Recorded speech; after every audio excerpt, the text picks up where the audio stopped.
Hello everyone. This is not a story for the faint of heart.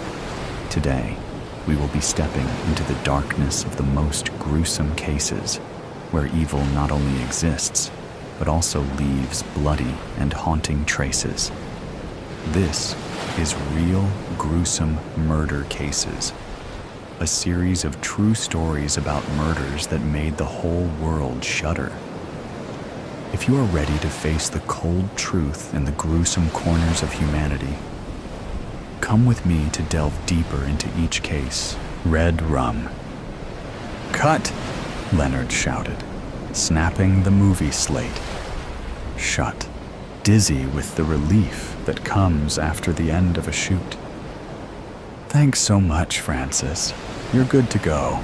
No, thank you, Lenny, Francis Keaton replied, shaking Leonard's hand. I hope we meet again. Me too. Good luck with your Nespresso adverts. Where's Liliana? Leonard called out to Travis, who shrugged his shoulders. Travis, you reek of whiskey. It's called method acting. I had to do it all the time for Streetcar. Ah, there you are. Liliana Hoyt, who seemed to be winning every acting award going, was grabbed by Leonard and manhandled by two of the producers onto the set.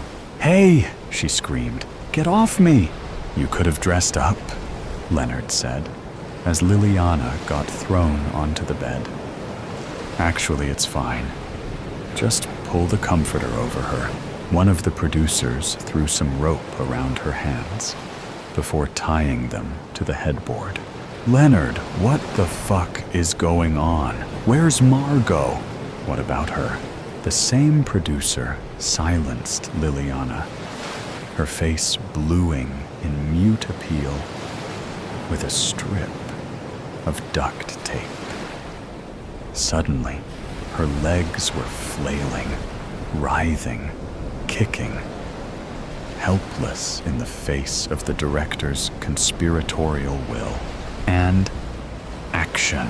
An unsteady Travis walked onto set, holding a chainsaw, its roar drowning out Liliana's muffled howls.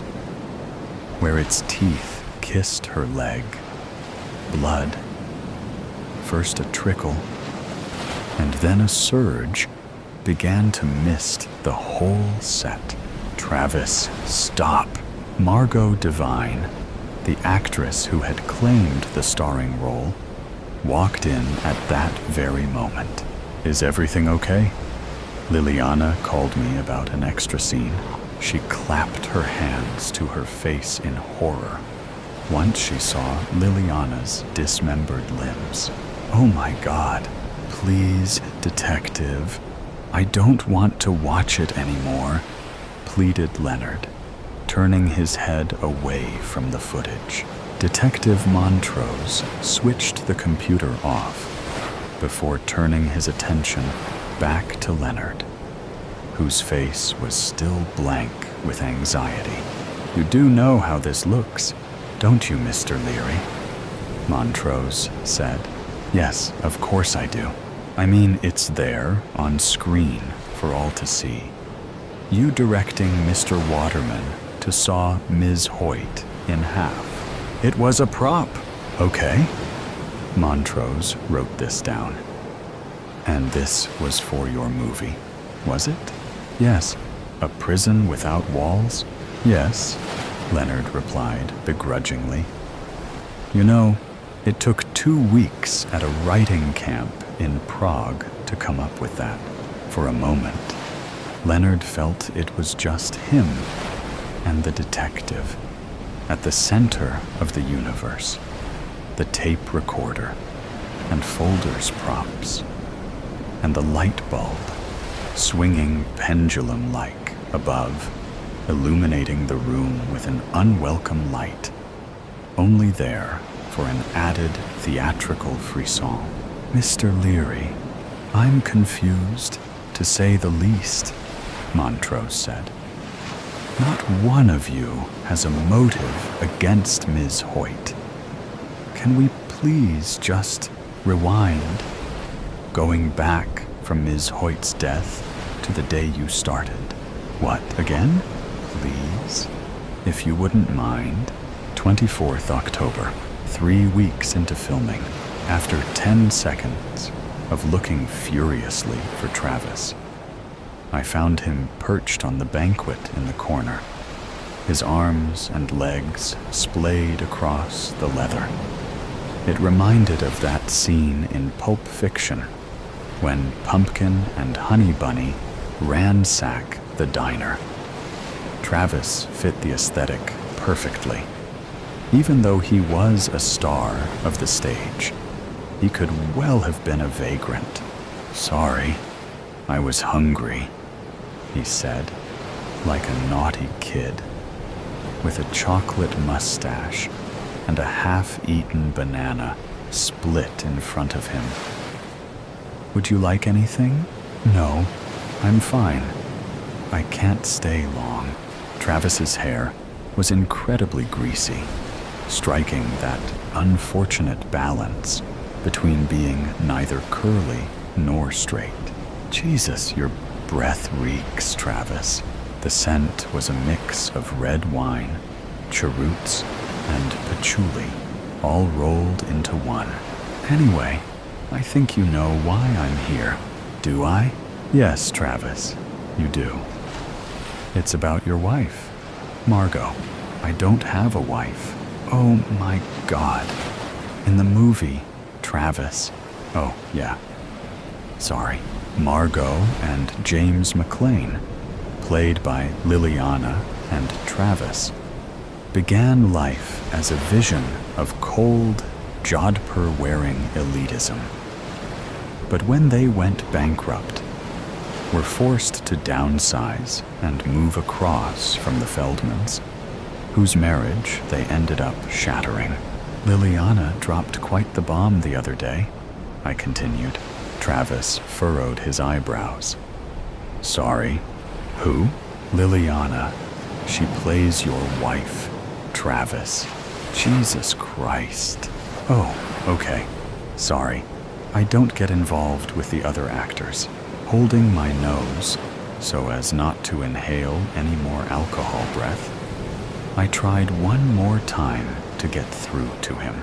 Liliana wondered if you, as her husband, would kill her in the script. You're the cuckolded alcoholic in the marriage, so it's completely plausible. Oh, that's fine, Travis said, the red wine talking. Really? It would require you to film some extra scenes. Are you available next week? Yes. Great. Thanks. I gave him a slap on the shoulder. She says it's because she doesn't want any trouble, but she wants to be a main character.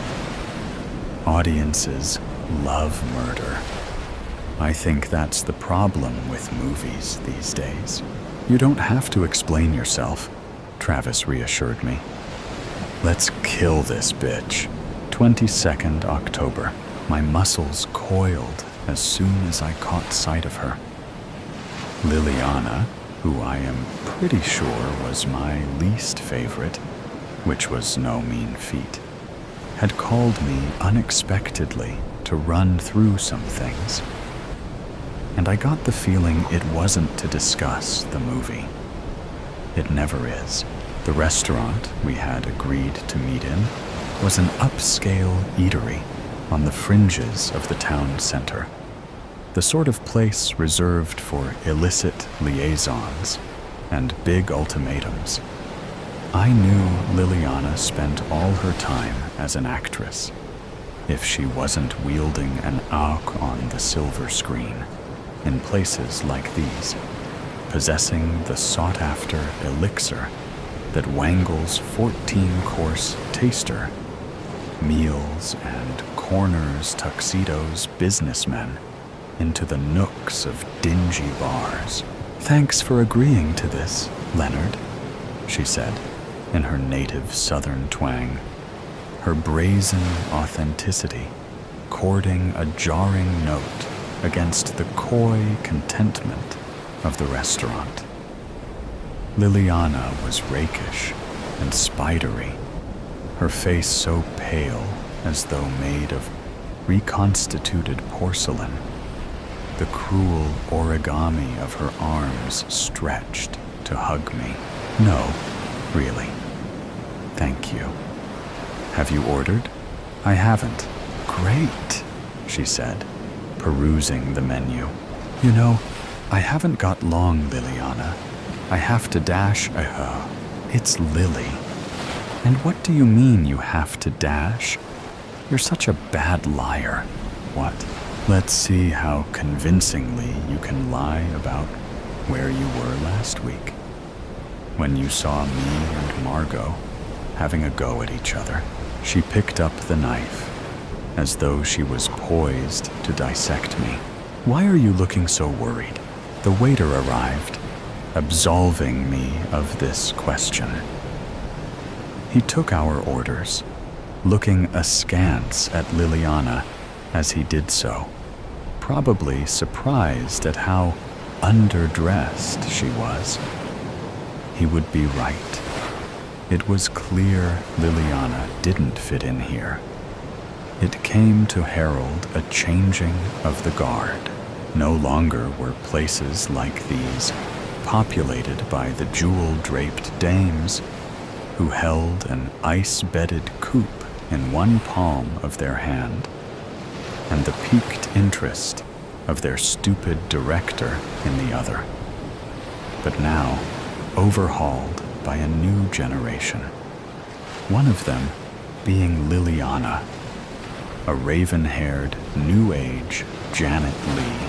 I'll try and be quick, she said, sipping her wine. But Margot Devine, fucking Margot Devine, is not a subject I can discuss without completely going batshit crazy. I hope you understand. I don't know what you mean, Liliana. Oh, drop the act, Leonard. You know exactly what I mean. What? You saw us. I saw you. Saw us. What? Oh my God. Don't even try to. When we stopped filming, me and Margot went to... And you, I don't know what you're... Look, I don't care. I know you're lying. All I wanted to tell you is that I know you. I've met directors like you before. A zillion of them. This was a lie. Liliana's showreel was suspiciously short. And I know what gets people like you going, she continued. I stared at her with my eyes wide open, loudly glugging my wine, so the silence she left was even more pronounced. Money, she explained, as though this wasn't obvious. Of course it's money, right? And what's that gotta do with Margot? Haha. It has everything to do with Margot. Liliana leaned in, her breath hot on my cheek. I didn't want to have to tell you this. Obviously, I didn't. Not even my mom knows. But Margot and I, we had a thing some years ago. Liliana bit her lip defiantly, numb with inexpressible loathing. I don't think you can call it a thing, to be honest. But Twitter will have different ideas. It didn't even last a year. I have to say, I'm surprised. I improvised, hiding my face with my glass. Margot's a big star. Exactly. Margot Devine, darling of the acting world, splashed all over the front pages because she's been having an affair with another woman. And not just any woman. The next Neve Campbell, of course. Liliana, I don't... You know who'll come out of this the worst, Leonard. Not me. No. Not even Margot. But you. No one will watch your movie. No one will care. No one will ever want to hire you again. The prospect, although shocking, yet entirely plausible, was a terrifying one. What are you suggesting? I asked. Look, I know this is gonna sound mad, because I know we're so late into the shoot. And I know how hard you've worked on the script. But how about we kill Margot's character off? I just think this is what the script needs. So you want to kill Margot off? Yes. You can give her a big send-off if you like. But I just don't think Margot belongs in this movie. Okay, I said, summoning the waiter for more wine. I'll see what I can do. 14th of October, 2 weeks into filming, I had known these people for just over a month. And I already knew that they were the worst people I had ever met. Margot was a man-hating sociopath. Liliana was a man-eating snake. Travis was a narcissistic man-child. And Francis was simply a very annoying man. Lenny, you with us? Francis called out. I've got to go in 20 minutes. Can we wrap this up, please? Sure. I made my way back to the studio. The custom-made house for the movie, inhabited by Grace and Roger Feldman, played by Margot Devine and Francis Keaton, respectively, was gorgeously uniform and pastel. Something even Martha Stewart would be proud of. Their marriage was literally like something from a TV commercial. Something rehearsed, shot, and then left in a studio. Something always destined for the snap of a director's slate. It was so hollow, so unreal, that someone could scrawl over it with a black marker pen, and no one would notice. The Feldmans lived in a world full of Minnie and Roman Castevets, where everything was dystopian and rabid bunny happy, where apples seemed to pick themselves, where lawnmowers began without prompt, and where babies slept without protest. And that's a wrap, I announce, weak with relief. I'll see you guys tomorrow, okay?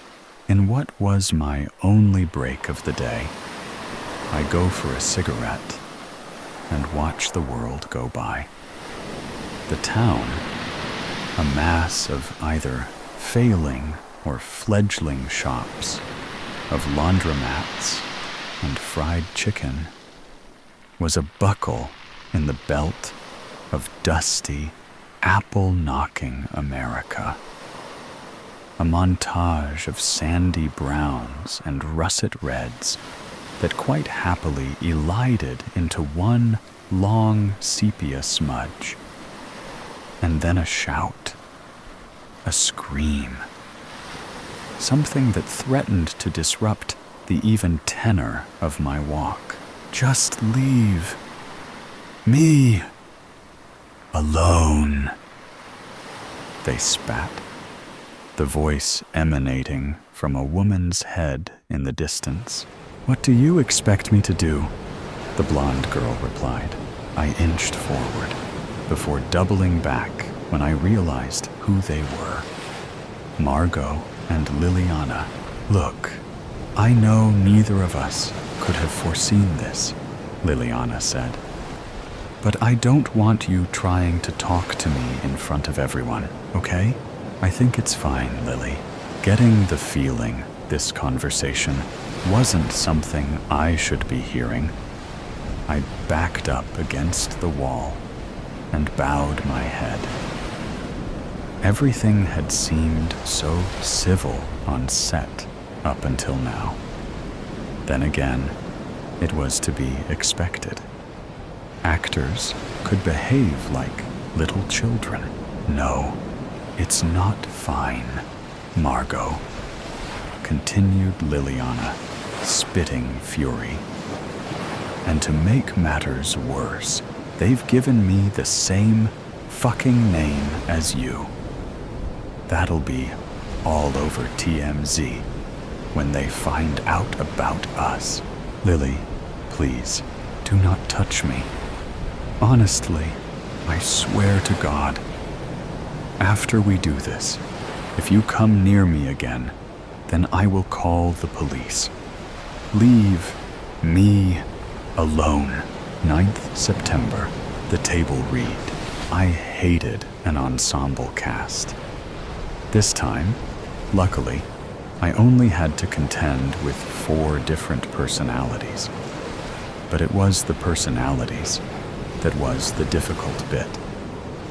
The 4 elected professionals, the starlet, the treader of boards, the scream queen, and the smarmy one you see on Nespresso adverts, were due at lunchtime, a pretext to pick at finger food and bitch about the agent they all once had in common.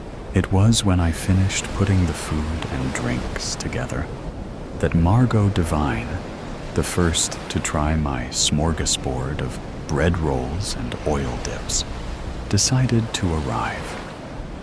With her eyes in some sort of half squint, forever suspicious of any gathering of men or any errant camera, Margot had her hair scraped back into a lick of blonde and was wearing an outsize puffer jacket.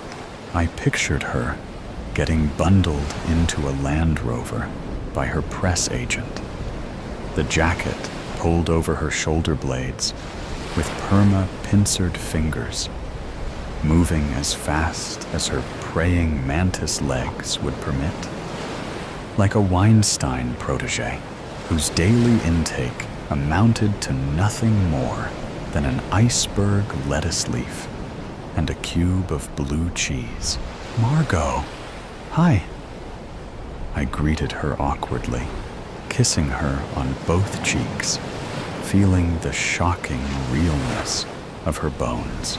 There's someone in the elevator coming up, she said, upturning her nose.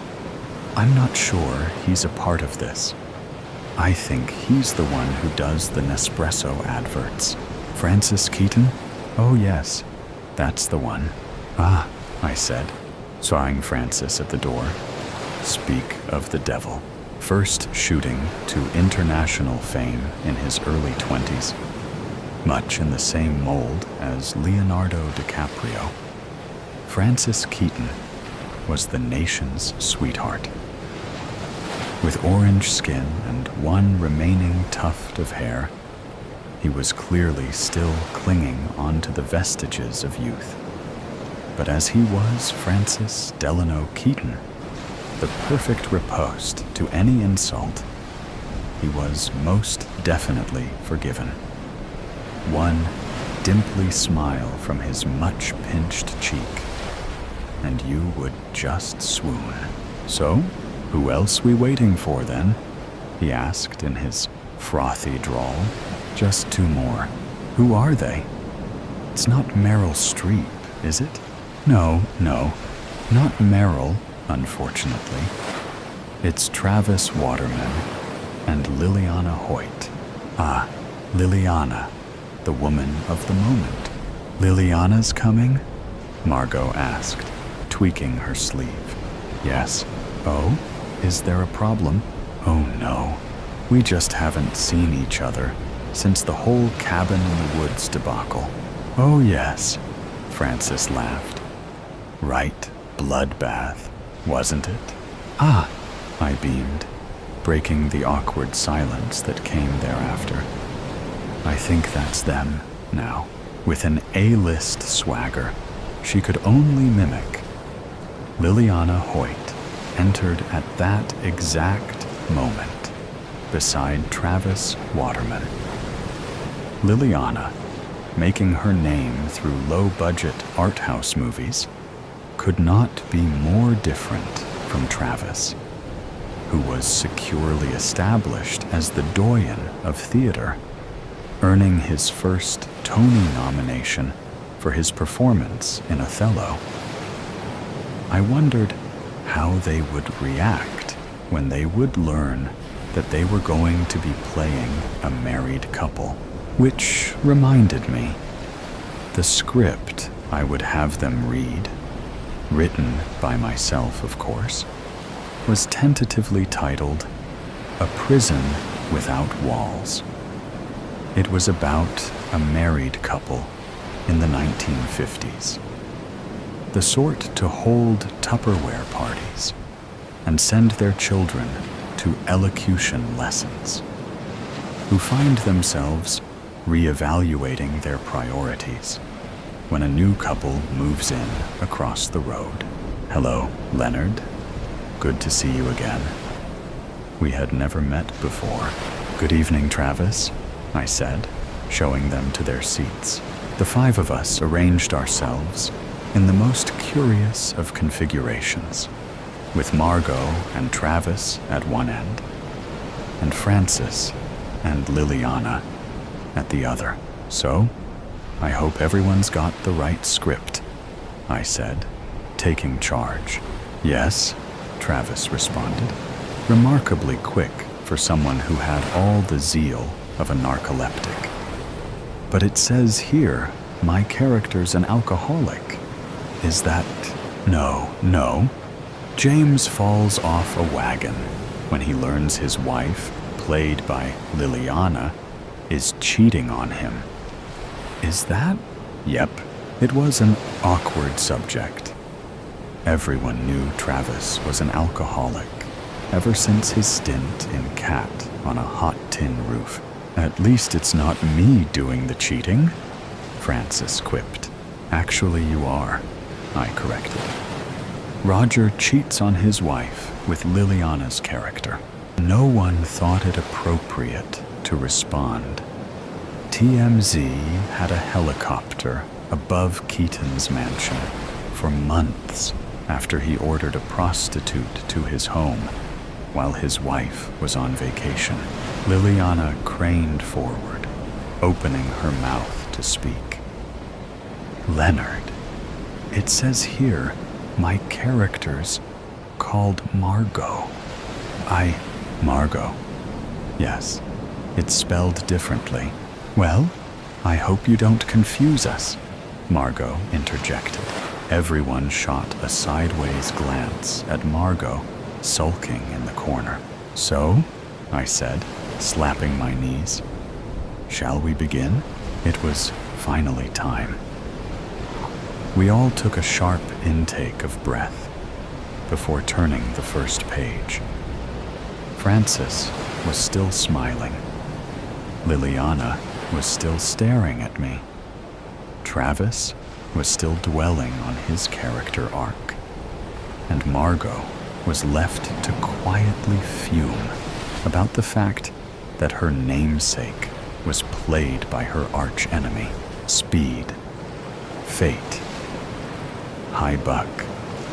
Thanks for taking part in the recent Speed Fate speed dating event and submitting your feedback. We hope you enjoyed the evening. Please find below a copy of the comments you left for each of your dates. You will receive feedback submitted about you in a separate mail. Should any of those you said yes to also say yes to you, we will forward each of you a copy of your contact information so you can get in touch. The very best of luck and thanks for choosing Speed Fate. The Speed Fate team. Buck Tucker dated the following people: 18th July 2023, and left the following feedback. Mandy Rogers, age 37, self-help guru. You said, fun person. Quick smile, bubbly. The conversation flowed from the get-go. Love the curls. She had so much to say, and was passionate about her interests, even if they were a bit airy-fairy. If there's one thing I respect, it's passion about your subject of choice. Refreshing to meet someone as firm a believer in destiny as Mandy is. Could talk to her for hours about sliding doors and parallel universes. Would love to delve deeper into her thoughts on escapable fate. Great date. Would you like to meet Mandy again? Yes. Evelyn Pierce, age 35. School teacher. You said, Evelyn is a dark horse. Shy to start, but relaxed as the date went on. I was nervous too, because she's very smart. I felt dumb by comparison. Very impressed by her career. She seems to be a great teacher. Very professional. I get the impression she could be successful at anything she turns her hand to, even partnering with me. She has the voice of authority. It just needs to be strengthened. She could broaden my horizons on intellectual topics, and I could teach her about life outside the classroom. Definitely see potential here. Would you like to meet Evelyn again? Yes. Katerina Cruz, age 38, physical therapist. You said. Not much to say about Katerina, except wow. I didn't know drop dead gorgeous was an actual thing, but as soon as I left her table, I felt part of me die, or at least abandon ship so it could stay behind. Her eyes really drew me in. Could get lost in them for hours. Not to mention everything else. Her English isn't great, but that didn't matter. Her body language did the talking. Can tell she doesn't take shit from anyone. And with those muscles, you wouldn't want to forget her birthday. Bit intimidating, but that's a turn on, so it's a yes from me. Would you like to meet Katerina again? Yes. Ashley Davenport, age 41, office admin. You said, Ashley is a bit mousy.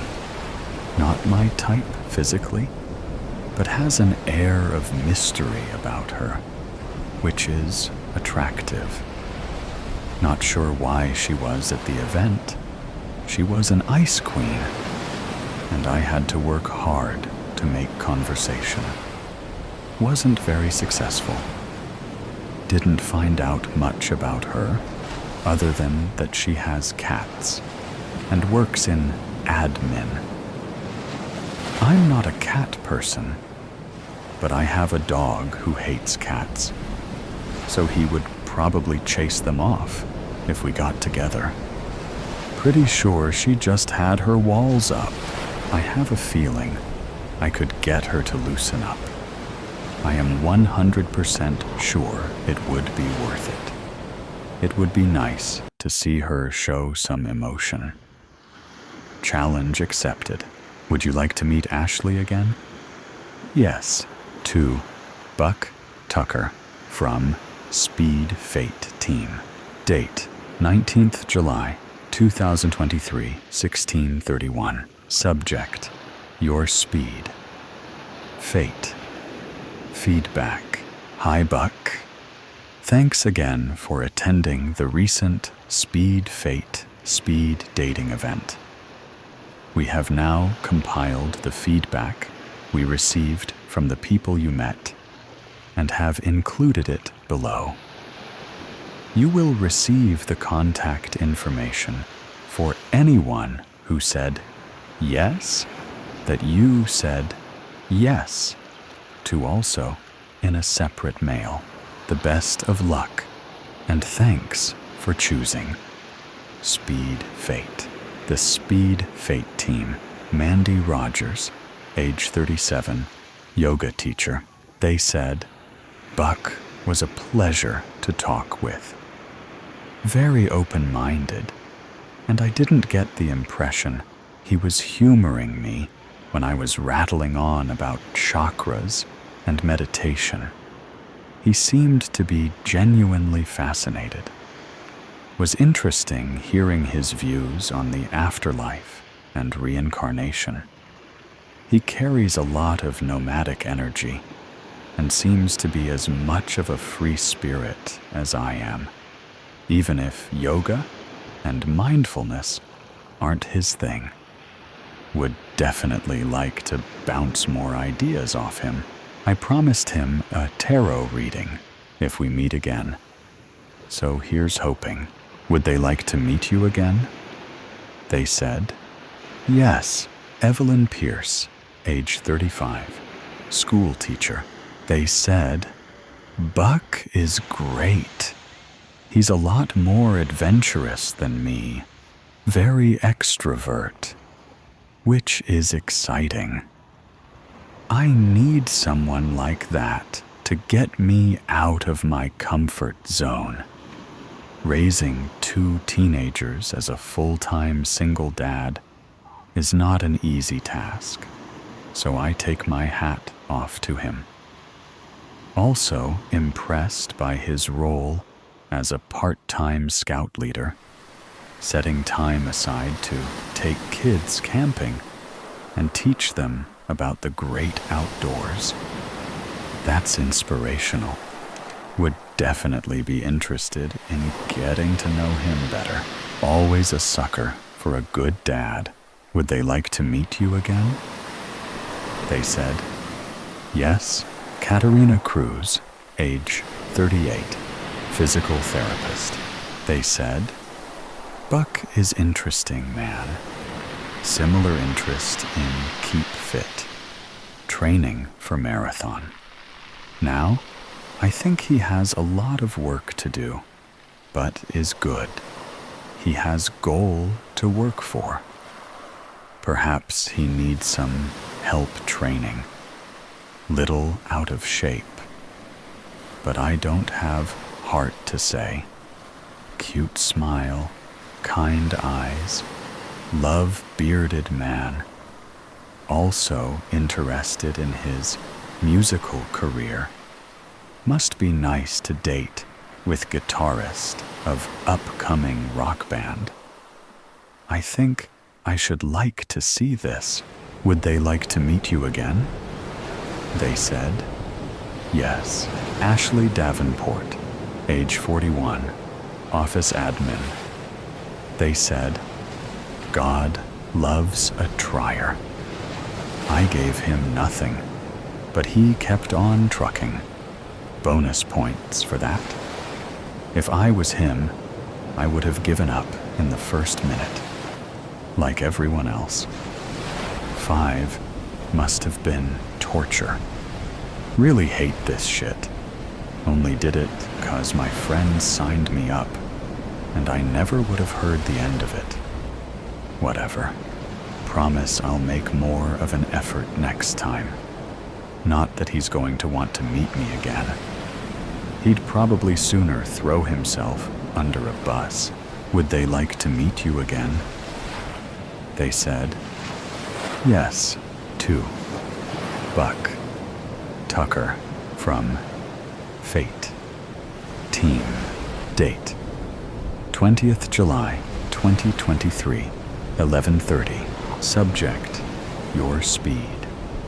Fate. Contacts. Hi, Buck. Please find attached contact information for your matches from the speed date event you attended on July 16th, 2023.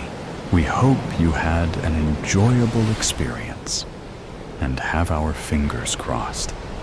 One of your matches will be the one. We've had a number of success stories to date, some leading to marriage, and are always interested in hearing how things go. The best of luck, and thanks for choosing Speed Fate, the Speed Fate team, dressed in his least shabby suit, well-worn blue check shirt, newly bought navy tie, and doused in the least repulsive knockoff Hugo Boss aftershave he could find. Tucker drew a well-practiced smile onto his goatee-framed jaw and slid into the seat opposite his date, the redhead in the white dress, whose hair was tied back in a hastily knotted ponytail and whose name was displayed on the sticker attached to her chest. "Evelyn," he announced, clasping his hands together and placing his elbows on the table. "So good to see you. I was delighted to hear you wanted to meet me again. I felt we had a good connection, even though we only talked for 5 minutes. How have you been? How are those school kids? Hope they've been listening to teacher across the white-clothed tabletop, past the bottle of champagne chilling in a stainless steel cooler, 2 sparkling champagne flutes, and the candle protruding from a chrome holder. Evelyn met Tucker's gaze and swallowed the lump of saliva that had stuck in her throat.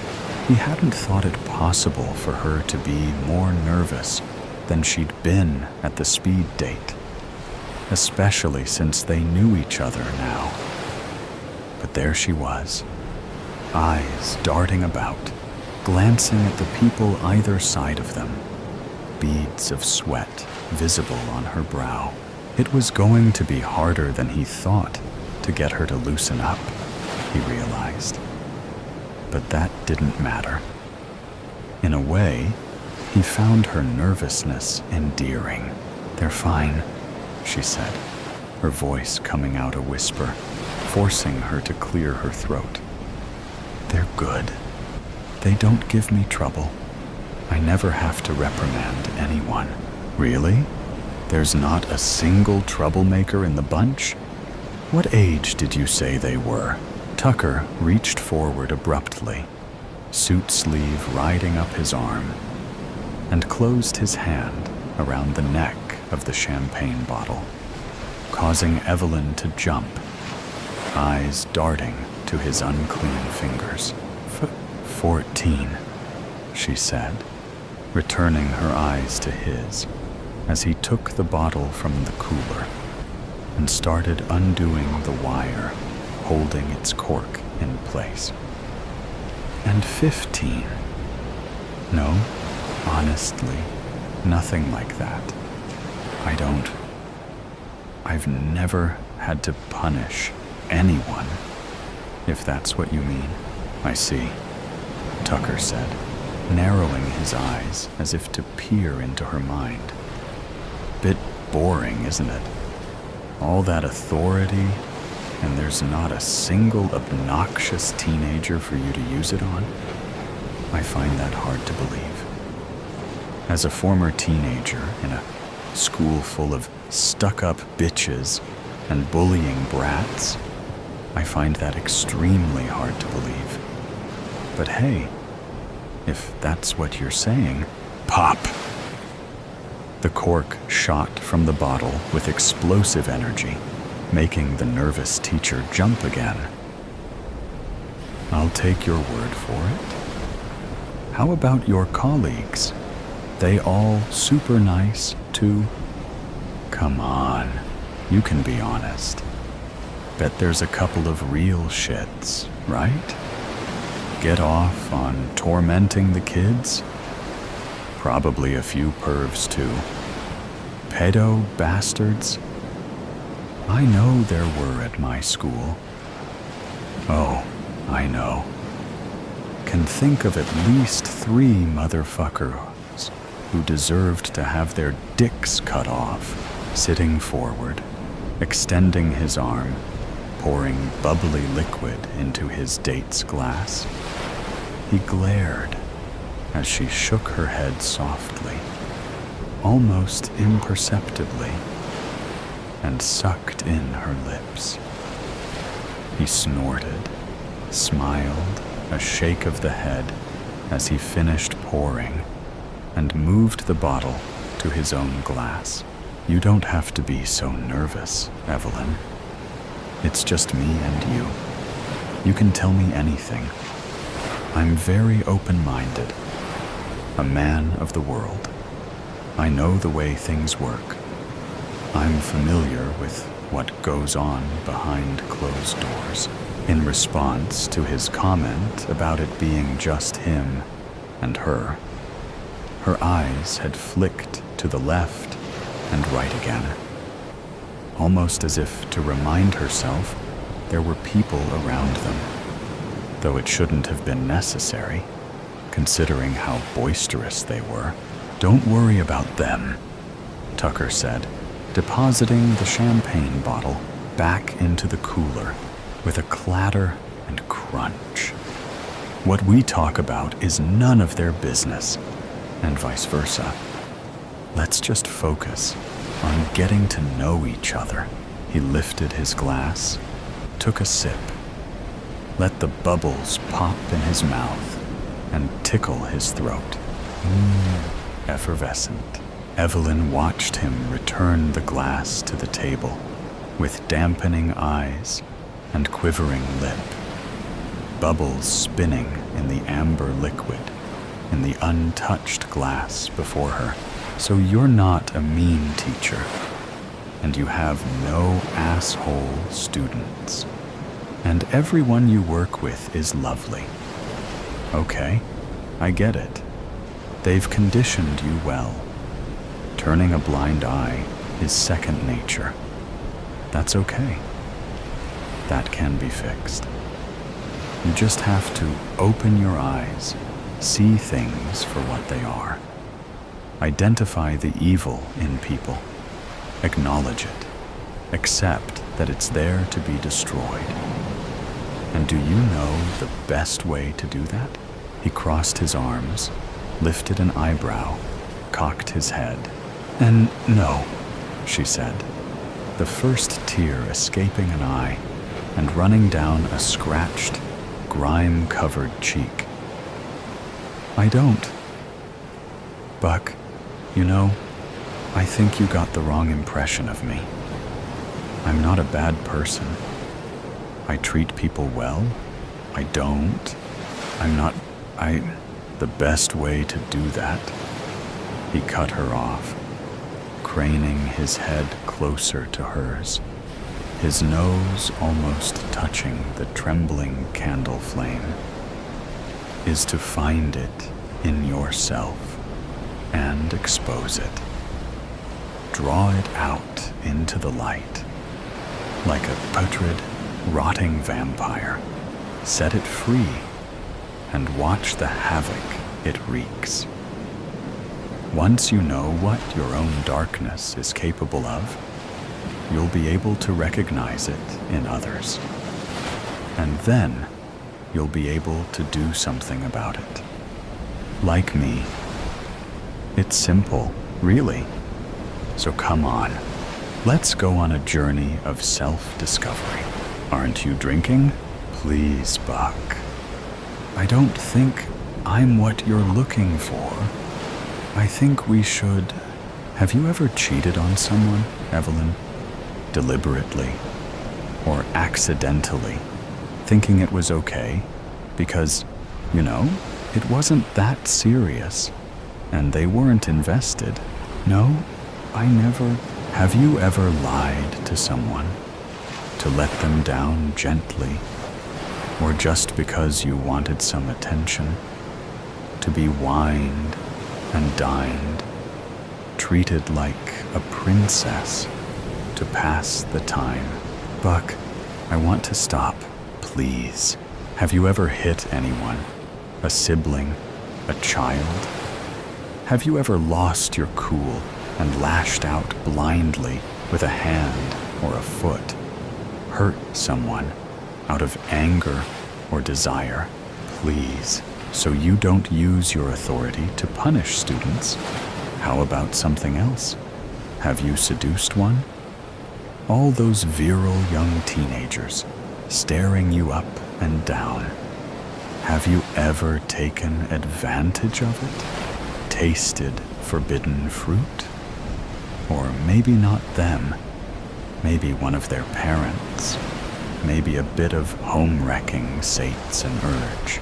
I don't know why you're doing this. I don't know what kind of person you think I am, but I'm not. Have you ever thought about killing someone, Evelyn? Pulling a cord tight around their neck and watching them choke, sticking a knife in their guts and twisting it, enjoying the warmth of the warm, sticky blood that... Jesus, God, somebody help me, please, somebody help me. She screamed, she stomped, she shook, she howled and yelled and roared. Teardrops flew from her eyes, but nobody helped. "Oh, Evelyn," said Tucker, after allowing her a moment. "I had a good feeling about you.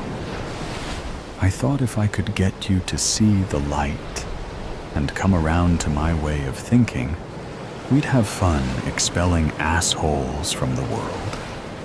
But it's not going to happen, is it?" She continued to scream, wrenching and twisting in the chair she was tied to. So he shrugged and took hold of the candle, slid it from its holder, revealed the blade that protruded from its base. The teacher's eyes went wide, and her voice cracked as he angled it towards her throat, leaned further forward, and swiped left. A second mouth fell open in the smooth, pale skin of her throat, and she gasped, gurgled, thrashing more urgently as a spine-chilling groan crept from her soul. Tucker sat back and watched. No glee showed on his face. No excitement. He watched blankly. The knife held loose, the thin layer of blood on its blade, sprinkling scarlet splashes on the tablecloth. If there was an air about him at all, as his second hope for a partner fizzled out, it was one of disappointment. He really would have liked her as a soulmate. After a minute, when Evelyn stopped twitching, he checked to ensure his shirt and jacket hadn't been soiled, then slid the candle knife back into its holder, licked his forefinger, extinguished the candle's flame, pushed his chair back, and got up.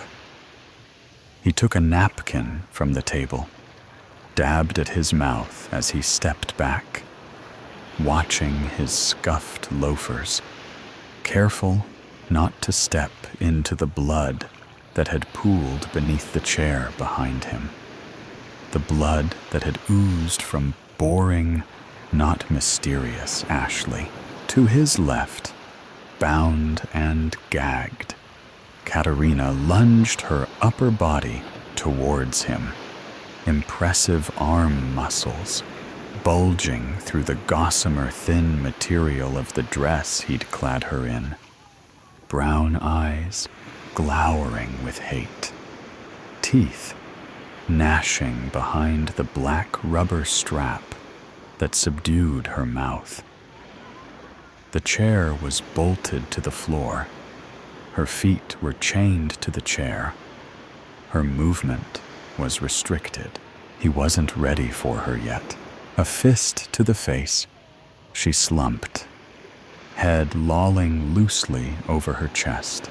To the right of the teacher, in the center of a long, abandoned warehouse, another dressed table, another pair of chairs, and terrified captive, a puddle of urine, not blood. On the floor around her feet, Tucker fished a lighter from his pocket as he stepped around the corpse of bleeding Evelyn, lit the wick of the candle dagger protruding from chrome scabbard. Lighter, back in pocket, he took hold of the rubber gag around the girl's head, pulled it off, relishing the snap as it came loose. "Please," she said, all wild, rabbit eyes and mascara-smeared face. "Don't hurt me. I'll do anything. I promise. Anything." He drew a well-practiced smile onto his goatee-framed jaw and slid into the seat opposite his date, the blonde in the ivory-white dress, whose curls hung loose around her face, and whose name was displayed on a sticker. "Mandy," he announced, spreading his hands to greet her and bowing theatrically. "So good to see you. I was delighted to hear you wanted to meet me again. I believe you had some thoughts on escapable fate, the final petition of the beast. I trust that your patience and historically proven aptitude for distilling the truth of events from the muddled fog of contentious viewpoints will inhibit you from leaping to a firm and resolute condemnation of my actions until you hear me out to the full. Let us see if I cannot, in time, convince you of my benevolence by offering another perspective on the events which preceded my downfall, and which led me to assume this sorrowful state in which you now observe me.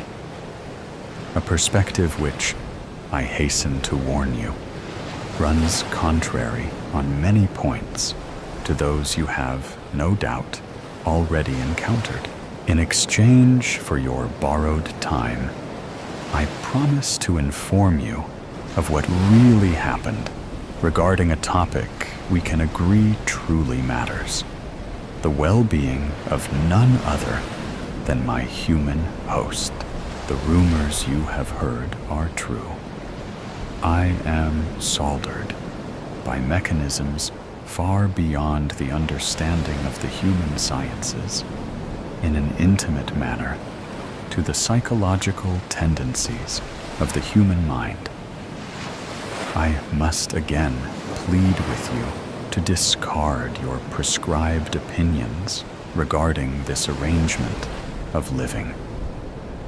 Any beast or person misunderstood will stand by me, and perhaps you also will join us in testifying that the misunderstood are always critiqued with unwarranted harshness.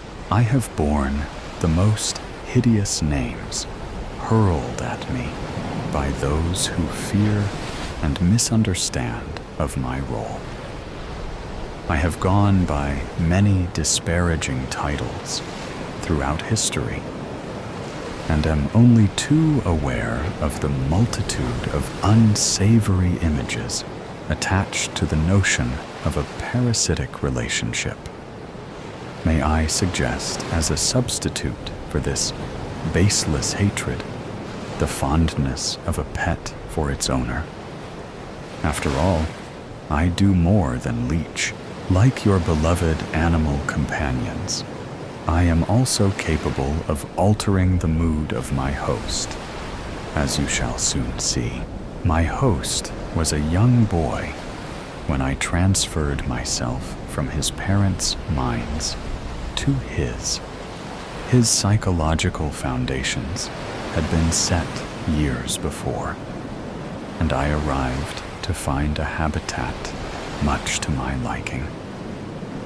Between the folds of his thoughts, I made myself a home. I had left a part of me behind, of course, in the minds of the parents. Their family had served me for generations, and it was a light task for one as skilled as I in the art of suggestion, and in possession of such intimate knowledge of their inner workings, to fan the mother's insecurities, just so that, while remaining completely imperceptible to their untrained eye, my little whispers achieved nothing short of the legal separation of the boy's parents. I then secured my spot in the boy's mind by magnifying his sense of responsibility for his parents' misery. Thenceforward, the slightest reminder that he was unlovable had him wriggling deliciously in my grasp. It was thus, with my claws sunk deep into his skull, that I ushered him into high school. His emotional trajectory was the most promising of all his dear family members yet.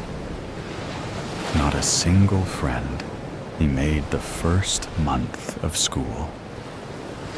The very weight of me crumpled his posture as he wandered, friendless, through the halls.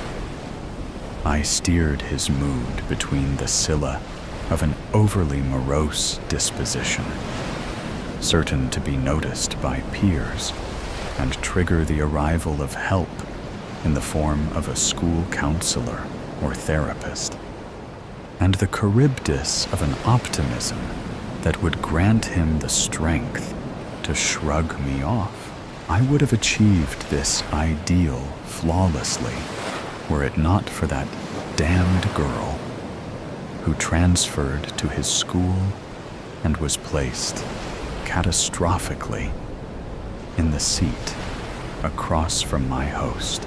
Were she my charge, I would have doubled down on her insecurities at the first sign of that cheerful, infectious laugh and blasphemously pristine, consistent mood.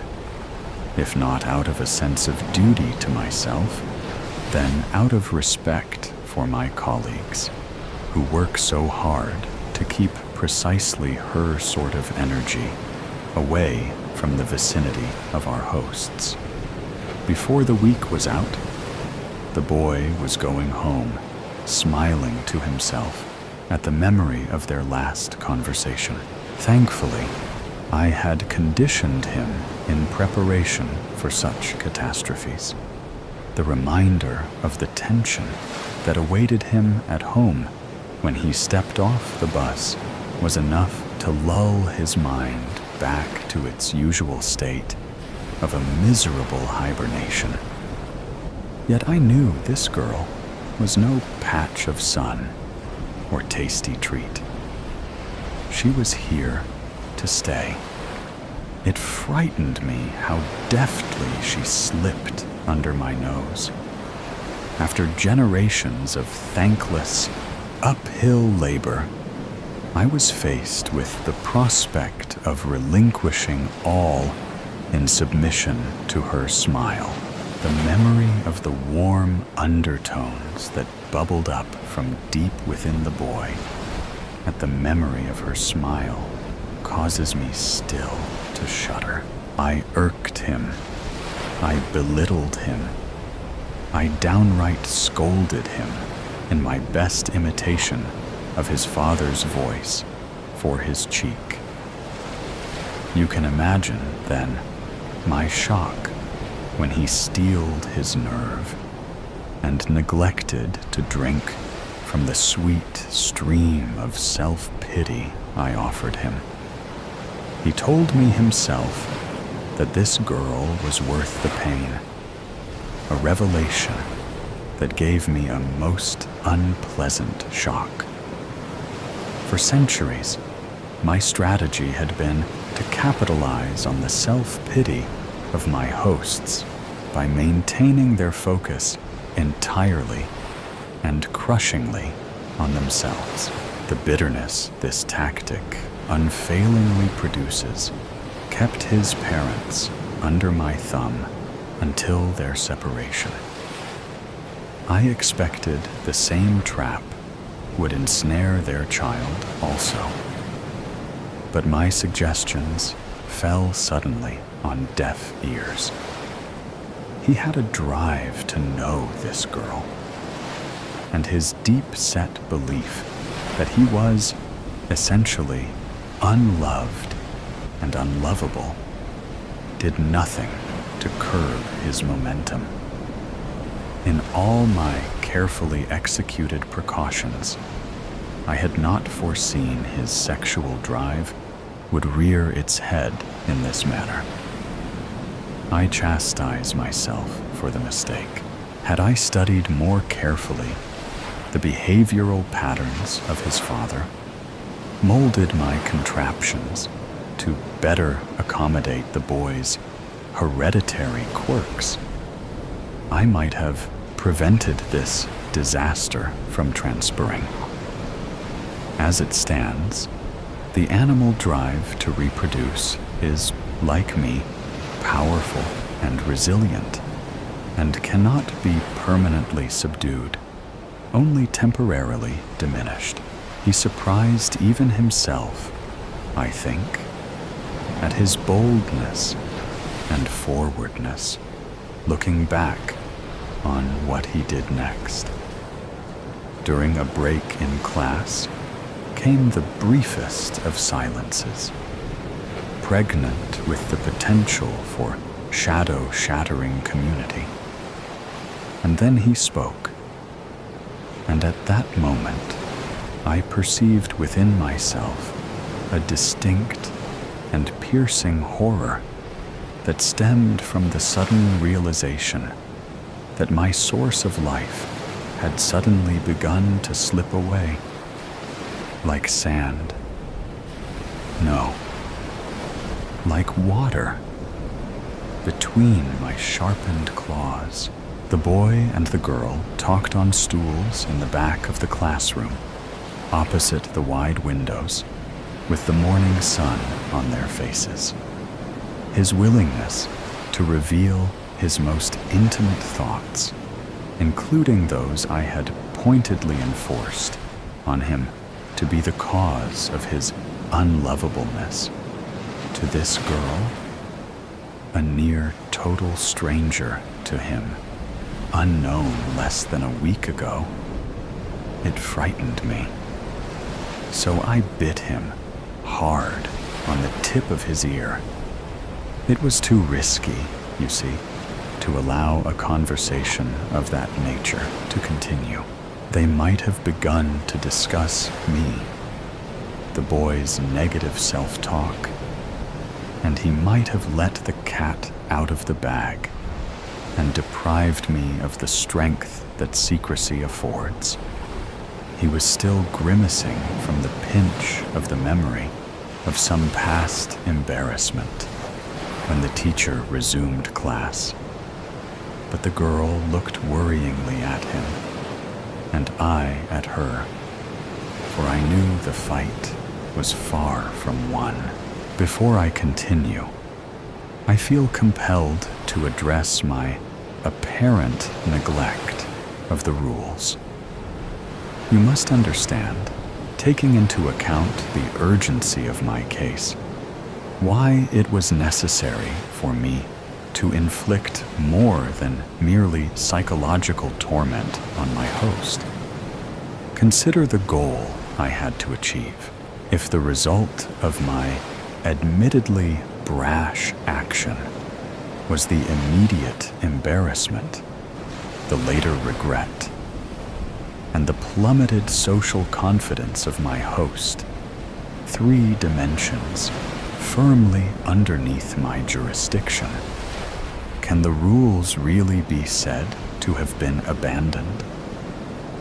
Even so, I trust you to keep the details of my misstep within the sphere of your knowledge, and mine only.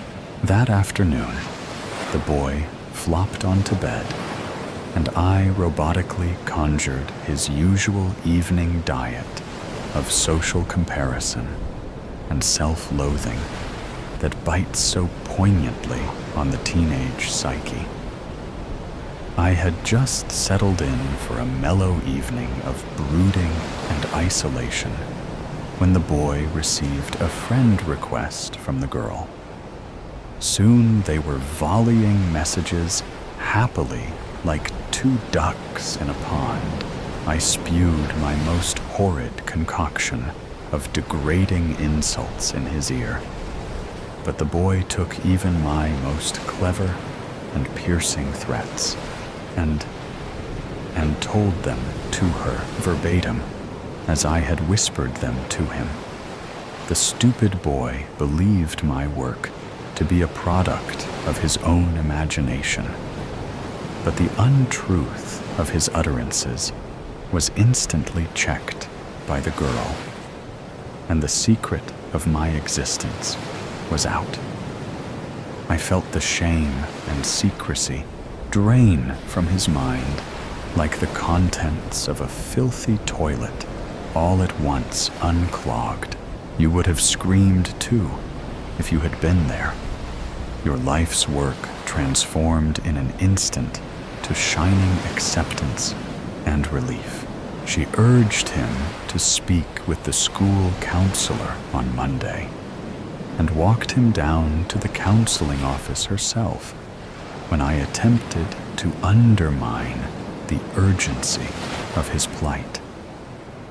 I found us face to face with my old host, whose emotions I could not comprehend nearly as well from this side of his face. The counselor did not return my fiery gaze, although he noticed me the moment we stepped into his office, but gave the boy a long, sad look. I see what's happening here. Do I need antidepressants, sir? Asked my host. Oh no, just a daily dose of self-acceptance. If I have revealed too much of myself and my motivations, so that you look down upon me as the villain of this tale, believe me now when I tell you I have done so for a special purpose.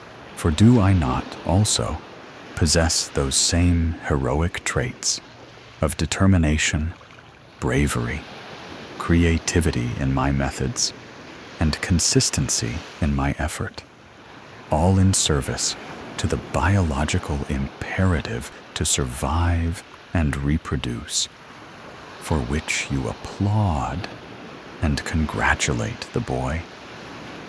What does it matter, really, if my methods are unconventional, my form perhaps shocking to you, my feeding style abnormal?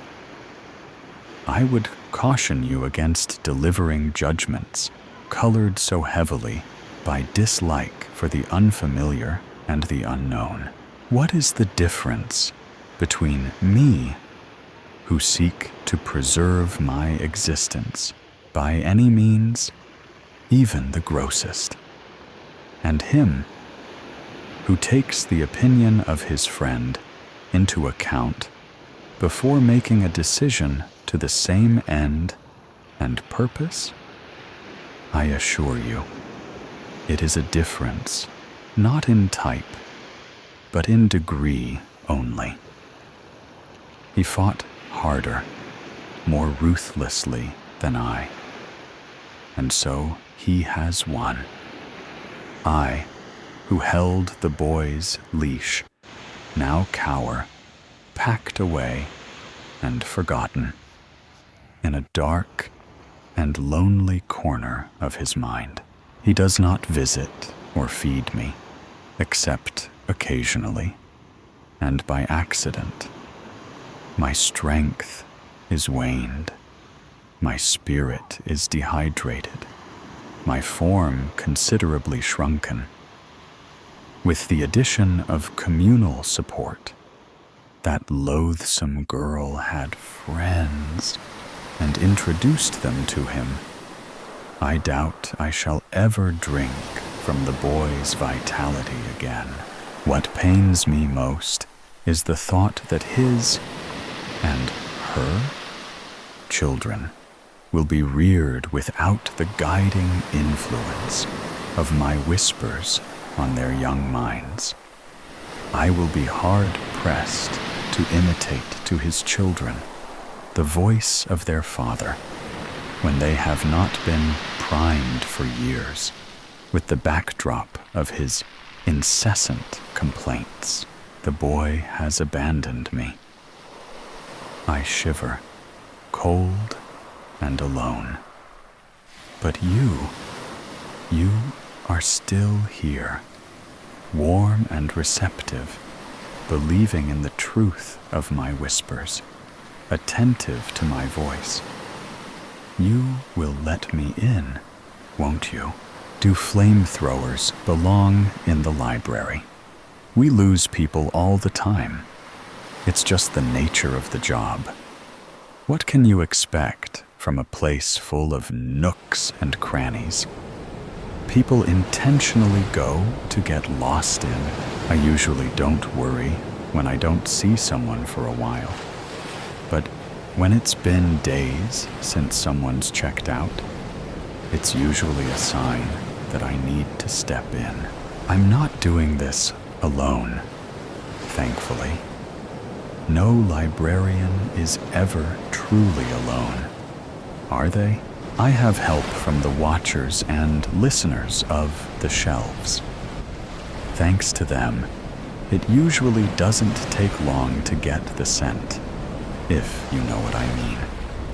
However, today is one of the rare and unfortunate exceptions when my search has exceeded more than an hour, and an hour is pushing it.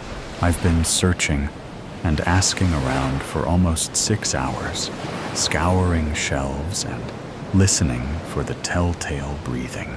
The watchers have their quadrants, so it's much like playing hot and cold. Bad news, one says, and my brain shivers in my skull, both from its existence and its statement. They crossed the tape, says the watcher, and I groan. Are you sure? My stomach still drops at the thought, even though I've been doing this a very long time. Long enough that I remember every book on every shelf better than my own child's face. But knowing a poor soul lost themselves beyond the tape, I grieve for them. The watcher doesn't speak, but generates an affirmative sensation. That means I have to backtrack to my desk for supplies. I thank them, asking that they send word ahead of my arrival. It's been a while since I've had to go past the tape, which means it's been a while since I entered the broom closet. The helmet is dusty. It looks almost like it's from one of those old-fashioned scuba diving suits. It's not nearly so heavy, though. There's a bright lamp affixed to the front just above the visor, but it's as much of a hindrance as a help. While most of the time, those beyond the tape know not to bother me, some still get bored enough to try, and the lamp acts like a beacon. I don't blame them. It's what prisoners do. Find the weakest among them and test their mettle. I've got a sack full of unperishables, tinctures, aspirin, and a compass. Not like the kind you're used to, but would take too long to explain. And time is of the essence, so I'll let your imagination handle it from here.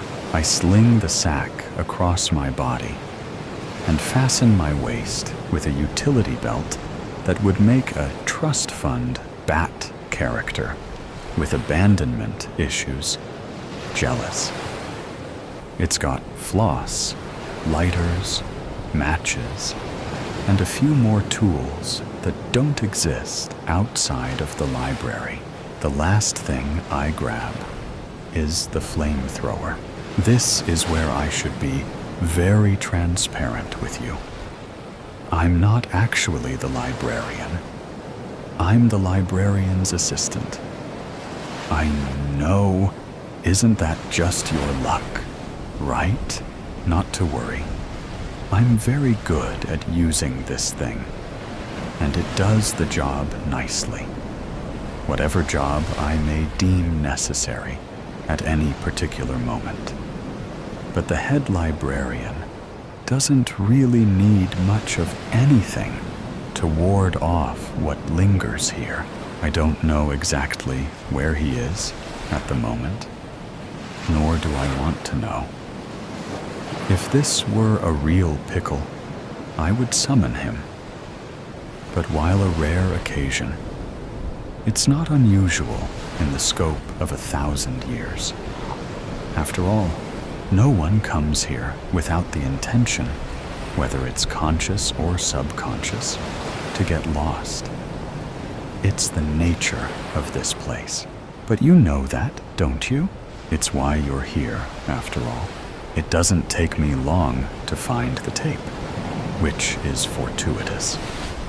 Sometimes it moves around, but the watchers and listeners kept a beat on it this time, so as to direct me. Yes, it is really dark. Yes, it's literal tape. Hazard tape. But that's almost like a beacon to the adventurous, isn't it? I think the library knows that. It's greedy, but it's also quite discerning in taste. In some circles, that means that I should extend congratulations to you. In others, I offer my sincerest sympathy. I hear my name and ignore it as I crawl through the crisscross of reflective strips. The tape moves not at random, by the way. It genuinely serves as a warning, whether it's gatekeeping sections currently under construction, in repair, or missing.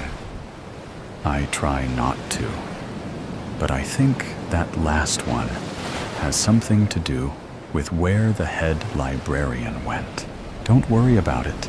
My name is not important, so ineffectual that I've forgotten. I hear my name again as I begrudgingly turn on the lamp. Not a lot of help, just enough light to ensure I don't trip over anything or disturb the shelves. Many sleep here. I send off a warning shot from the flamethrower, showing I carry more light than just atop my appetizing head. The flash of flames sends things slithering. But most of those this close to the tape have never been very convicted by nature, so I'm not concerned. There are more listeners and less watchers past the tape, for obvious reasons. Thankfully, they say I don't have to go too far. I look down at the telling clicking sound to see rocks rolling. Some as big as my foot, and some as small as the tip of my thumb. The smaller ones move more easily, but all are rolling as if pulled toward a central point. I don't even need the compass, but I glance down at it one more time before stuffing it back into the sack. While I don't have to go too far, things are relative here. 10 steps, maybe 10,000. And so, even after only a few moments of exploring, I feel acute pressure jamming into my temples. My heart feels like it's being squeezed, and my vision blurs. My fingers tingle by the time I'm able to shake the aspirin into my mouth. I chew it, ignoring the sound of my name, my true name, the one only I can hear. You'll hear your own as well, if you stay here long enough. My vision clears, which just means the dark looks sharper, and I sweep another warning arc from the flamethrower for good measure. I do this as much because I love the sound as for protection. I also appreciate the warmth. It gets cold here, but in a strange way, which shouldn't surprise you at this point. It's cold, like how the first signs of spring show in the early morning dew that's only just melted. I can smell and taste the sweat on my upper lip. And it's cold, and then I hear it. A few or 1,000 steps later, the breathing sound I've been listening for. The pace of the rocks quickens, and my head is turned down, so the helmet light prevents me from tripping over or impeding their journey. A famous author once said, "All things serve the beam." And that's as true in this world as it is in the others. Except this beam, this beacon, is attached to our lost visitor. I can only hear the rocks, mumblings, and the breathing sound now. The smell is so musty and thick, like the air is full of sweat and dust, like I've stuck my head out the window during a heavily falling rain. If I think hard enough about it, soon I'll be drenched, so I don't. While the rocks are almost the perfect tell, and the listener's too corroborates the evidence, you can never be too sure. Only light can be sure. I take a match from the tiny box, snap it to life, and then blow it out. Tiny smoke tendrils curl and waft until they also follow the same flow as the rocks. Excellent. We've not been led astray. A few or 1,000 more steps, and the rocks are gathering down an aisle where the breathing is more like wheezing, like the desperate struggle to take in. Lo and behold, we found them. Poor thing. Judging by the state of her, she got lost early. She's likely been here for most of the day. The book covers her face, consuming her head like a kid on a particularly large popsicle. The pages flutter gently against her too white jaw. The papery quality of her skin and the wanting muscle mass show how little time was on our side. Not a moment to waste. I grab the book by the edges of both back and front covers. It's got most of her head inside at this point. Just her earlobes, hair, and edge of her jaw peek out from beneath the pages I now grip firmly. The wheezing turns into a moan that turns into a sob. Now, I say, and test the hold the book has on its victim. It's snug, too snug to yank like a leech I need to treat it like a tick, making sure to get the head out. None of these are intended as puns, but it just happens after being surrounded by books and prose for so long. I draw one of the tiny vials strapped in my utility belt and pull the cork out. It smells like nothing to me, but I see the reaction immediately. Our half-consumed explorer moves a bit, her fingers mostly, and I hear a second, tinier moan beneath that of the books. I pour a small amount of the substance into the palm of my hand, and I smooth it gently down the spine of the book. It wails again, and so does the girl, both full of sorrow and reluctance. I feel the hairs on the back of my neck stand up, so I turn at the hip, cock the flamethrower, and send off a very intentionally long tail of flames. When the feeling subsides, I shrug the weapon back over my shoulder. I use the backs of 2 knuckles to knock gently on the book cover. It's time to come back now. My apologies, I say, and I mean it. The book and the girl moan again, more hollowly, and I can feel the seal, the bond, splitting like a seam. I grip the book again, because these two are stubborn and have to pry them apart. The color and mass return beneath her skin, and though her eyes are open, they can't see anything. She'll be like that for a while. It's normal. She'll recover. I pour the remaining contents of the bottle down the part of her frazzled blonde hair. Tears fill the empty eyes and drip down her face.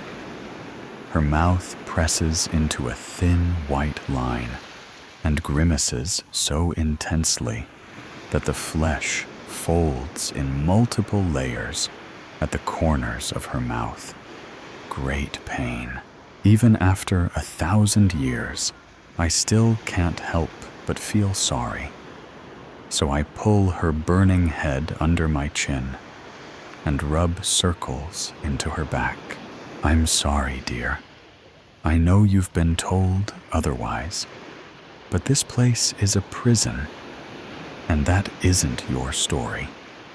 Yours is still being written, and the one which made you pretty promises is lying and jealous. One day, you, if the world is cruel, may yet have a place here. But it's not today. So let's go have a cup of tea, I tell her, as I've told many like her. I've gotten better at it over the years. I used to have to fight with them. Often, I'd give up and just keep them safe until the head librarian got back to talk them down. She finally lets out a weak, wheezing breath. I take advantage of the broken seam of her lips and pour a tincture down her throat. I don't even have to look anymore. I can just feel the specific melodies that make each tincture different. It helps that the one I need usually sings a bit louder as a courtesy, and it'll purr like a cat when I've touched my fingers to it. She chokes a bit, but her eyes start to clear. Good enough for now. The back of my neck has another sudden influx of goosebumps. We've overstayed our welcome. It's time to go. I put the book back on the shelf. I don't scold it, just allow its ache and frustration flow through me. I apologize, but there's no comfort I can give. My words and compassion are meaningless. I've noted the volume and will tell the head librarian. They might be able to soothe it back to sleep. I tap the metal bauble around my neck, and we're back at my desk. I drape the girl onto a nearby love seat that's seen better days, starting the kettle before heading to the broom closet to stash the emergency kit. She'll be fine. People like her and you always are. This place was made to help the wanderers and recklessly imaginative. Those who can't wrap their heads around the world the way it is and can see the truth of magic between heartbeats and heartbreaks. And people like me and the head librarian, when they so choose to grace us with their presence, keep the place orderly and open for you. And we're here to help guide you back on track if you lose inspiration for your own story. It's the nature of the job, the library itself. What else can you expect from a place full of nooks and crannies that people choose to get lost in? Collision. Dices drove west, obeying the speed limit, and he trembled as he tried to light his 7th cigarette of the morning. His lips tingled around the filter. He smelled his own stale breath, captured in the palm he cupped around the lighter's weak flame. He swallowed against the sticky thudding of the pulse that beat too high in his throat. The cigarette caught the flame and smoldered. Dices cracked his window, and the smoke that drifted up to burn his eyes was sucked away into the cold morning. He coasted under yet another green light. He'd encountered only green lights, insistent go, go, go signals from the universe. Heavy slugs crept in his bowels. He sucked greedily at his cigarette, crossing his eyes to watch the ember glow. Flecks of ash dusted his lap. Another green light.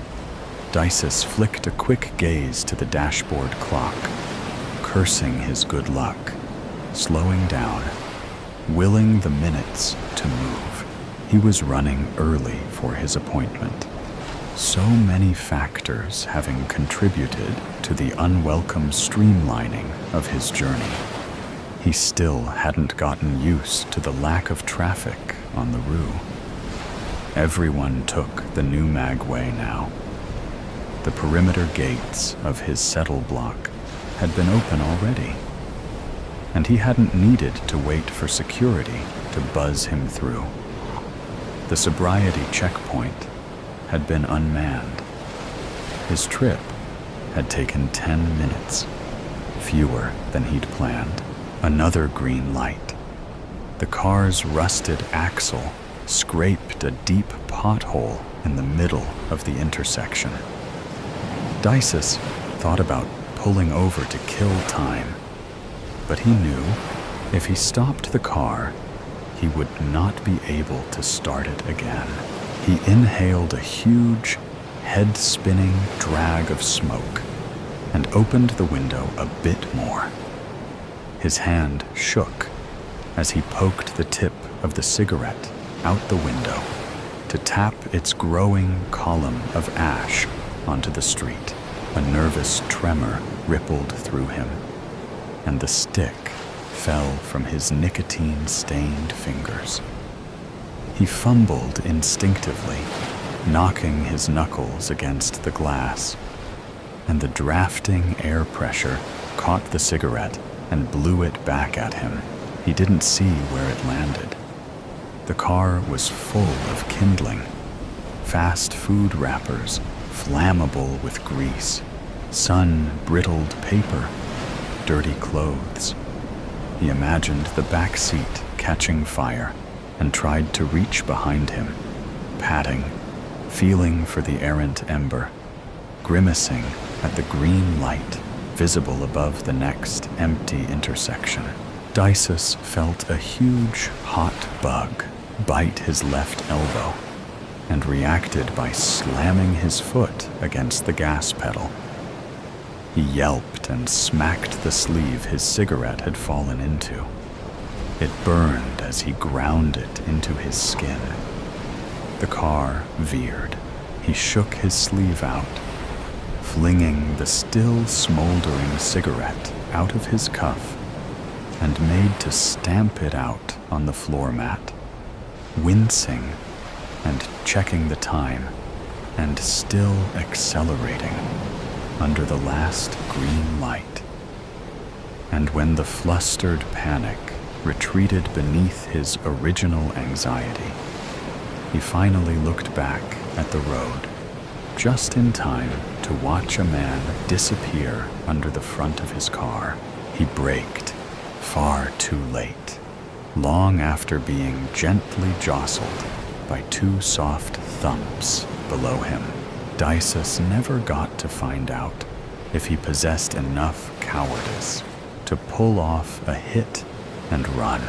The pitchy squeal of badly maintained brakes and the crash of chassis on curb alerted supplicants of the Tor Vahgar. They streamed out of their temple to investigate, their white ceremonial robes billowing in the morning wind. Dices sat still, his hands locked in grip around the wheel, as if he meant to strangle it. He wished he could let go and light a cigarette, but that would mean he'd next have to open the door, step into the morning, and face the red, squeezed tube of a body on the road behind him. Would it be wet, steaming in the frigid air?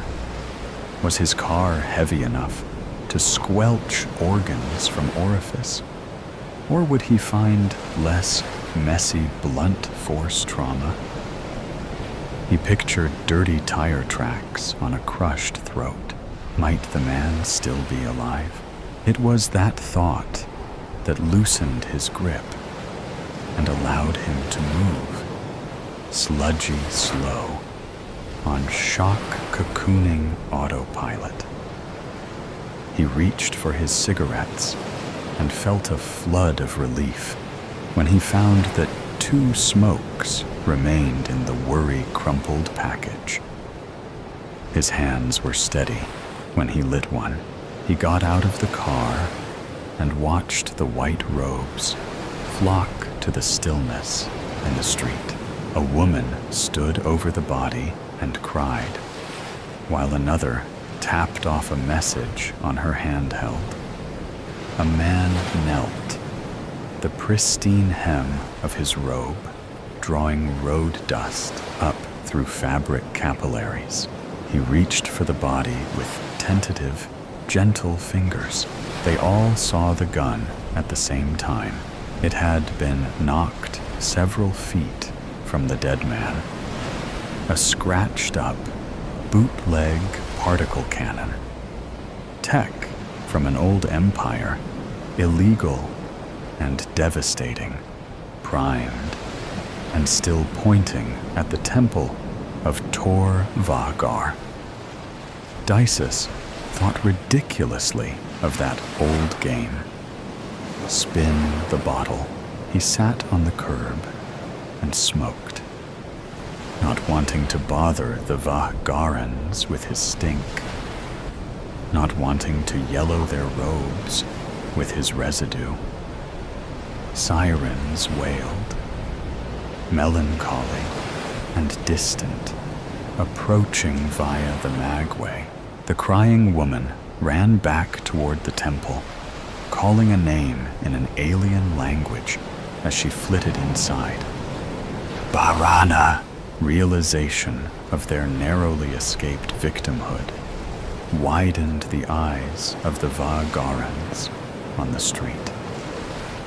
Shock ran through them like a contagion, vulnerability dawning like a weak sunrise. They stepped away from the body, their eyes on the gun, as if it might come to life and shoot them on its own. More Vagarans exited the temple, joining the congregation that formed in the road, keeping a safe distance from the downed would-be gunmen. They discussed in hushed voices, asked shrill questions of each other, and gradually their attentions diverted to the silent, smoking man sitting on the curb by his ruined car. The man with the dirty hem approached Dices and crouched. "Sir," the Vahgaran said. "Sir, are you all right? Are you injured?" Dices blew smoke away from the man's intent, searching face. "Don't think so. Don't think you're all right. Or don't think you're injured." Dices blinked. "Both, I guess." He wanted to laugh. He'd killed a man. He would not be making his appointment. "He saved us!" A woman rushed over, the one with her hand held out, the one who'd presumably summoned the emergency vehicles that were now speeding down the Magway's off-ramp onto the Rue. Blue and red lights spun halos in the morning fog around them. Sirens muffled the increasingly frantic voices of the Vahgarans as their attentions closed in on Dices. He stubbed his cigarette out on the concrete and pocketed the butt. He didn't want to litter in front of these pristine, holy people. Saviors have to keep up appearances, he thought. Admiration was foreign to Dices, and at first he mistook it for suspicion. When the responding officers were finally able to pry him away from the Vahgaran, the media, and the tangle of emergency vehicles, they took him to the police station and parked him in an interrogation room. They gave him a cup of hot chocolate. They shook his hand.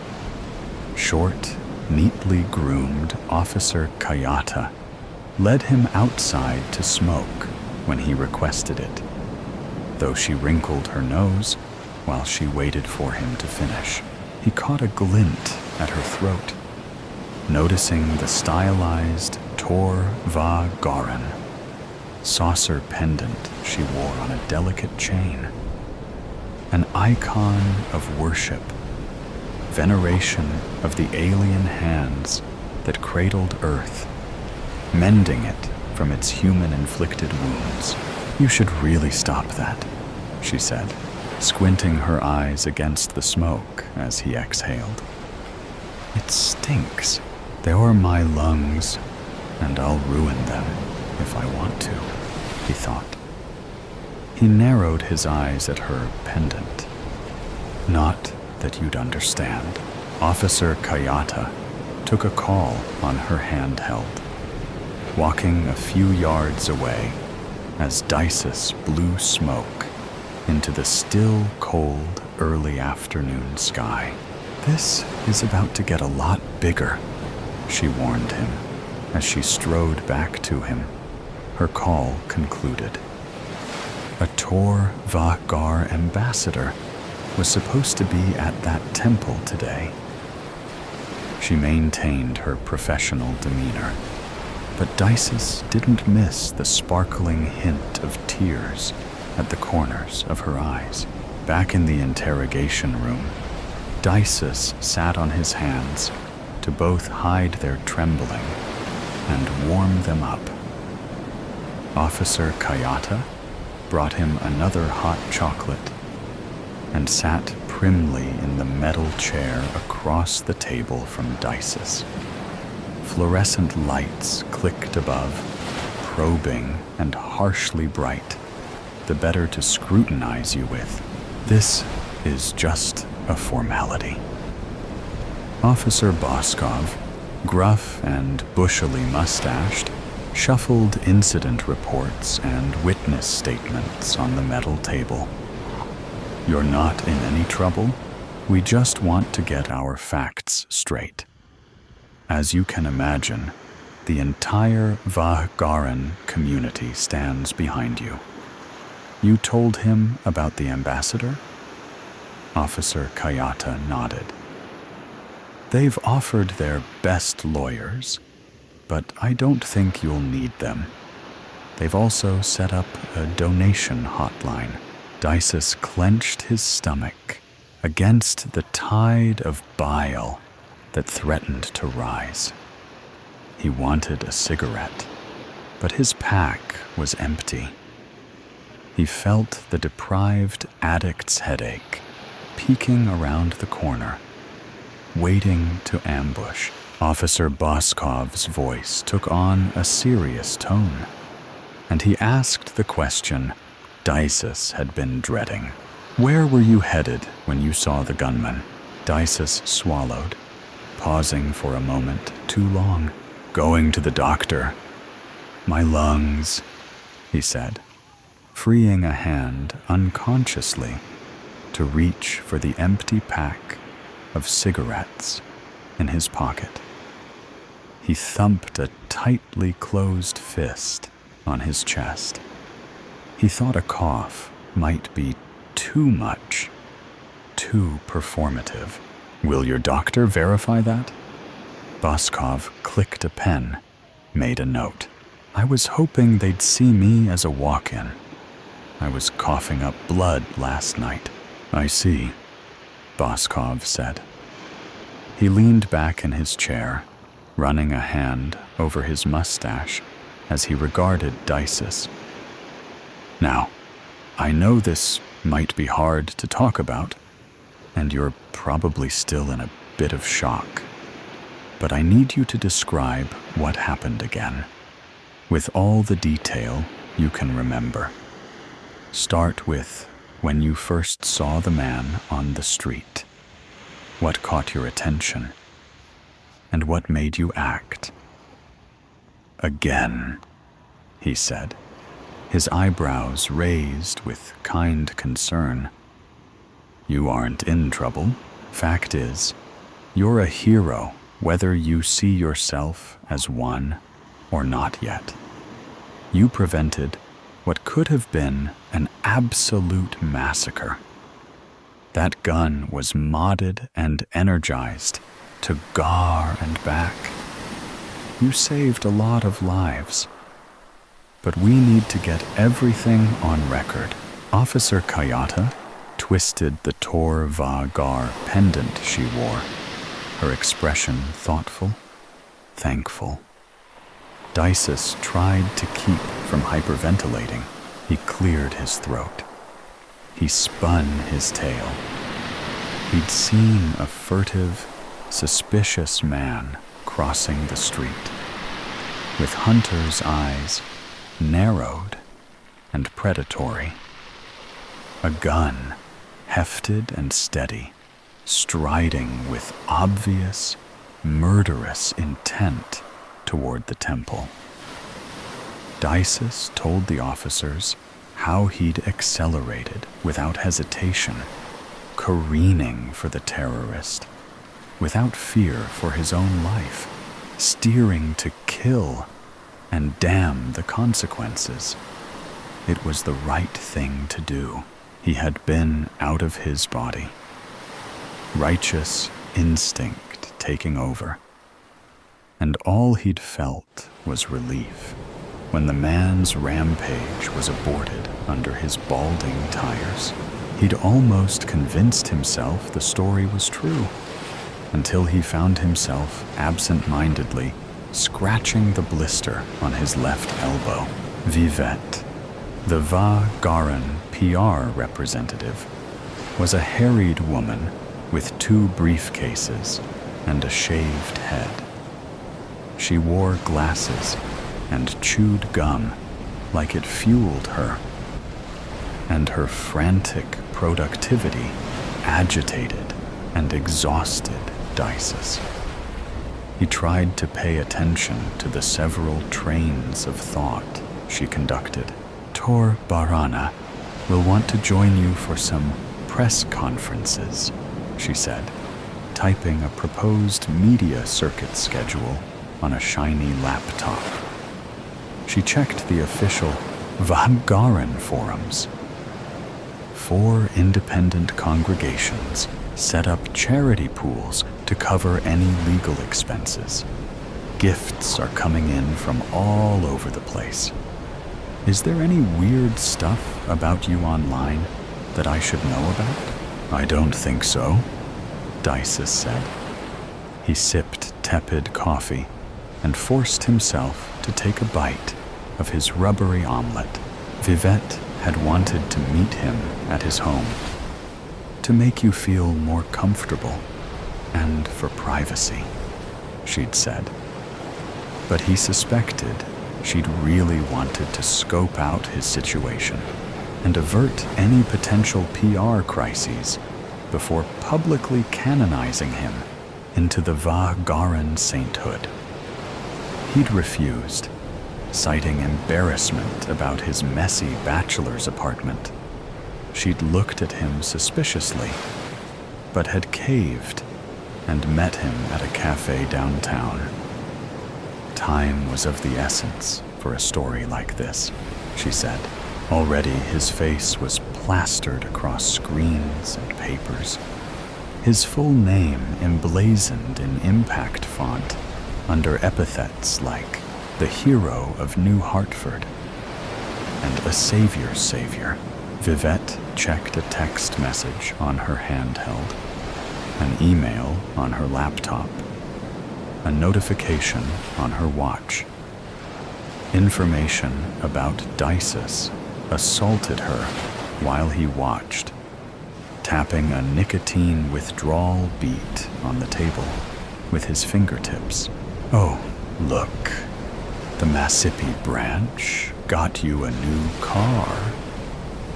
She turned the laptop around and showed Dices a photo of grateful, white-robed zealots smiling next to a state-of-the-art mag car.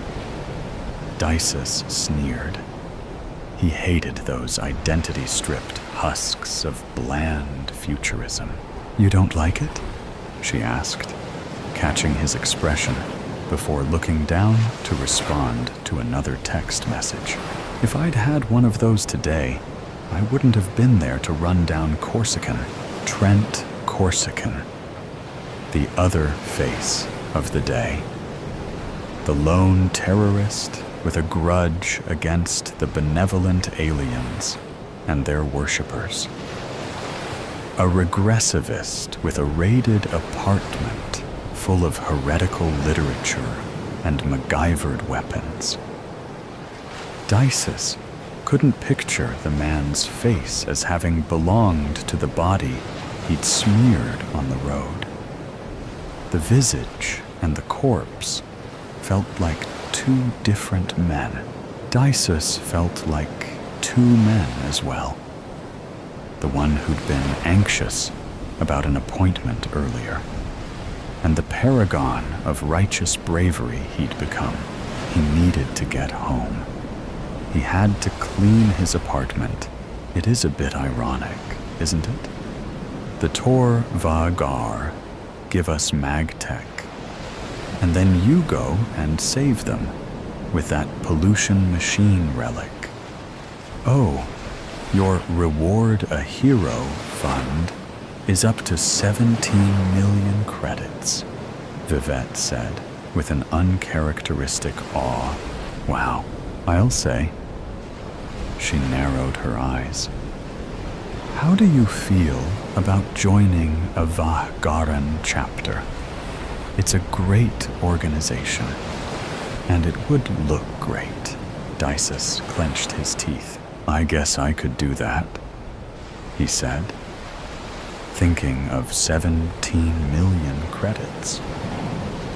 He felt a piece of his principles snap off inside him. Great. A conversion might seem pandering if we do it too soon. She checked her calendar for a good baptism date. Okay. He really needed to get home to clean, and you're going to need to stop smoking.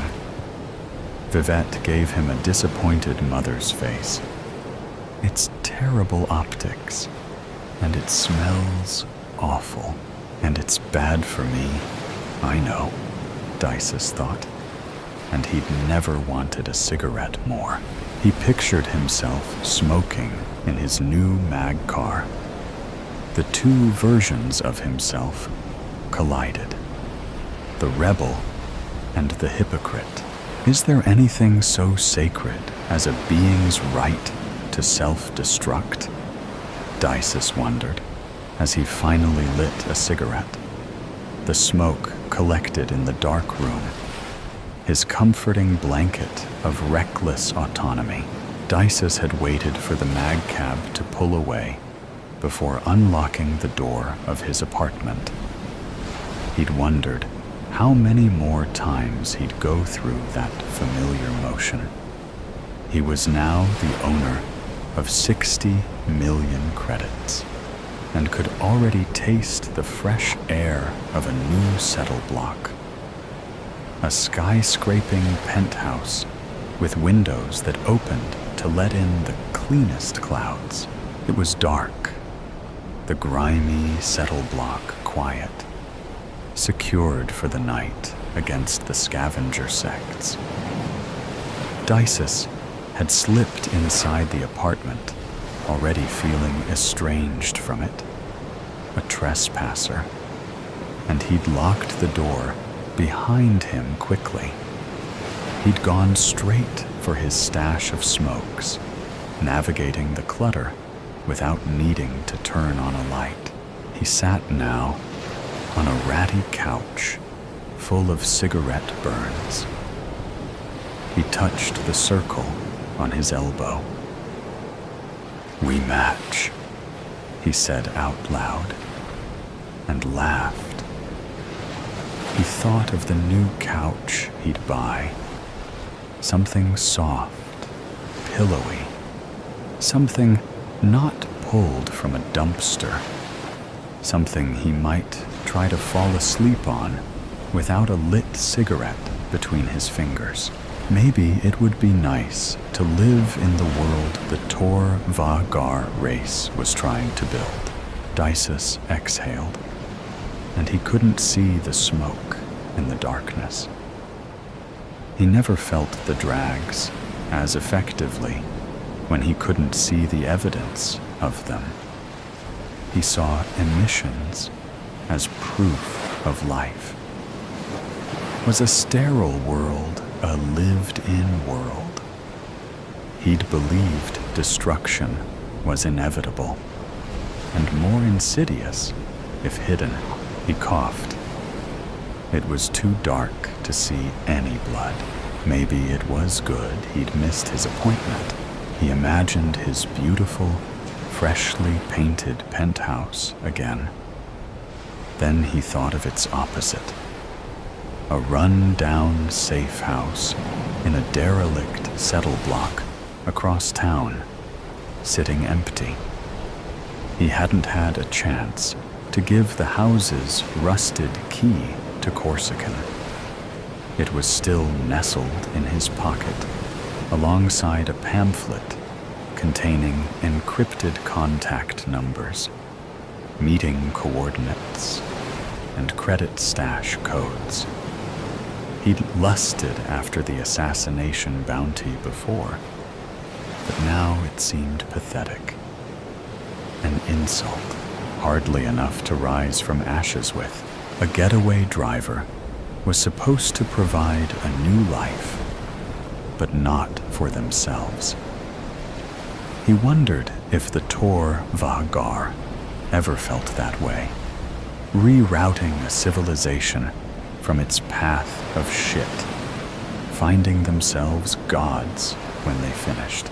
Sorry, brother in cause. Dices raised a fresh cigarette in salute.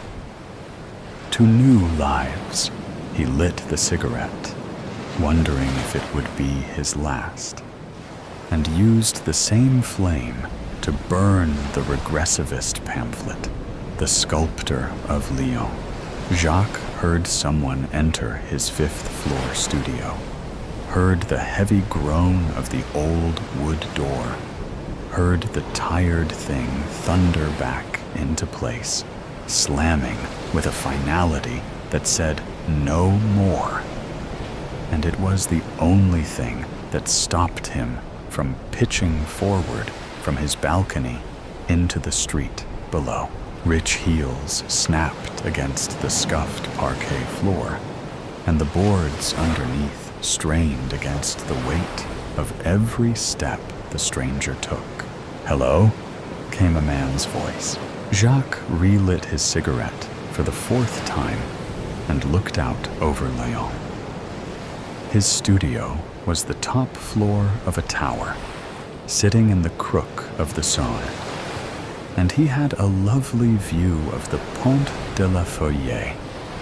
They still called it the New Bridge, even though it had been reconstructed nearly a decade ago, in 1841. He could just see one of his lions from this angle, a stoic beast carved of marble, watching over the people of the city as they crossed the bridge. One of his first commissions. "Hello?" came the man's voice again. It was curious but calm, familiar but unrecognizable, a voice that tugged at his memories and hid at the corner of his eye. Jacques huffed. If he should fall from his balcony, he'd tumble 5 floors and strike the cobble below. With luck, head first. But it would leave a mess for his landlady. And besides, he had company. Ah, but the Pont de la Foyer. If he snuck out at night, he might throw himself to the mercy of the Saône and let it wash away the grayness of his life. "Hello? Jacques? Out here." He flicked the last of his cigarette over the railing. On the balcony, the steps drew close, and only once Jacques felt the presence of another beside him did he turn. And Jacques startled. Beside him stood a man dressed head to toe in rich reds and blacks, accented with gold buttons and chains and jewelry. His boots were buckled with gold. His hands were covered in black satin gloves, and upon his head sat a broad-rimmed hat with a white feather in the band. The clothes screamed wealth, if not style, though perhaps they whispered a style to come. "Monsieur Desrosiers." Jacques cleared his throat. "Pardon me, sir, but I was not expecting you." "No matter." Monsieur Desrosiers smiled and patted Jacques on the shoulder. "I've come to take a look on my commission." Something cold shifted in Jacques' bowels. The commission. It was the one thing he didn't want to think about, and the one thing he couldn't stop thinking about. It was beautiful. It was hideous. And for better and worse, it was the only thing that kept him alive. If it hadn't been for the chance encounter with Monsieur Desrosiers 3 months ago on a moonless, foggy night when Jacques planned to get well drunk and then to go looking for trouble, whether in the dark alleys of Lyon or in the waters of the Saône, or by means of the loaded pistol he kept in his pocket. He might finally have been done with it all. But when they ran into each other just outside Fournier's, Monsieur Desrosiers insisted they enter the bar and share wine. And when Jacques told him of his misery, of his heartache, of giving up, Monsieur Desrosiers insisted further. "I can't do it anymore," Jacques said. "Every breath I draw is torture. All I want is to hold her again, to feel her skin against mine. There's no greater pain than that of the heart," said Monsieur Desrosiers. "But this is the well from which we draw art. Tell me, what do you intend to do with the piece?" "I don't know. I will smash it." "Impossible," Monsieur Desrosiers said. There was no alarm in his voice, just a statement of fact. "I'll not hear another word. I'm commissioning you to finish it." And the price he offered, coupled with the wine, was not something Jacques could refuse. Jacques lit another cigarette. "This way, sir." He took his patron to his workshop, a dusty place filled with statuettes, busts, blocks of various stones, and wooden frames, a place dominated by a column of a man's height, covered by a white cloth that promised severe edges. A stool sat before it, and hammers and chisels littered the floor, scattered like afterthoughts. "Show me," said Monsieur Desrosiers, circling the covered statue. "It's not finished. It cannot possibly be finished. Art never is. Reveal it. It's grotesque. A cruel mockery. Impossible. Your hands are magical. They sing to the stone. Come, do not keep me waiting." Jacques tarried only a moment longer, and then listlessly he pulled at the cloth. There was a radiant guile. "Marvelous," said Monsieur Desrosiers. "She's simply magnificent." He touched the cold marble, placed his hands on the midriff, ran his palm up the perfectly smooth abdomen, cupped an ice-cold breast. Jacques felt his throat harden. Said Monsieur Desrosiers, his thumb and forefinger cradling a nipple. "Such attention to detail. So like the real thing."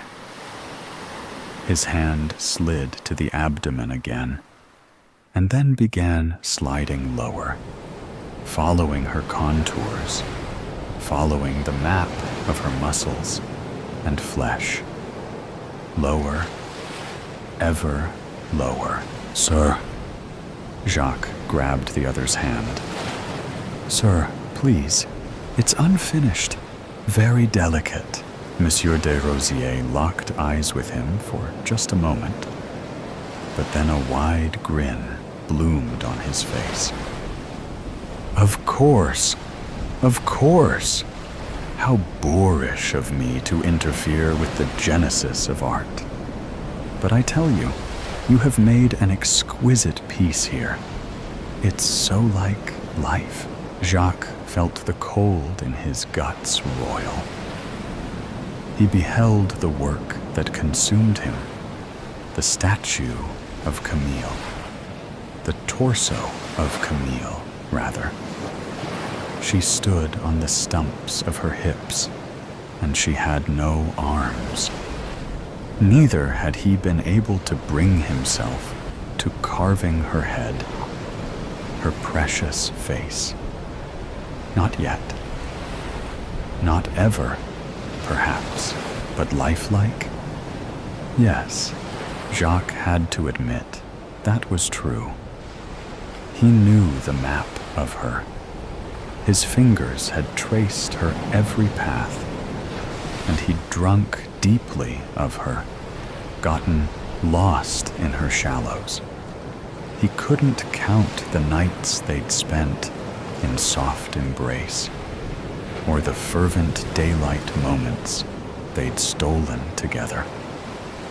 There was no greater love, he knew, and she was forevermore his heart. It was Monsieur Desrosiers that had introduced them.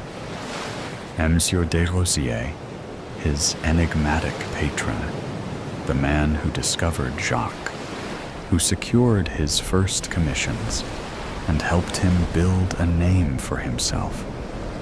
The man convinced of magic hands, convinced that there was nothing they could not sculpt.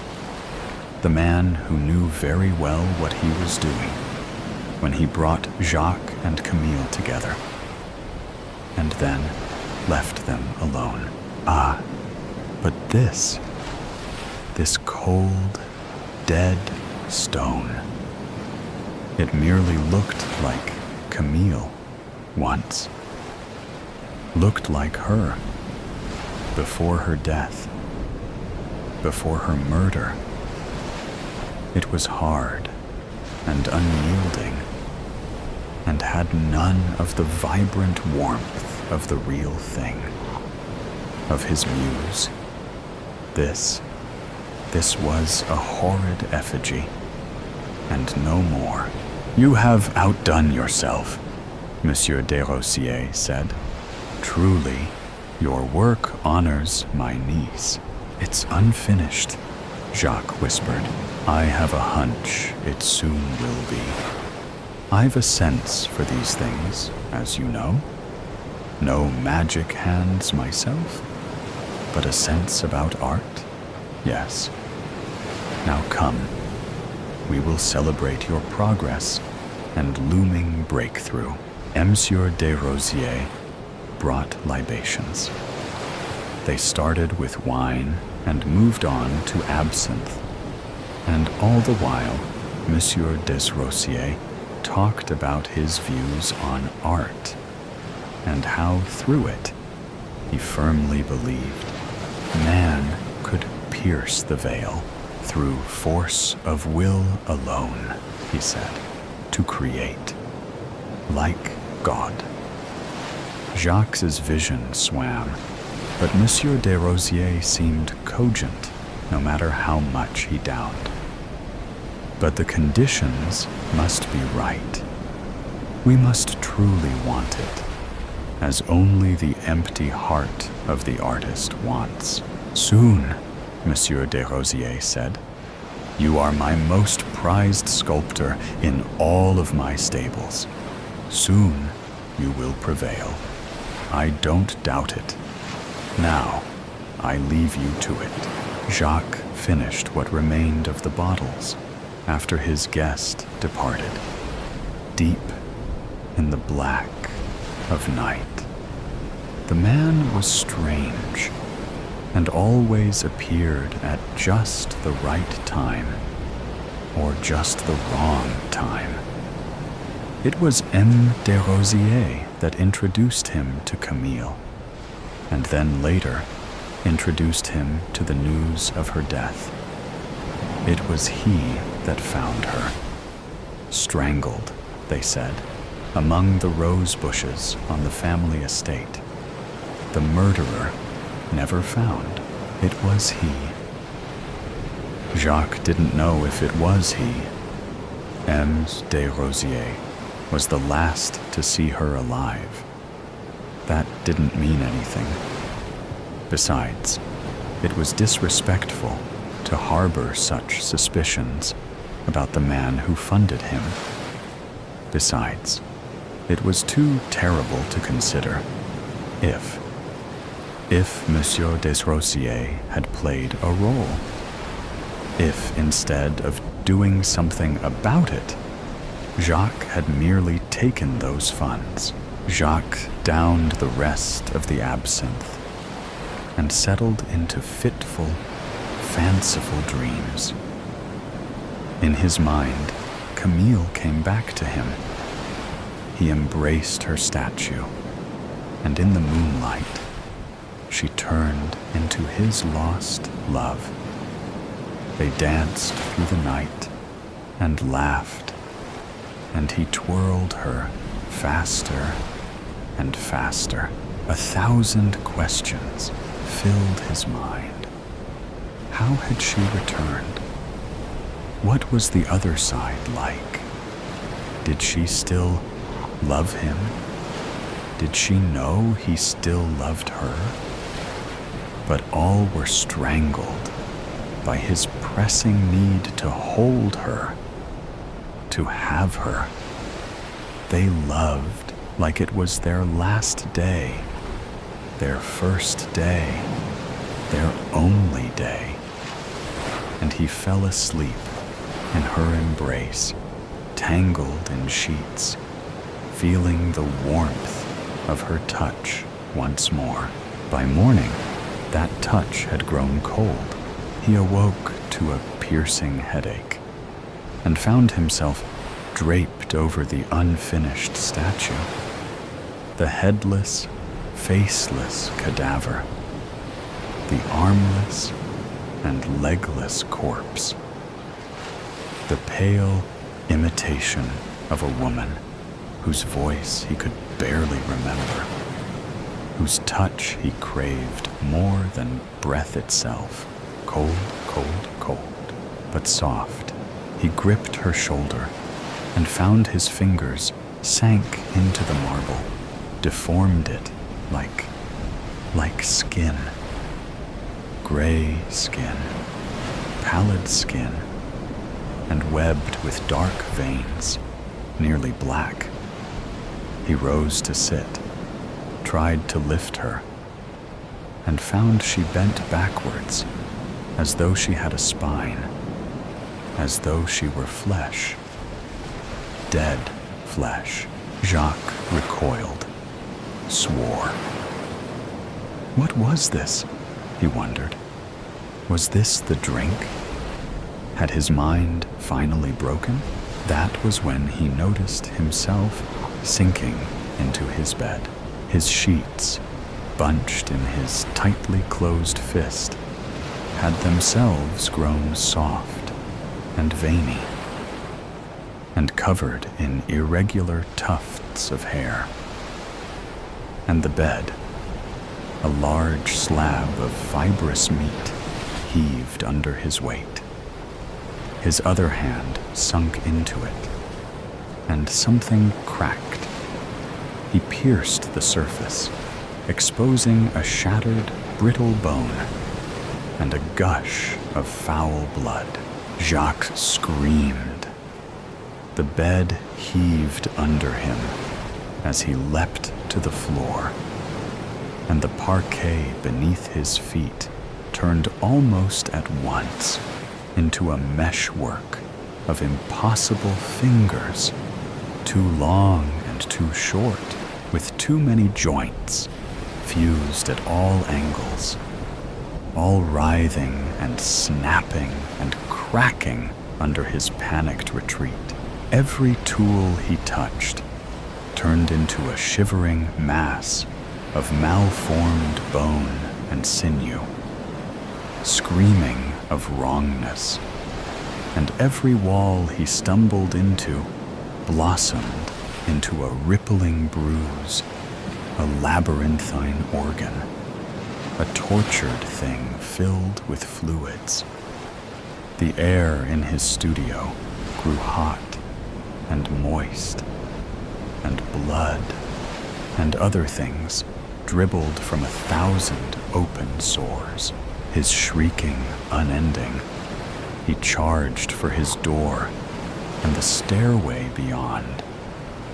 But no sooner had he placed his hands on the heavy wood Then it cracked into a wee of ribs, hiding a colossal, misshapen heart of dozens of chambers, each beating a deafening drum and spurting gore everywhere.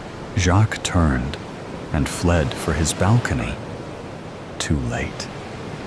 The balcony itself became a broad, lolling tongue which rolled back and kept him inside, and thousands of jagged, splintered teeth erupted from both the ceiling and the floor.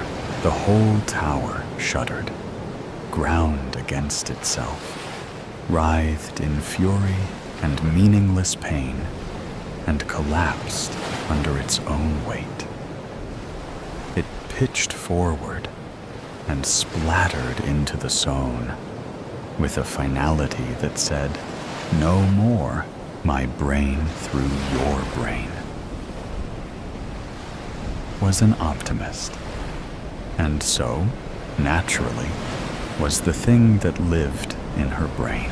She awoke one Tuesday morning to discover the change. At first, it was merely a mental echo, barely perceptible. Two indistinguishable minds, one off by a fraction of a second. For Katie's every thought, there was an echo trailing just behind. Over the day, the new brain drifted further out of sync, and soon she could hear its thoughts, almost identical to hers, but distinct. Eventually, they started talking. "Who are you?" Katie asked. "Katie Singleton," the voice said from inside her head. "That's me." "You're new in there." "I guess so," the voice said. "Sorry." "Don't be sorry." Katie was an over-apologizer too. "What should I call you?" "It's hard to get past Katie," the voice said. "How about Princess Penelope?" Katie asked. It was the name she'd given her imaginary friend when she was an 8-year-old princess junkie. Princess Penelope had filled a void. Playmate, partner in mischief. The sister she never had. The voice was as thrilled as Katie was. It remembered the same childhood. "I love it," she said. "I feel so fabulous. I'm Princess Penelope." Katie wondered what her therapist would have to say about all this, but decided to just go with it. It was nice to have someone like-minded to talk to. They quizzed each other as Katie waited for the morning train, phone held to her ear so onlookers would think there was a real person on the other end of the conversation. "Favorite color?" Princess Penelope asked. "Turquoise," they said together. "Turquoise." "Movie?" Katie asked. "Eternal Sunshine," they replied simultaneously. Eternal Sunshine. "Guilty pleasure food?" "Rocky Road," Katie said, as Princess Penelope replied, "Raw meat." Katie paused, puzzled. It was the first discordant note of their friendship. The train arrived, and they got on. Together, of course. "You seem distant," Noah said. It was Sunday morning. They were burrowed under covers, hiding from the daylight. "Just like eternal sunshine," Princess Penelope noted. Katie had thought the same thing. She smiled. It was like having a sister, a twin. Noah waited for a response. "See?" he said. "You're somewhere else." Katie had felt disconnected from Noah well before the appearance of her invisible friend. Their relationship was stagnant, all unhealthy patterns. She pretended to laugh at his jokes. He feigned interest in her plans. So, what is it? He seemed more annoyed than concerned. When she moved to the city to be with him, everyone said that she was moving too fast, that it was a bad idea. In time, Katie realized that they were right.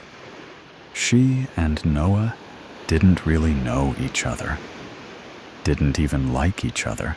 Did you meet someone? She traced the line of his jaw with her index finger.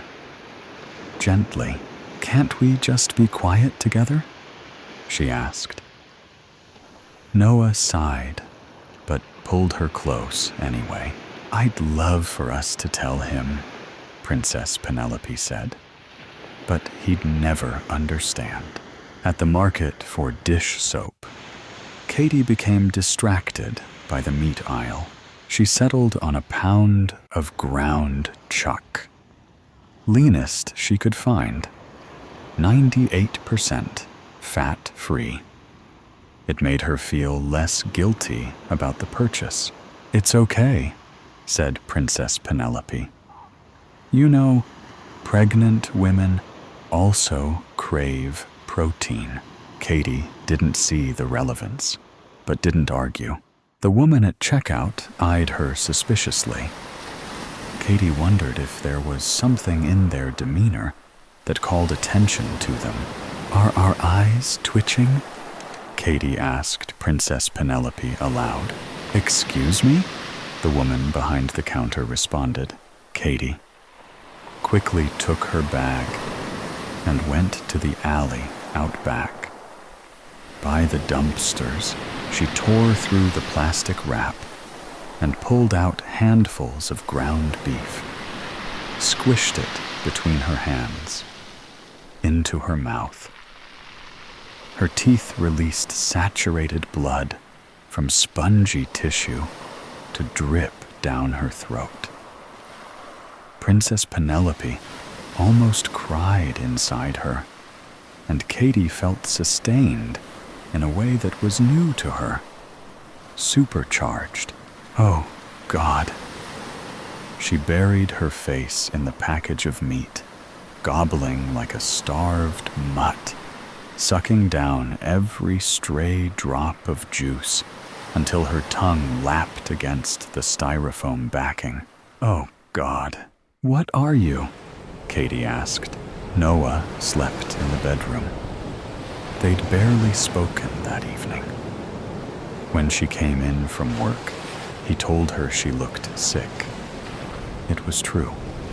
She'd examined herself in the bathroom mirror, cheeks hollowed from lost weight, bags under her eyes, dark as bruises, thinning hair, chapped lips, sores. Still, his words hurt her feelings. Princess Penelope's, too. Now Katie sat on the couch, streaming shows she'd already seen. A shield of noise so Noah wouldn't hear her talking. I don't know, Princess Penelope answered.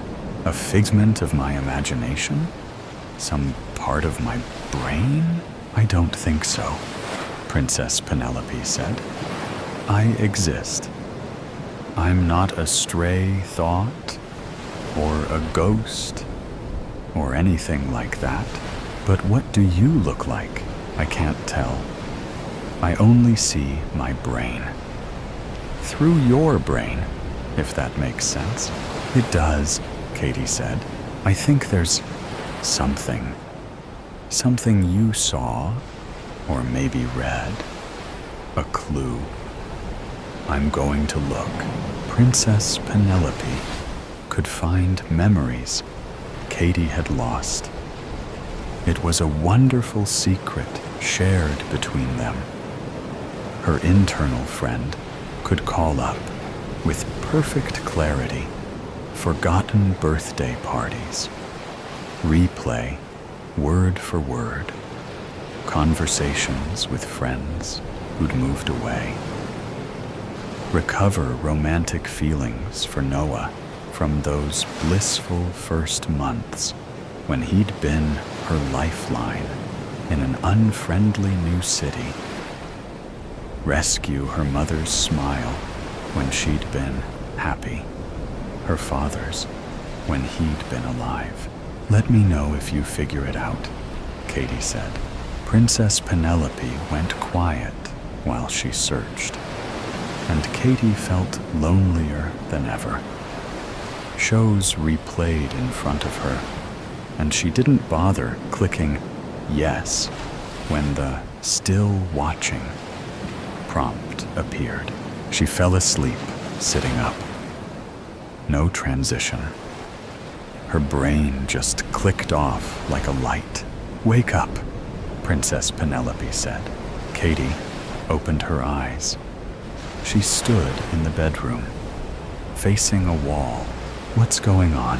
she asked. "Don't be mad," Princess Penelope said. "What happened?" Katie willed herself to turn from the wall and realized that she couldn't. Princess Penelope was in control. "I won't be mad," Katie said. "Just show me." "In a minute," Princess Penelope said through their mouth. Now she was the one using it. "I realized what it was. You saw a video in high school, science class. The zombie wasp. It played in their head. National Geographic. Wasp larvae take over a caterpillar while feeding on it from the inside, directing it to gorge itself until they're ready to eat their way out." "You're a wasp?" Katie asked. "Something smaller, I think," Princess Penelope said. "But the same idea. Some kind of bug, maybe." "A bug?" Crawling around inside her skull. It was too unsettling. Like an itch you could never hope to scratch. "I know," said Princess Penelope. "It's icky." Again, Katie tried to turn her head. Nothing. The muscles of her body were completely disconnected from her thoughts. "Show me what happened," Katie pleaded. Their head tilted down, and Katie saw their hands, covered to elbows in blood. The rest of it. "Please." They turned from the wall, and Katie saw it. Bedspread spattered red. Hammer slathered in gristle. Flesh and bone chips. Tools. Kitchen utensils. Noah disassembled. Chest slashed. Innards strewn. Organs in a pile. Some half-eaten. Sightless eyes staring. Head cracked open. Skull emptied. "I realized what I was really craving," Princess Penelope said. "I didn't want to wake you, but it was delicious. You have no idea." Katie saw everything. Her degraded face in the mirror. Aches all over.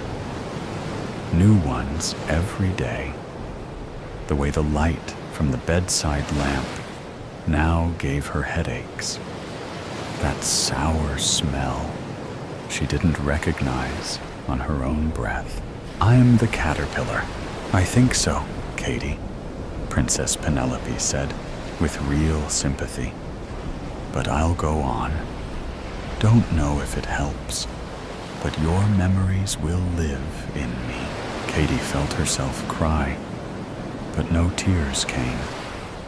She imagined them falling inwardly, pooling in her steadily shrinking chamber within the brain that had once been hers. "I'm so sorry, sweetie. Let's get ice cream." Rocky Road? It was a nice thought. Princess Penelope knew her so well. Black Book. What is the value of a human life? Henry often wondered this himself. Sometimes it was all he thought about. A person is born, goes to school, gets into a career, and maybe even settles down and has a family. So many factors go into someone's life that it is hard to quantify each variable. Yet Henry constantly tried to answer the question, and that's why you need to sort the shelves the way the company trained you. Do you understand, Henry? Henry blinked as his manager's words brought him back to reality. He turned to face the red-faced man. Sure thing, I'll get right on it. Apparently unsatisfied with his response, the sniff-necked manager left the aisle with a huff. He didn't know what the manager was upset about this time, but that was his usual response when his boss was angry. Henry felt relieved when he was left alone. The store initially hired him as a cashier. He tried to do his best, but his people skills were subpar. His boss didn't take long to give Henry a new position. Now, he was in charge of stocking and sorting the shelves. It was a peaceful job, except when customers asked him where certain products were. If he had to listen to another customer asking him where the sour cream was again, Henry shook his head at the thought. That was one of the things about people that bugged him. They never even seemed to attempt to look for stuff themselves. It seemed they thought their time was more valuable than his own. During his first few days of employment, the other staff would ask him many questions. Hey, how's it going? Did you catch the game last night? Why do you just stare off into space sometimes? Henry would always answer their questions the same way. I can't talk right now. They seemed to catch on that he didn't want to speak to them. His mind had more important subjects to think about. He only took this job because Henry thought he could think about life from a different perspective. His real work had been stalling for some time now. Henry just felt like he needed some inspiration to propel him forward. That was what he hoped to achieve, working at a grocery store. So far, all he had achieved was to get a piercing headache anytime he spoke to anyone. As he stocked the shelves, trying to remember how they had trained him, he yearned for something society said was wrong. He checked his wristwatch and saw it was 4:45 p.m., almost halfway done. Soon, Henry could pursue his real passion. Time went by in a blur for Henry. It was 5, then 6, then 7. And before he knew it, it was almost time for him to leave. He looked at the shelves and saw they were all in perfect order. All that would be left for him to do now was clock out and walk out the front door. Most people would then get into their cars and drive home to their families. Henry had no family, at least none that were still alive. That thought used to pain him when he was a kid, but thinking about it now, he felt nothing. He had gotten used to living alone. Besides, since he was alone, no one could disturb his work. Henry had been watching one of his co-workers for the past few weeks. A bright and full of life young female who would be attending a well-known college in the spring. If overheard gossip was to be believed, she had a promising future. She was, however, known to be promiscuous. Everyone at work knew about it, and every time her boyfriend would come to pick her up, Henry could feel the tension in the air. Some guys she had been intimate with even worked at the grocery store. Many of their co-workers would show disgust with the woman, but Henry didn't have an opinion. He was more curious about it than anything. A woman who seemingly has a perfect life does something consistently to jeopardize everything. It fascinates him. That was why tonight he was not going to be going straight home. Henry already had everything planned in his mind. He just needed to wait.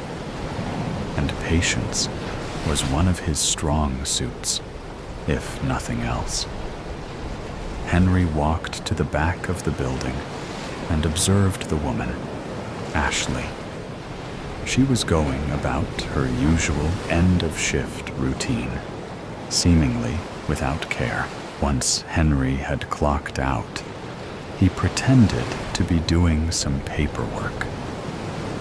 Essentially, he was just stalling for time until Ashley was finished talking to the other employees. As the minutes passed, Henry wondered what she could be talking about for so long. That was another thing that Henry had trouble understanding. Small talk. What was the point of talking about subjects both sides knew the answers to, but pretended they didn't? It utterly baffled him. This was why his work was so necessary. Soon, I will have another piece to the puzzle. I know I am so close to understanding, so close to knowing what makes a person a person. I just need more experiments, more time. Finally, he saw a woman with 2 blonde pigtails and wearing her uniform with modifications, revealing more of her body than was appropriate. Looking at her, even Henry could see why all the guys went for her.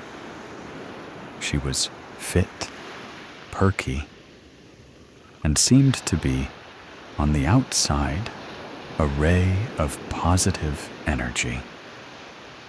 However, he wasn't interested in any of that, because his interest in her came from a different place. Okay, see you guys later. Ashley said this, and waved goodbye to everyone she had been talking to. They waved at her and said an unsynchronized goodbye.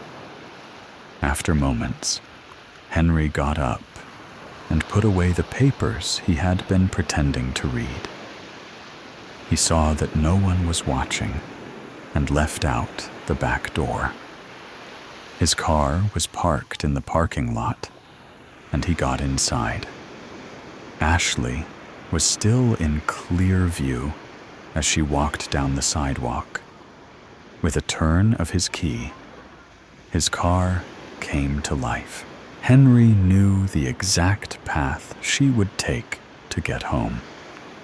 The key to any good plan is careful calculations, after all. He went the opposite way, instead of driving behind her and potentially being seen by a co-worker.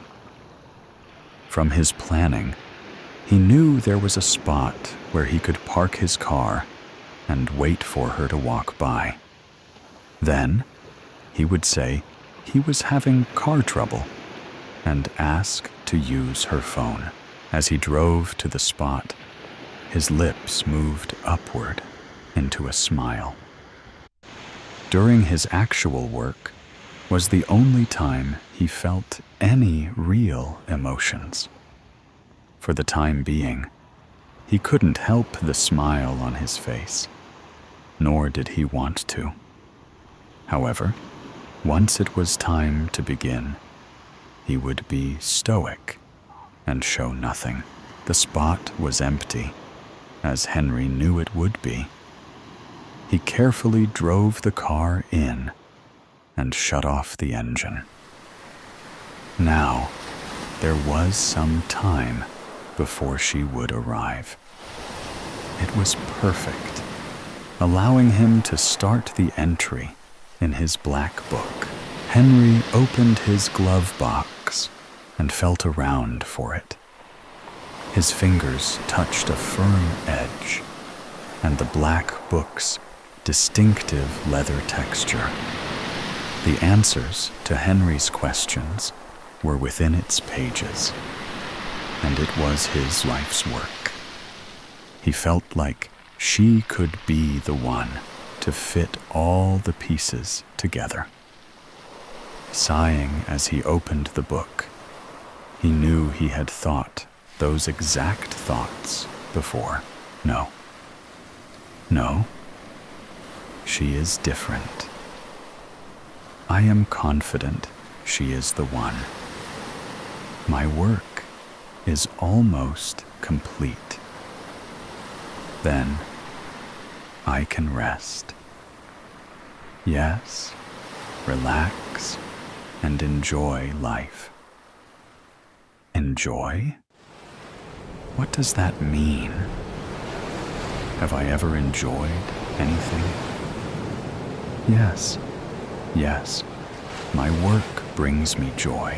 Henry violently shook his head in an attempt to clear his thoughts. He checked his wristwatch and knew Ashley should be passing by any minute now. The car door creaked as Henry opened it, and the ground beneath his feet made a crunching noise as he exited the car. His senses were always heightened as when he was working.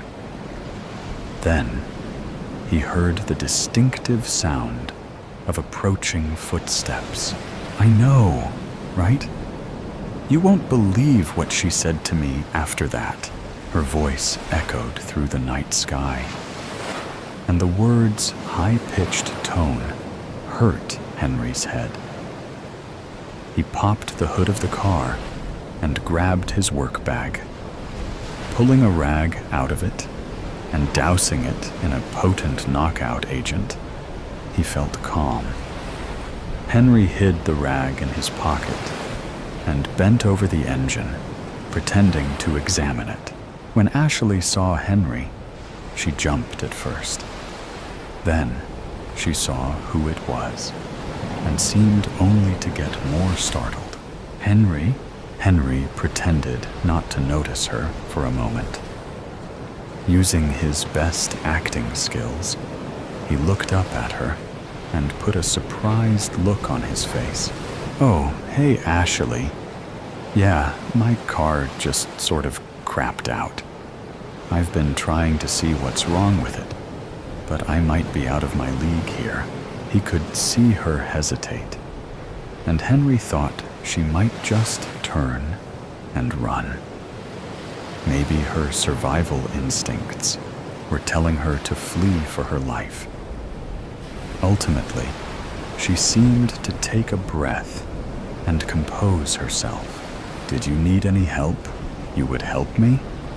A strange man in a dark alley? She chuckled at that, and that confused Henry. He genuinely asked her that question, and she thought he was joking. Was it because they worked together, leading her to believe she knew him somehow? In the end, Henry didn't know. Do you need help or not? I got to meet up with someone soon. Of course, that would be great. Thank you. Can you just hold a light over here so I can see the engine better? Sure. She opened her phone and turned on its flashlight. Ashley approached the car's hood and held the light high to expose the engine. Let me just grab a wrench. 1 second. Henry went around to the back of the car and pulled the rag out of his pocket. That was when it happened. And it didn't surprise Henry. His vision started to turn red, and his head began to tremble. His ears began to ring, and he had to hold on to the car as dizziness suddenly overtook him. The symptoms only got worse and worse until he blacked out. When he came to, he was sitting in the front seat of his car with his black book in hand. He sifted through the book, remembering where he got it. It was at a yard sale, of all places, where he first saw the black book. The book seemed to call to him with its ornately designed cover. Immediately, he went over and picked it up. He remembered thinking that this book was what he had been missing his whole life. Henry gave the owner whatever insignificant amount of money they had wanted and left. That was the day his life had truly begun. Now, he had a passion for his work, his genuine work. Focusing on the present moment, he opened the book and read its most recent entry. Participant 264. Name: Ashley. Perky, attractive, promiscuous, naive, trusting, deceitful, social. Performed fingernail removal on both hands. She screamed in agony for several minutes, surprisingly. Then, she became silent. After a few minutes of silence, I proceeded with a finger removal. This elicited intense emotions from the participant, which went on for several minutes. After I removed all the fingers and the screaming and pleading stopped, more work was required. Starting from the wrist, I cut the skin and peeled it back all the way to the elbow. I took great care to ensure the patient didn't black out from blood loss. The results of the experiments had to be seen on the patient's face. This continued until there was no more skin on both her arms. At this point, the participant was slipping in and out of consciousness, and I knew it was time to end the experiment. I used an axe I bought from a camping store, and placing her head against the floor, decapitated her in 2 swings. It would have been 1 swing, but I lost my footing.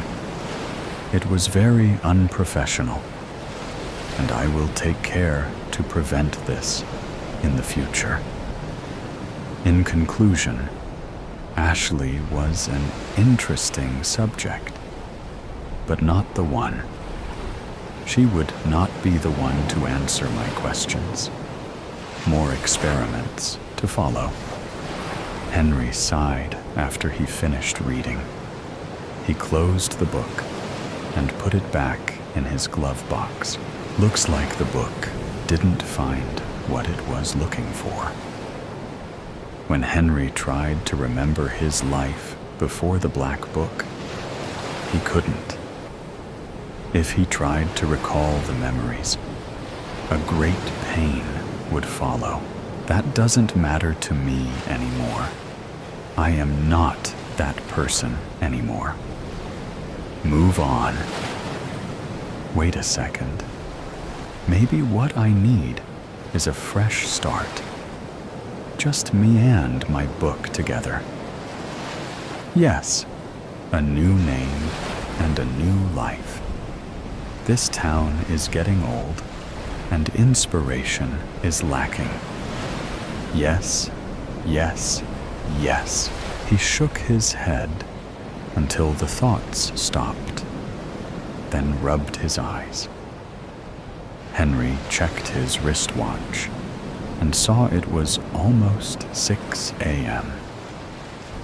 They would soon be looking for participant 264, and the idea made Henry chuckle. There was no way they would ever find her. He had made sure of that. That didn't matter to him, though. He needed to look toward the future, for he was one step closer to knowing the value of a person's life. Vanish. I tried to be gentle. I tried to come to you slowly, revealing myself in fragments under the growing dimness of dusk. I stepped ever so carefully into the downward cast of the yellow street lamp's sepia light, sending forth first a finger, then a tentative but eager to caress hand. I moved so gently, so slowly, that I felt the cloak of darkness removed from my face, inch by inch, nose first, before there was no more hiding. I did this for you, as not to startle you. Didn't you see? I even smiled. Those sparks of kindness you all boast so easily, like the one you'd given me. And yet, you still screamed, shrieked even. A shrill shriek of survival, one of horror and fear, as if the very sight of me would be your upending. And how you ran, just took off, as if the wind came and swept you away, leaving no blame for yourself. I offered you my most sincere attempt at kindness, an approach akin to that of a person who wishes to greet a cute puppy.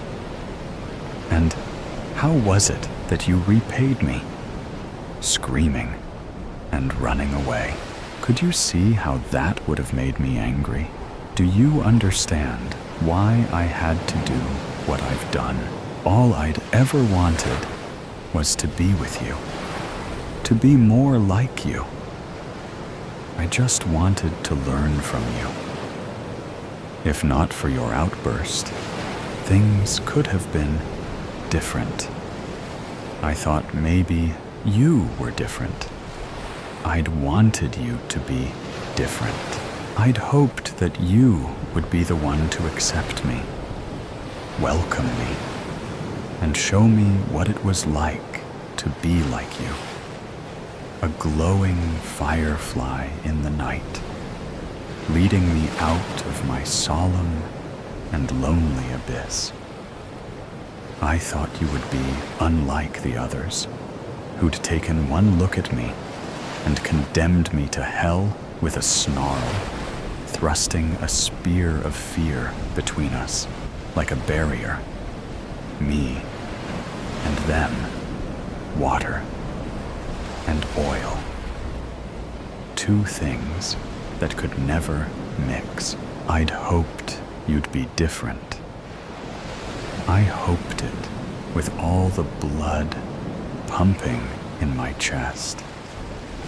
I thought you would see how much I'd longed for us to mix, and how much I dreamt of the opening of your arms, wide, like I'd watched you do to so many others around you. Even that bowling ball of a man I saw you squishing faces with, his arms barely able to stretch around his own belly to wrap around you as you rocked slowly together behind your bedroom window. It was such a wonder to me how he was not greeted as I was, what with the cruel things I'd seen him doing. I'd wondered how the fear would gleam in your eyes once you'd finally learned the truth about the man you let stay in your bed. All those dirty and lustful glances he'd given the children at the park when you were not around, telling you he had late meetings so he could take the long way and feed his devilish desires, window shopping the younglings as they played. Yet, you did not look at him as the foul and disgusting monster he was. Instead, it was I with whom you'd shown such disgust and foulness, a violent terror shooting through those eyes at my unveiling this evening. You were certainly not how I'd hoped you would be. You were just like the others, who saw my burned and battered face, the scarred and charred mask of skin I'd been forced to present. I saw the judgment glinting between your lashes, just like the rest of them. Monster, they'd called me, without even giving me a chance, without even a hello or a flicker of pity. Even that I would have understood, maybe even welcomed. Perhaps that was what I'd been missing. A sympathizing and tender outreach. A compassionate soul there to guide me towards the light. After all, darkness was all I had ever known, all I had ever seen, save for the blinding blaze of the flames my mother tossed me into, spouting about how I'd belonged in hell for devouring my twin brother before he'd had a chance. I'd heard people say, there is darkness in all of us. Perhaps I'd consumed all of my brother's when I took his life for my own. Perhaps we would have been all right if he'd not vanished before his first breath. Though perhaps not. What with the mother we had, he'd gotten the better end of the deal, I'd supposed. And what had mother expected? She, the tree. I, the apple. For years, I tried to be a good person. I tried to be anything but the sum of my scars. Tried to make friends. Tried to reach out. But you tell me how much of it one can take before he breaks. 1 year? 5 years? A decade? Try 3 decades. 30 years. Monster. You hear it enough, you start to believe it. No one gave me a chance. No one gave me the time of day. Just gruesome looks and disdained scowls. No hello nods passing on the streets or returned waves. No pleases and thank yous at the shops. Just flashes of fear and short silent submissions. Anything to end our interactions quickly. People saw me and sort of monster. So, I'd said, a monster? That's what you want? That's what you get. I'd decided I'd become the very thing deserving of those unpleasant greetings.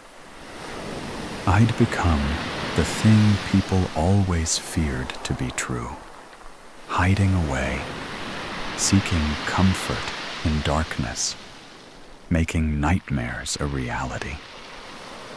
What freedom, what relief to finally surrender to myself. Mother would have been proud, I'd thought, though I never did lift the pillow to find out, as she wiggled and writhed beneath my arms. Just a couple of minutes, Mother. You'll see your son soon. Even then, I wasn't convinced I was monstrous enough for her. After all, I'd done her a favor. Her death, my first, was much gentler than the ones who'd followed. The kindness I'd shown my mother was perhaps the last bit that existed in my body. Or, so I'd thought. The day that I met you enlivened a remaining ember I hadn't realized was still burning. There was a weak and muted flicker of something other than darkness that remained somewhere deep inside me, somewhere you were able to touch. Do you remember? That day at the coffee shop, your purple polka dot headband tied primly in a bow, your hair pulled back into a high bun with just a few curly strays dancing around the edges of your cheeks. How you'd actually smiled at me before asking for my order, and then how you'd thanked me once I'd paid, wishing me a good day. There was no grimace in your manner, no hesitation at my mutilated face. You were so pretty, so kind. Not like my mother, not like any of the others. How had I gone so many years without this perfect human? That is the most profound thing about darkness. Even a flash of light is enough to change the entire atmosphere. You were that light. So there was still goodness in the world. There was still hope for me, past be damned. You showed me that, and so I'd followed you home that day, and many of the days since then. I watched you. I protected you, like the rarity that you were. I tried to preserve your kindness, study it, waiting in the shadows for our next encounter. And when I'd discovered there was already a man in your life, I'd followed him too. I had to make sure you were safe, that no one was threatening your goodness, as if your light was already spreading to me, the way fire always does. I cared for you by taking care of him. There was no room for a pedophile in your life. He was a threat to you, a rapid of white waters sure to extinguish you. I couldn't let that happen, but after he was gone, you disappeared. The next day, when I went into the coffee house, hoping to see you, expecting to see you, sparkling with relief and joy, for finally you were free. I did that. I'd envisioned it many times, Me waltzing into your shop, you ready with open arms to thank me. Me, your savior. You, my savior. But you were not there. Then, or the next day, or the next. Where were you? I watched outside your house, the lights going on in the morning, then off as the evening turned to night. But you did not leave.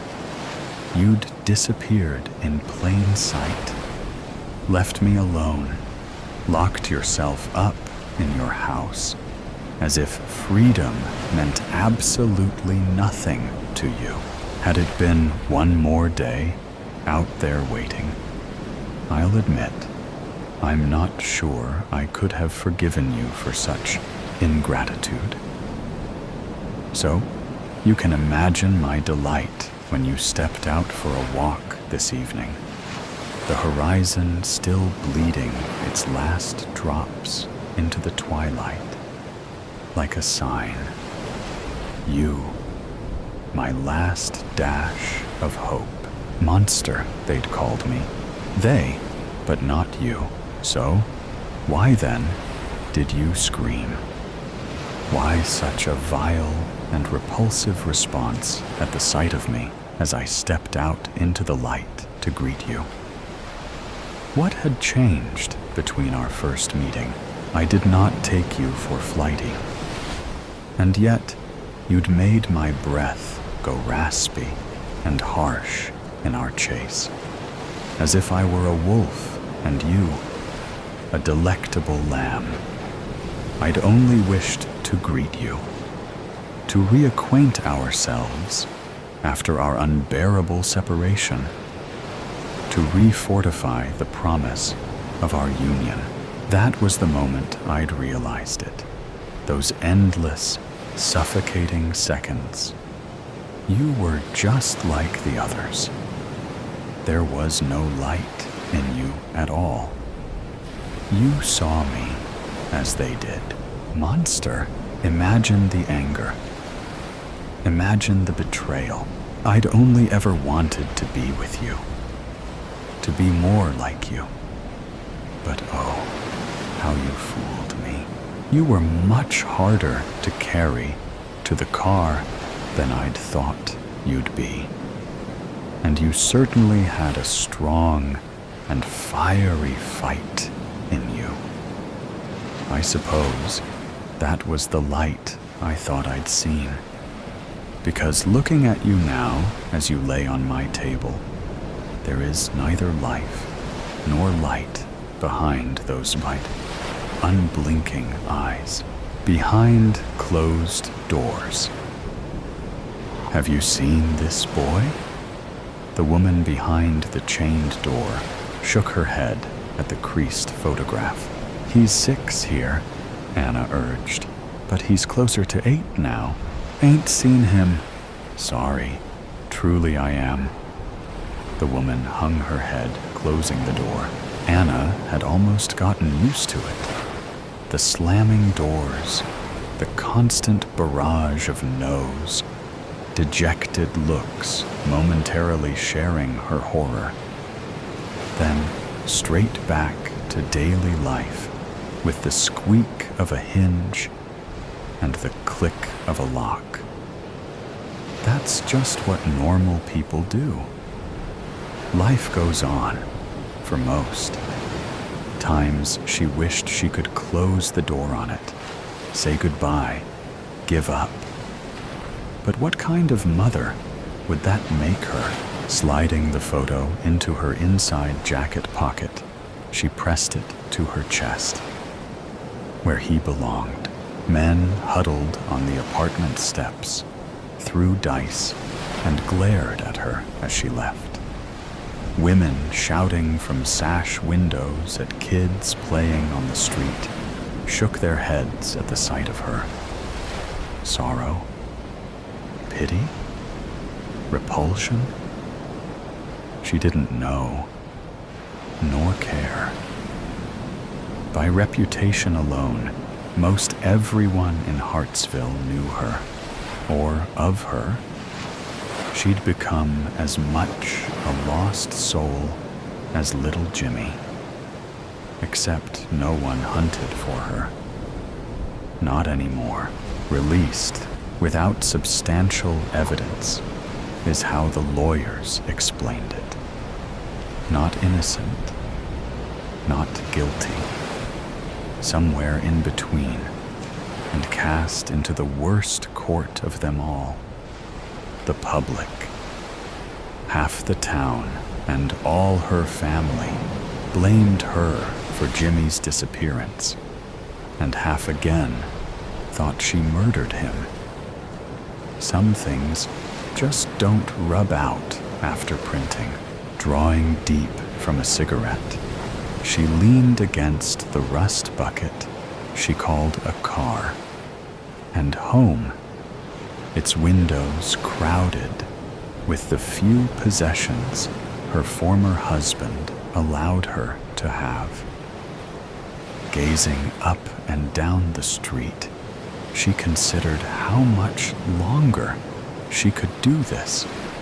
How many more shoes could she wear through? How many? Hey, you. Anna turned, searching for the smooth voice. A tall figure lurked in the alleyway opposite, features hidden by the descending sun, intentions none the plainer. Cocking an eyebrow, she pointed to her chest. Yeah, you. Come here. Waving her over, he disappeared into the poster-tattered passage. Discarding the cigarette, she made a show of tucking her 4-day fresh white tank top into her equally dirty jeans. In reality, she ran a hand under her cargo jacket, making sure the snub nose would be easy to pull.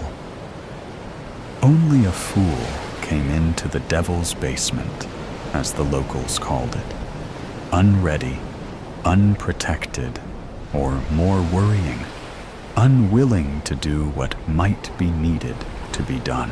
Steadying her breathing, she edged between the cars and made for the mystery man, standing at the other end now, 1 foot on the crumbling red brickwork, arms folded, eyes closed, his head tilted to the gathering clouds. What do you want? She asked, placing her hands on her hips. Not me. He didn't open his eyes. Well, who? Boss man. Should that mean something to me? Maybe. It doesn't. Now what's this about? He needs a job doing. Says you're the woman for it. Sorry. Don't do job interviews in back alleyways. She turned, throwing a dismissive wave over her shoulder. Here now, woman. Before you go, he wants you to have this. He extended a closed fist, finally opening his eyes. She stepped back, squinting in disbelief at his yellow stare, blazing like the midsummer sun. Nonetheless, curiosity sunk its teeth into her. What's that? A gift. If you like, more be waiting after a ride in that car down there. Nodding toward the perpendicular laneway, Anna leaned out, all cautious, like to spot a rumbling estate wagon. Who's in that? And where would it take me? Trust me, woman. You ain't going to care after you see this. He waggled his fist. She extended a shaking palm.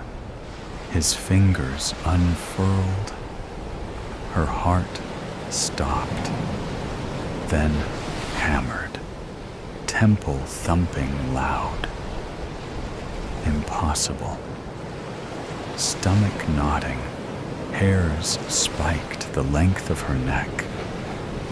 How? Dizziness overcame her, faint, happy, angry. It was all too much. Tears welled as she lifted that tiny yellow watch.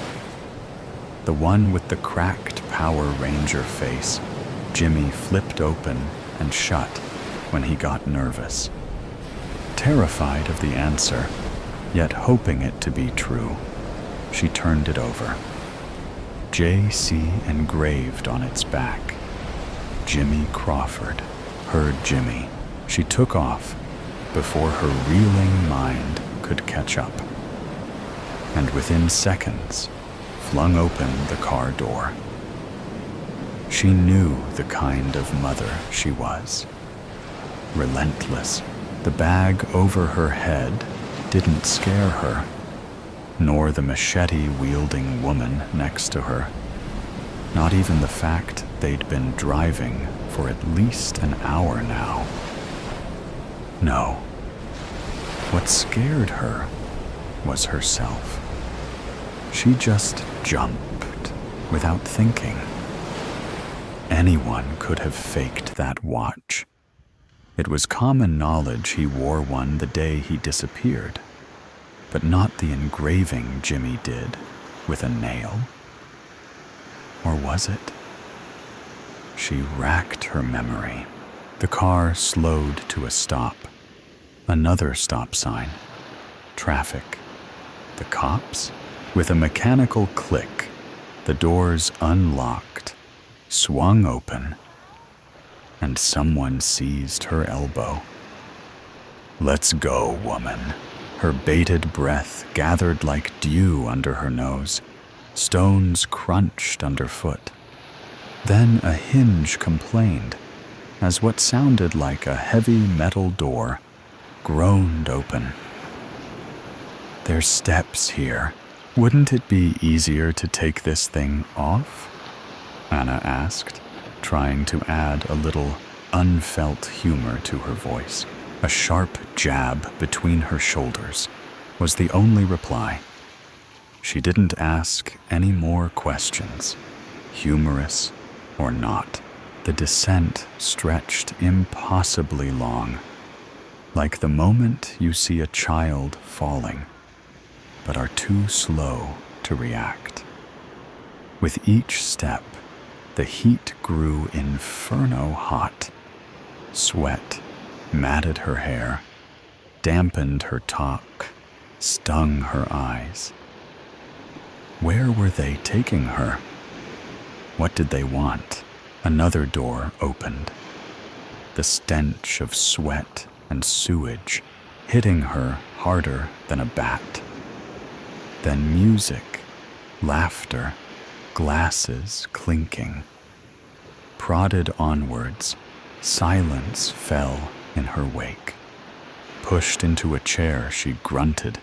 Canvas bag whipped from her head. She panted the stale air. The room flickered. Tiny flames dancing behind red glass scattered across a discord of tables.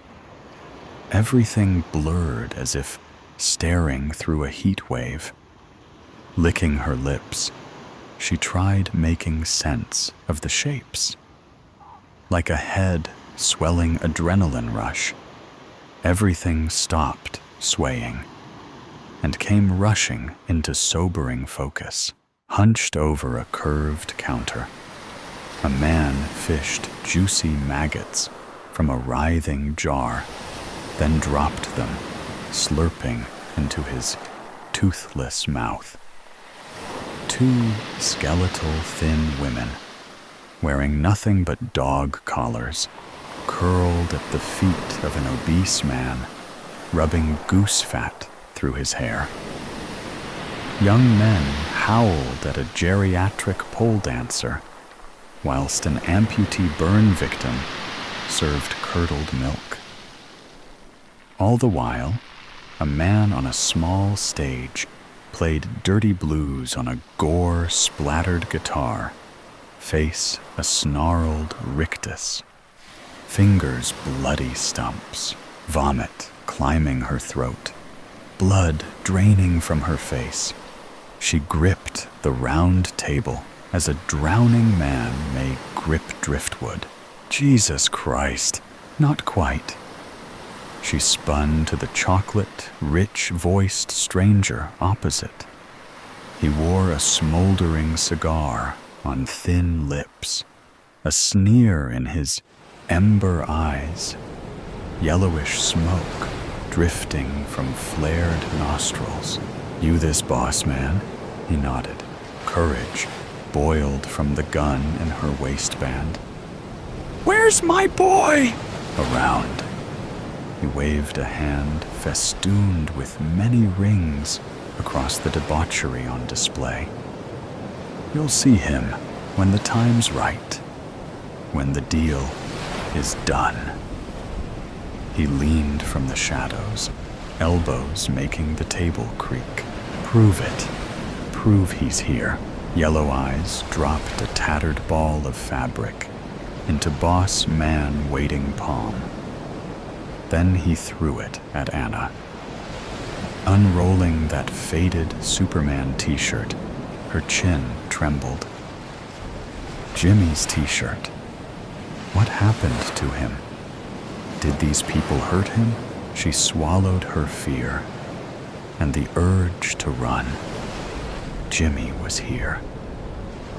After 2 years, she finally found something. Something more terrifying than these foul bastards. Hope, what do you want? Where did you get this? She cuddled the disintegrating garment. No small talk? She held his burning gaze. Fair enough. He was wearing it when we found him. Where? Not far. Right under your nose, actually. A neighbor. A fucking what? She leapt up, anger hammering her chest. He held out his hands. Calm, Anna.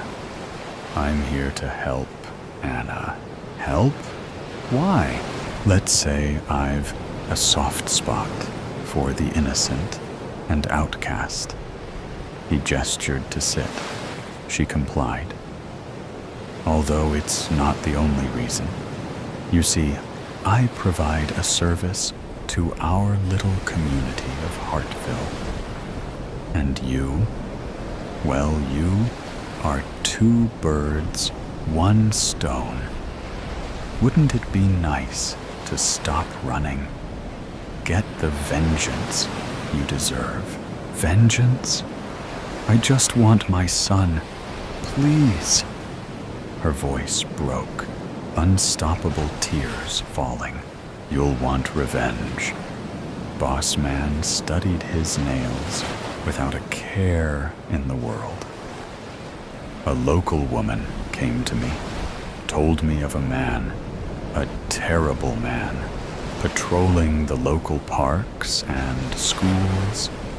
Said he was offering sweets and toys to her nieces to get into his van. Smart girls ran away.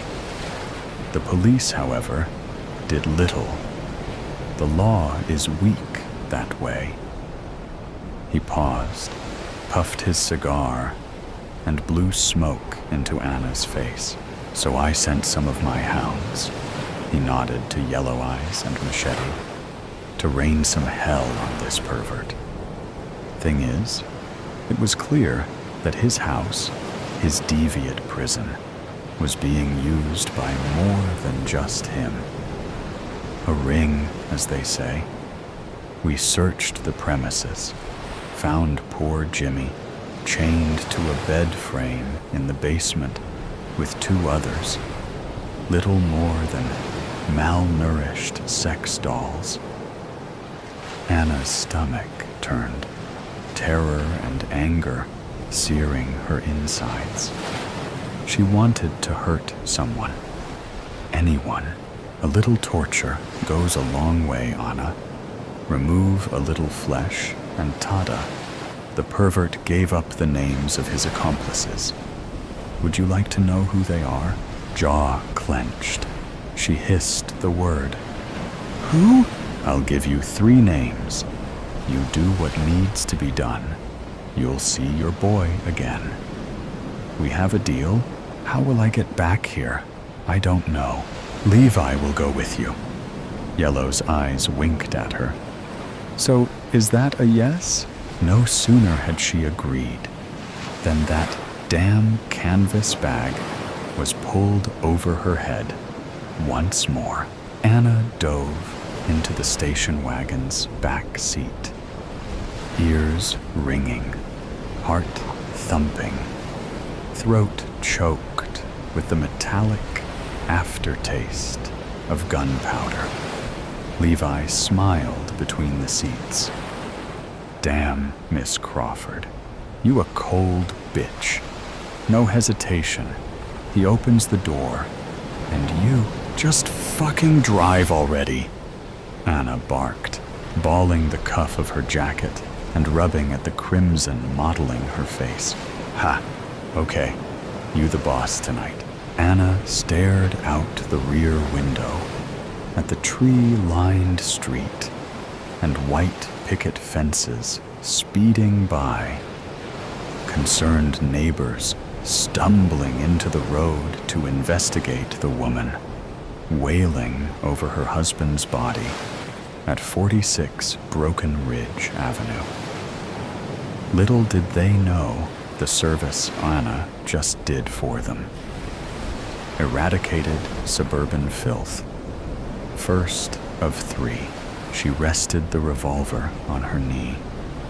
Somehow, it felt lighter, as if that one bullet carried away the weight of her suffering, her loss. But he wasn't lost. He was waiting for her. Something unexpected curled the edge of her lip. You smiling, Miss Crawford? Levi asked into the rearview mirror. You are. Cold bitch. You're going to fit real nice. She shook her head, dismissing both comment and grin. Who's next? Edward. Calhoun. Anna repeated the name, tracking her finger down the apartment buzzer's nameplates. There you are. 2 short buzzes, a click, a cough, then, hello, who's there? Mr. Calhoun. Sorry to disturb you. She already picked a name from those displayed. This is Jessica Longstein. I've lost my key again. And you were the first to... Yeah. The electrical hum of the magnetic release sent a chill down her spine. Not fear, but anticipation. One step closer to Jimmy, 4 flights of stairs. One long, worn, carpeted hallway. And she stood outside his peeling door. Patiently, she waited for a Latino couple to get on the elevator, then knocked, placing a hand over the spyglass. Floorboards groaned from within. A chain rattled, a bolt slid, and she found herself staring at a stout, unshaven man in his 50s, wearing a blue telecoms shirt. What can I do for you, Missy? This is for Jimmy. His eyes stretched, fearful wide. At the name, the crazed redhead at his door, or the gun inches from his face. It didn't matter. Pull, click, bang. His last thoughts sprayed over the cracked plaster inside, his body collapsing as though its bones turned to mud. For a second, she watched him, hopeless, pathetic, no longer a danger. She breathed deep.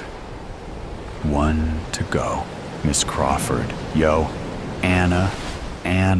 Startling awake, she grabbed Levi's poking hand, blinked into focus, then looked about.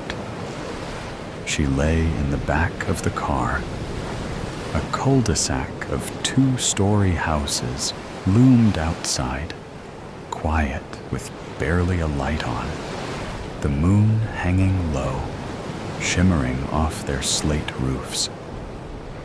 Anna stretched, cracked her neck, then shook her face. How long were we driving? I can't believe I fell asleep. It's the adrenaline. Big come down. Happens all the time. I took the long way here. Had to avoid prying eyes.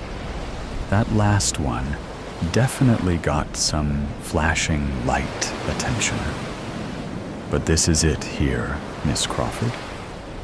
Levi pointed out the side window to a silhouetted figured light by the glow of a computer screen, typing into the small hours.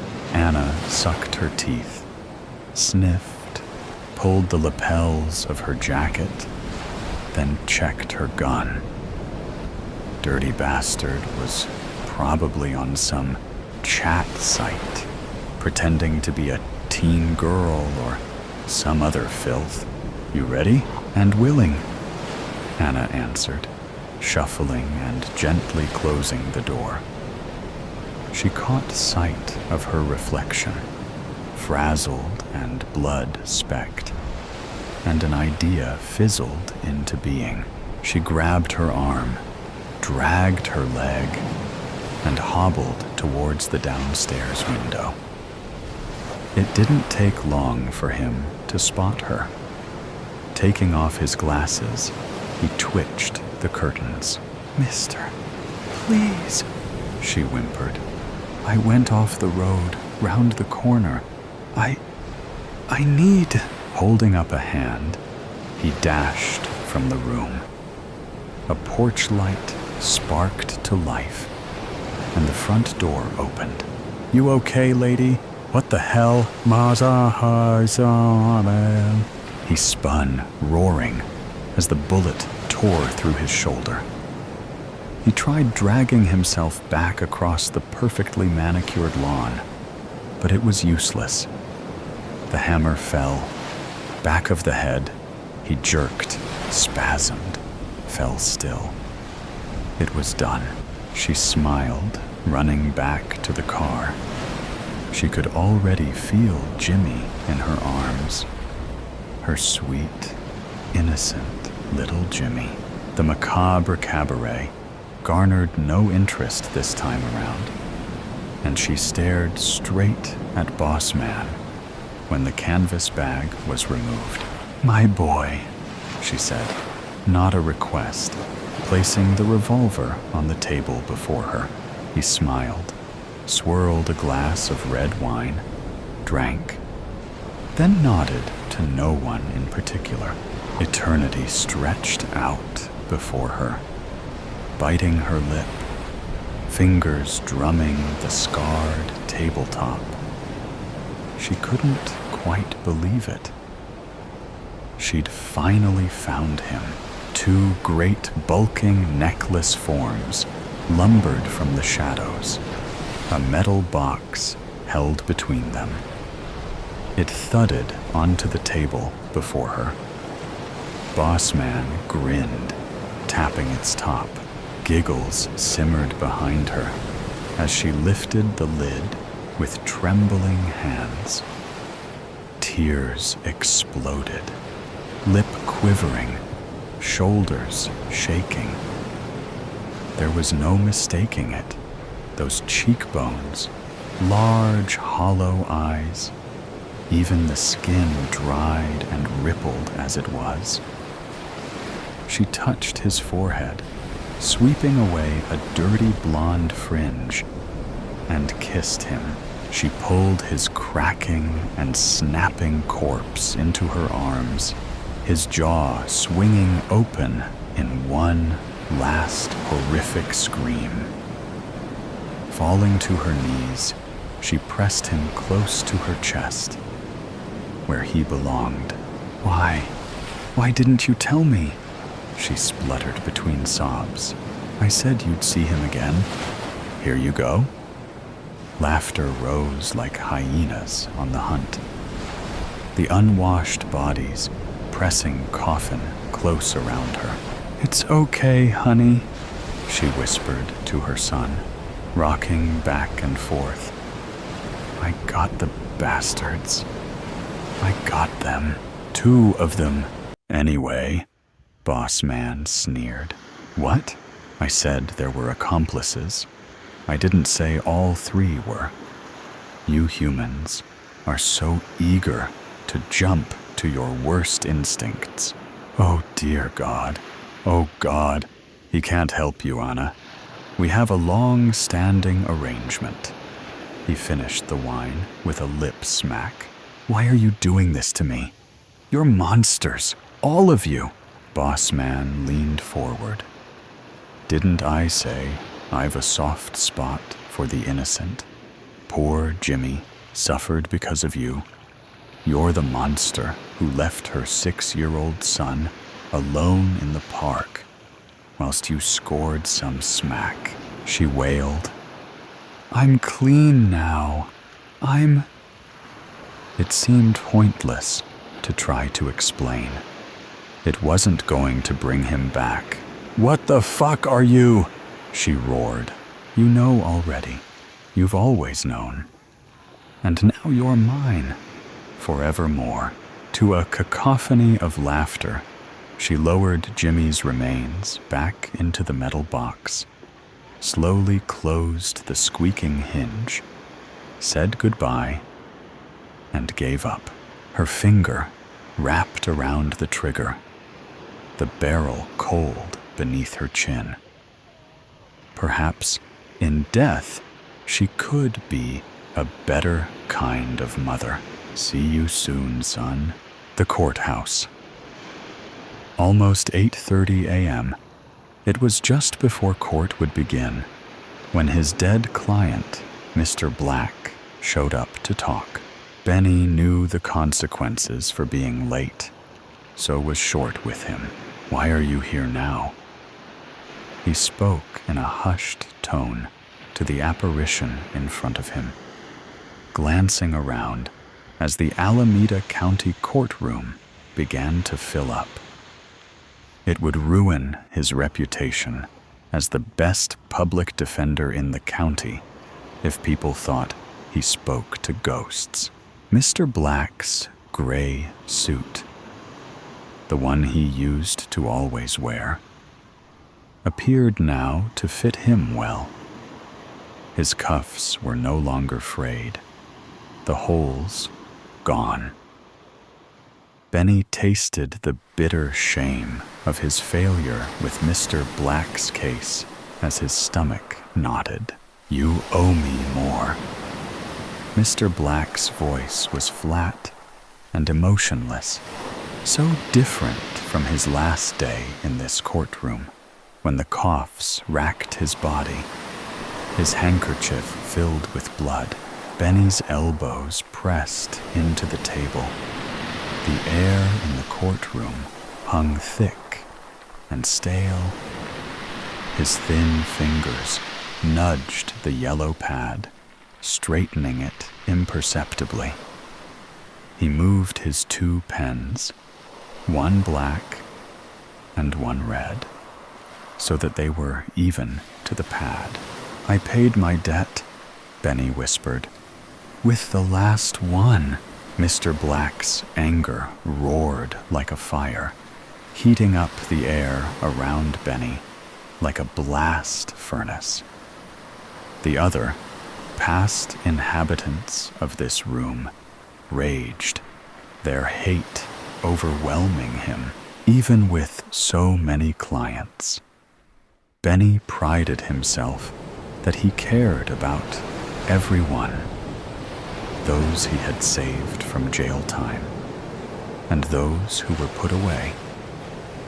Mr. Black was the first one to come back and visit him, though, after dying in prison, professing his innocence with his last breath. For the accused, Benny, king of the pleas, was the PD to get in, Alameda County. Most of his clients walked, or at least avoided jail time. Benny averaged 600 cases each year, however, so had some losses. And Benny felt the pain of everyone, but innocence and guilt have no place in the criminal justice system. And Benny had begun to wonder if his work meant anything. Some of his clients were monsters, and better off behind bars. Benny worked for his clients, but he lived in this city, had to deal with the crime and violence. Should he put his thumb on the scales of justice? Today, his past clients were weighing in, screaming in thunderous rage, frustration and anger at what happened to them in this cursed room. "I shouldn't be here. It's not my fault," one voice called out. "I'm innocent," shouted another, then echoed over and over again into a cacophony, overwhelming Benny. Mr. Black's face leaned in to Benny, his voice roaring.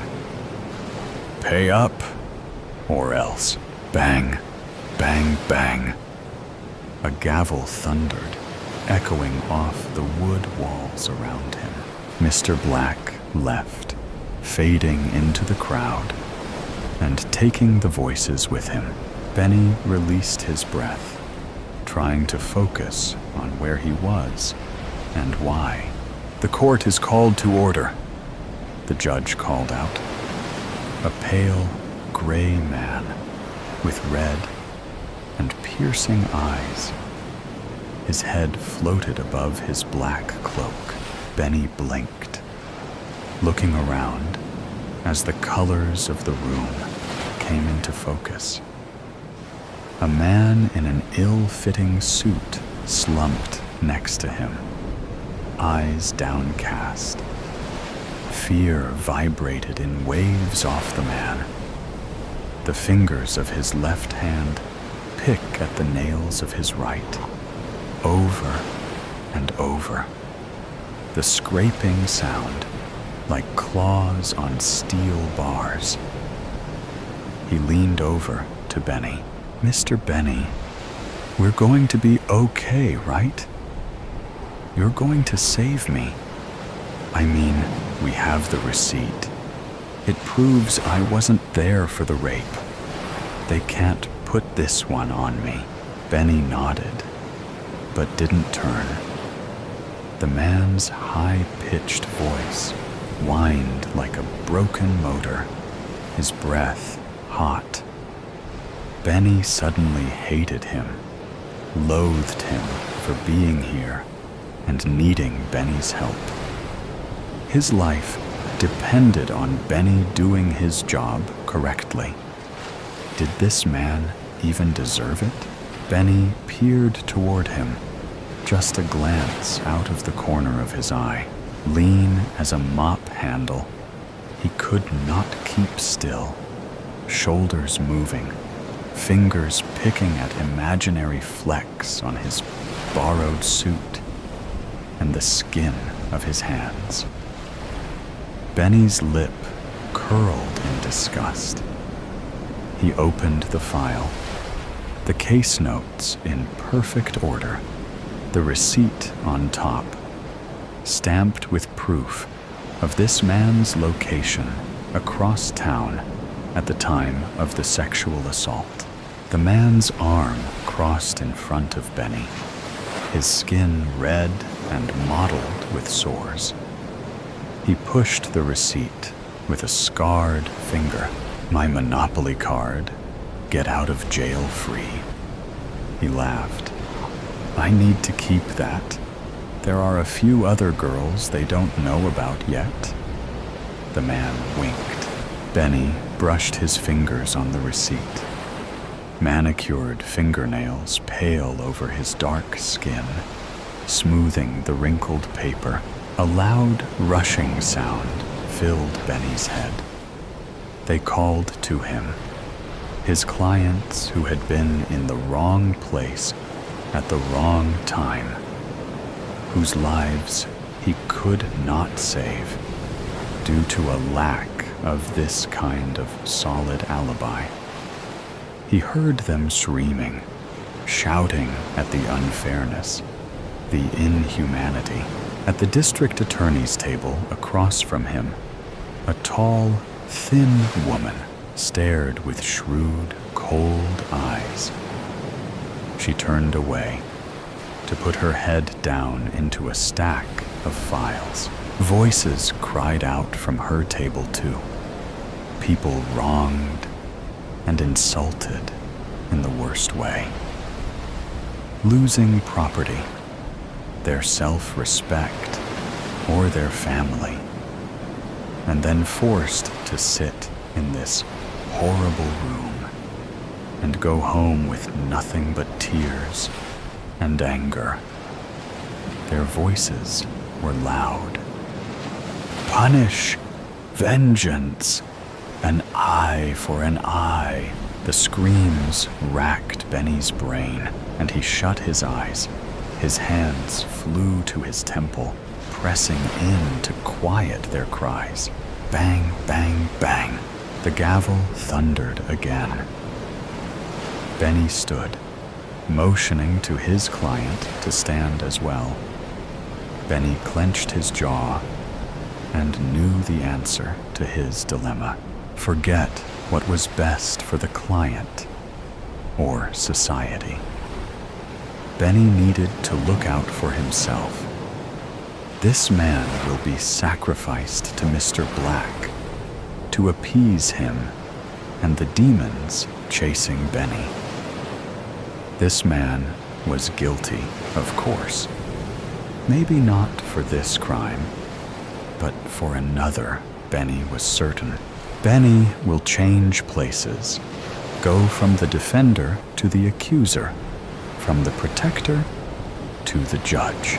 His fingers moved, just a brief sweep, and the paper receipt floated unseen, down out of the file, into the trash can.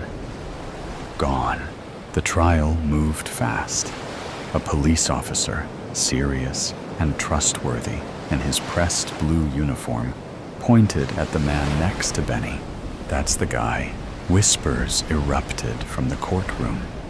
Bodies shifted on the wooded seats, squeaking with their movements. That man is just evil. I could tell right off. Someone said, the monster should hang for what he did to that girl. Another voice added, bang, bang, bang. Justice thundered down from on high. The verdict is guilty, the judge shouted, a sneer on his face. Next. Benny squeezed his eyes shut as the voices in his head roared out, echoing, guilty, guilty. The bailiff pulled on the man next to him. No, I'm innocent, he screamed. Mr. Benny, what happened? Mr. Black appeared in front of Benny, nodding before he left, with the man to his future hell. Then the voices were gone, the sudden silence deafening. Benny picked up his red pen to carefully put a small X to the end of the line of thousands of black and red marks, then lifted the next file off the foot-high stack next to him. Justice will be done. The fix. The shorts and t-shirt, clad exercisers of various shapes and fitness levels, sipping their beverages while panting, stretching, beads of sweat on their foreheads, drying in the cool evening air, dark patches on their backs and stomachs, glaring like mournful, weeping eyes, making you feel guilty about unused gym membership that's about to expire. The tap-tap-tapping keyboard pounders, lost in worlds of their own creation, focused on the words appearing on their screens, working or creating for themselves or others. Lidded containers overseeing, like proud agents by their sides, offering encouragement, support, reward in liquid form for their efforts, judging you for your collection of rejections. The well-dressed dog lovers, their own drinks an afterthought, as they busy themselves making sure their pets have enough water in their thoughtfully provided bowls and are sitting obediently, earning treats by not making a racket. Walker and walkie taking a well-earned rest before heading home, reminding you of haunted rooms you can no longer return to. The lovers, the partners, the same-sex and opposite-sex couples, clutching hands across tables in one of 3 marquees around the hissing, steaming hazelnut, caramel, and vanilla-scented truck that has appeared in the park. Paper cup professors of caffeinated romance misting the air between glances with tendrils of tender loving steam, taunting you with wafting depictions of what was, what would have been, what no more will.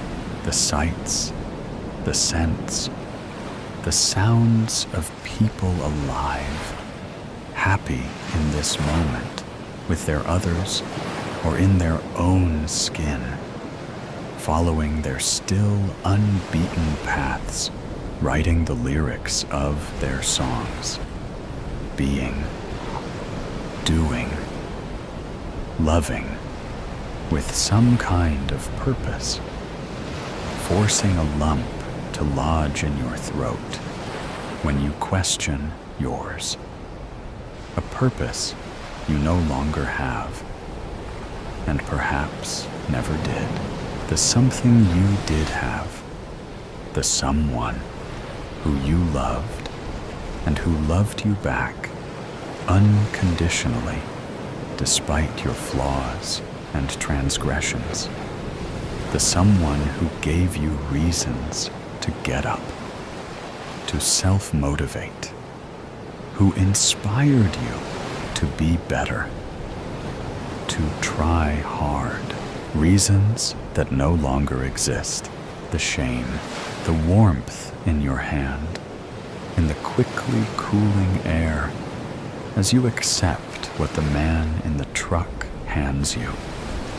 The thanks you offer, insincere, as you meet his crystalline gaze and sever it, burnt by eye contact, by those smiling irises, contentment radiating from them like accusatory lasers, making you feel ungrateful for the life you have squandered and the breath you have taken for granted.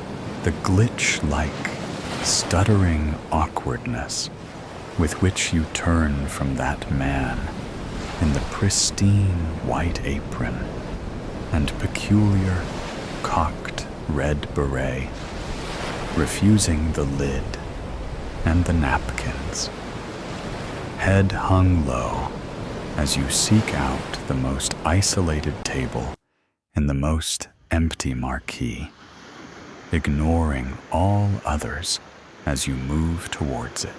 The laughs and snippets of conversation from people in person or on phones, chatting to family, friends, loved ones, giving household instructions, finalizing meetup plans, complaining about workloads that are stressful, making you wish you could call her about such things, making you aware of how much you threw away.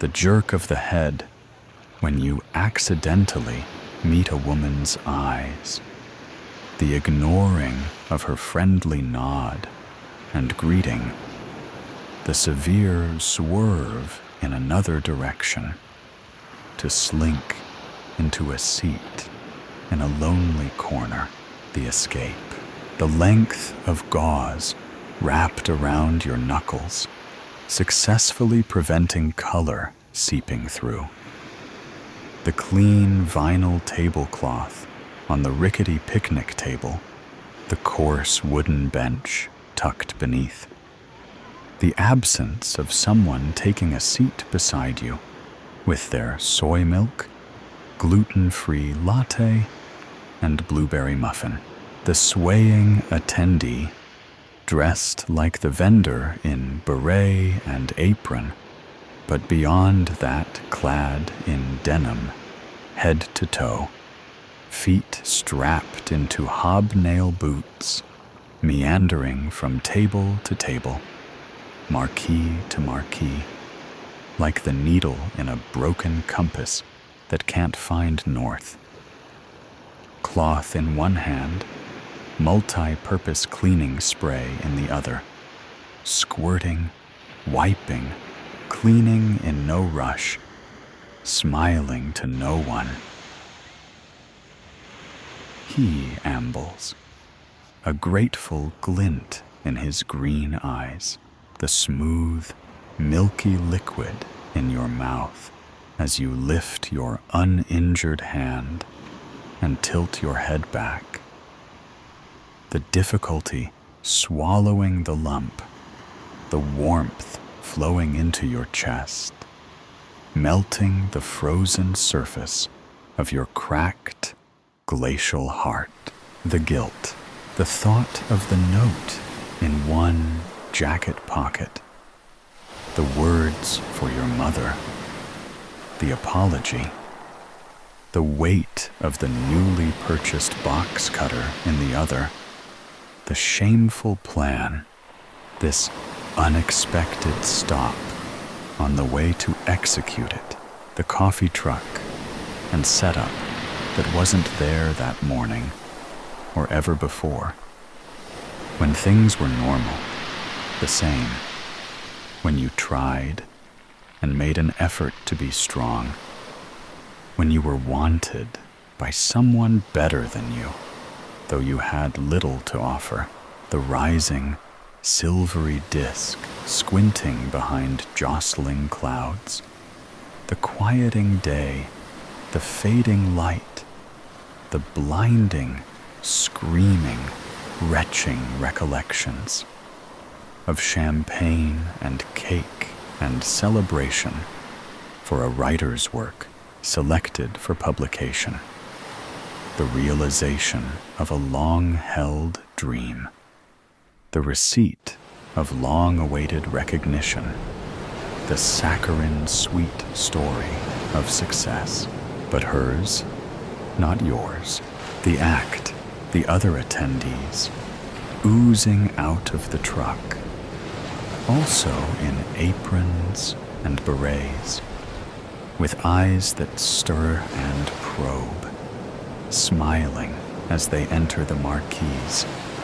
nodding at patrons, pleasant, friendly, nice, busying themselves, loosening ties on poles that hold up side panels, letting white PVC barriers drop to the grass, shutting out the park, the trees, the darkening sky, the faint lunar reflection, broken and distorted in warped, uneven plastic windows, the people in your marquee and others finishing their drinks and standing up, prompted by this closing up routine, the wooden panel in the truck's vending window swinging shut, the shuffling of feet and yapping dogs,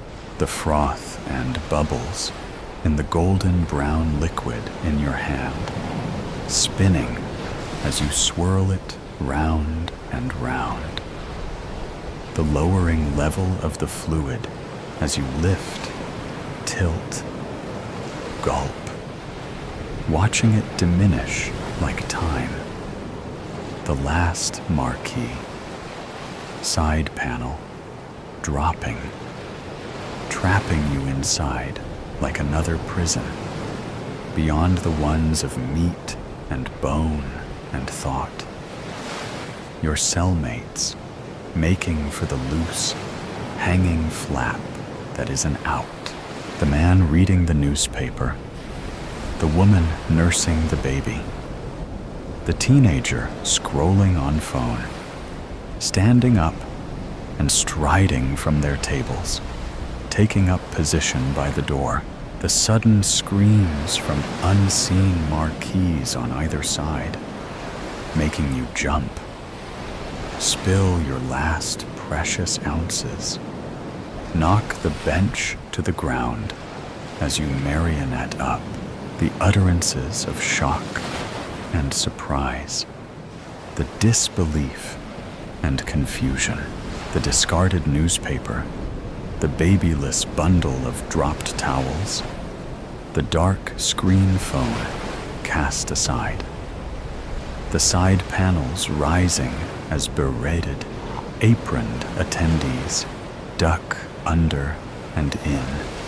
silent, smiling, shifting like sidling snakes, the flash of pointed teeth as their lips splay wide, the panic, the joggers, the dog walkers, the writers and bound in love souls, pounced on by newspaper reader, fake baby feeder, pretend phone scroller, and others, knocked onto tables and to the ground, clawed and pawed, clothing torn, chests and necks exposed, the yelping dogs that escape into the night as masters and mistresses shriek, the box cutter in your hand, your finger on the switch, the blade click, click, clicking forth, the fear clutching your heart like a pair of hands, throttling the image, the hand on your forehead and the arm around your chest as you hold the blade out to defend, the unbalancing tug, the forced turn, the visage of evil, hovering close, like in a mirror, the beret, the crystal eyes, the gaping maw and teeth, the hypnotic stare that pulverizes the fragments of your clay heart and causes your body to stiffen, the face craning close, the hot breath on your neck, the pop and puncture of flesh, the memories, broken glass, shouted insults, anger bloomed from the seeds of perceived failure, raised fists, temperatures, voices, bruises and blood, the teeth sinking in, cold like daggers of ice, the frozen lips clamping to flesh with rubber-like suction, the precious source of life exsanguinating out her face, screaming her dismay. She gave you everything, all her trust and faith, her support. She believed in you. You let her down. The death of love, the box cutter, propelled by instinct, blade slicing through tissue-thin flesh, serrated edge carving up gristle, the steaming, warm essence of all things that live washing over your hand. The gauze bandage stained red at last, the chuckle in your throat as a monster drinks its fill, the realization of futility as a monster surrenders, the smile on your lips, the roll of your eyes, the abandonment of hope and acceptance, the curse of being a coward to the end, the story. What was the story? What was it called? The relief, the story, the one that she wrote, the one about vampires, the release, the vampires who get their caffeine fix from blood, the revulsion, the blood that drains out of your veins. Now the story is yours. The menagerie. Don Benway and his father were regulars at the hospital's oncology department and on familiar terms with Jerry, the head porter. "Morning, handsome," Jerry would say as he approached. "How are we today?" "A darn sight better than you," Walter would say, muttering behind his bandages. Walter had undergone regular surgery for over 3 years, and during that time, they'd snipped, sliced, and cut away so many facial lesions, he was almost unrecognizable. "Your usual seat, sir?" Jerry would ask, smiling as he pushed Walter's wheelchair.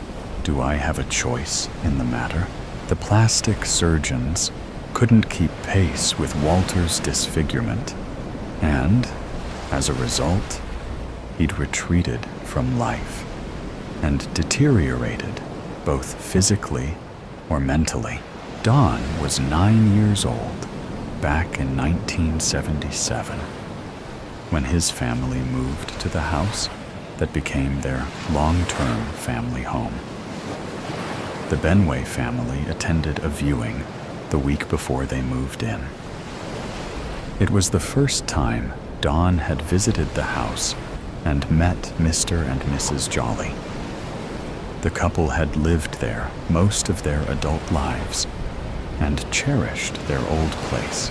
Despite their advanced years, they'd maintained the garden, and the Benway family would inherit an impressive collection of mature trees, shrubs, and plants, not to mention a curious menagerie of assorted wildlife. While Mr. Jolly escorted Don's parents around the interior, Mrs. Jolly showed the lad all the secret nooks and crannies in the garden, concluding her tour with an introduction to her tortoises, Thomas and Tabitha. Don's face beamed like an early morning sunrise when he met the wrinkly old reptiles.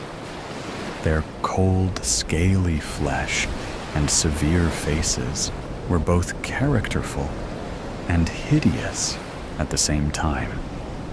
The old lady encouraged Don to offer them lettuce.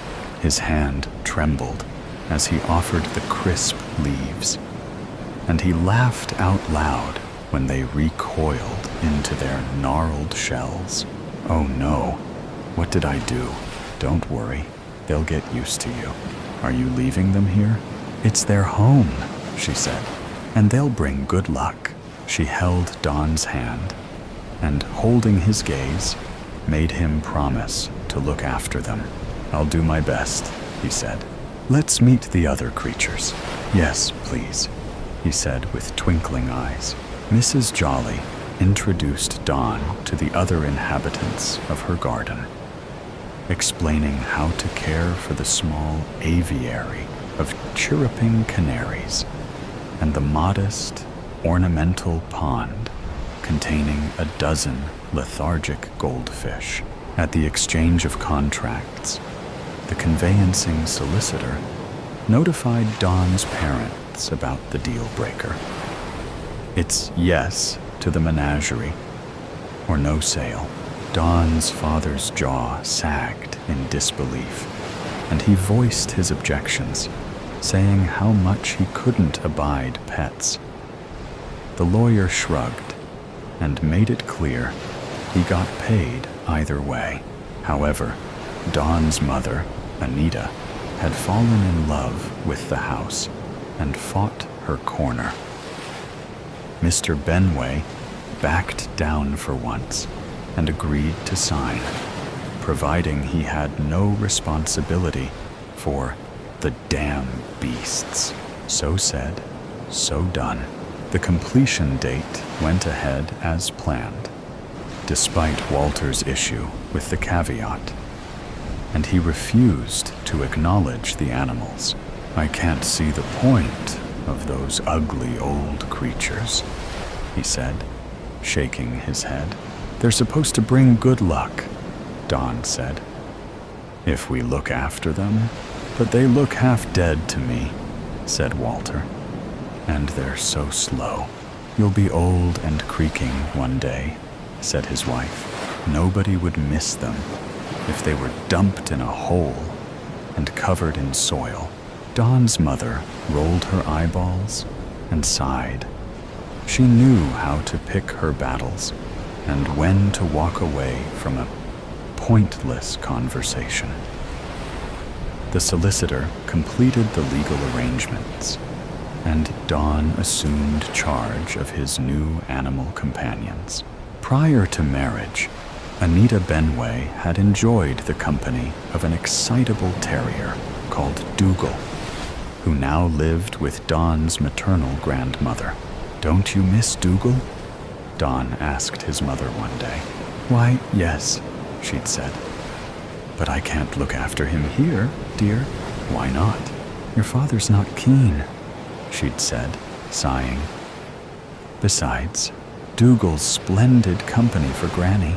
Under the circumstances, Don was fortunate his father granted him any time to care for the motley collection in their new garden.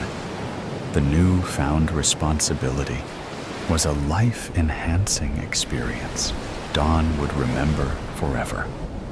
However short-lived, it was the goldfish that vanished first. Mr. Benway blamed the local heron for their disappearance. Don accepted his father's explanation without question, and it wasn't until years later that he queried events. It was possible the beady-eyed predator had spotted the listless fish basking in the warm summer water. But had it swooped down and skewered them?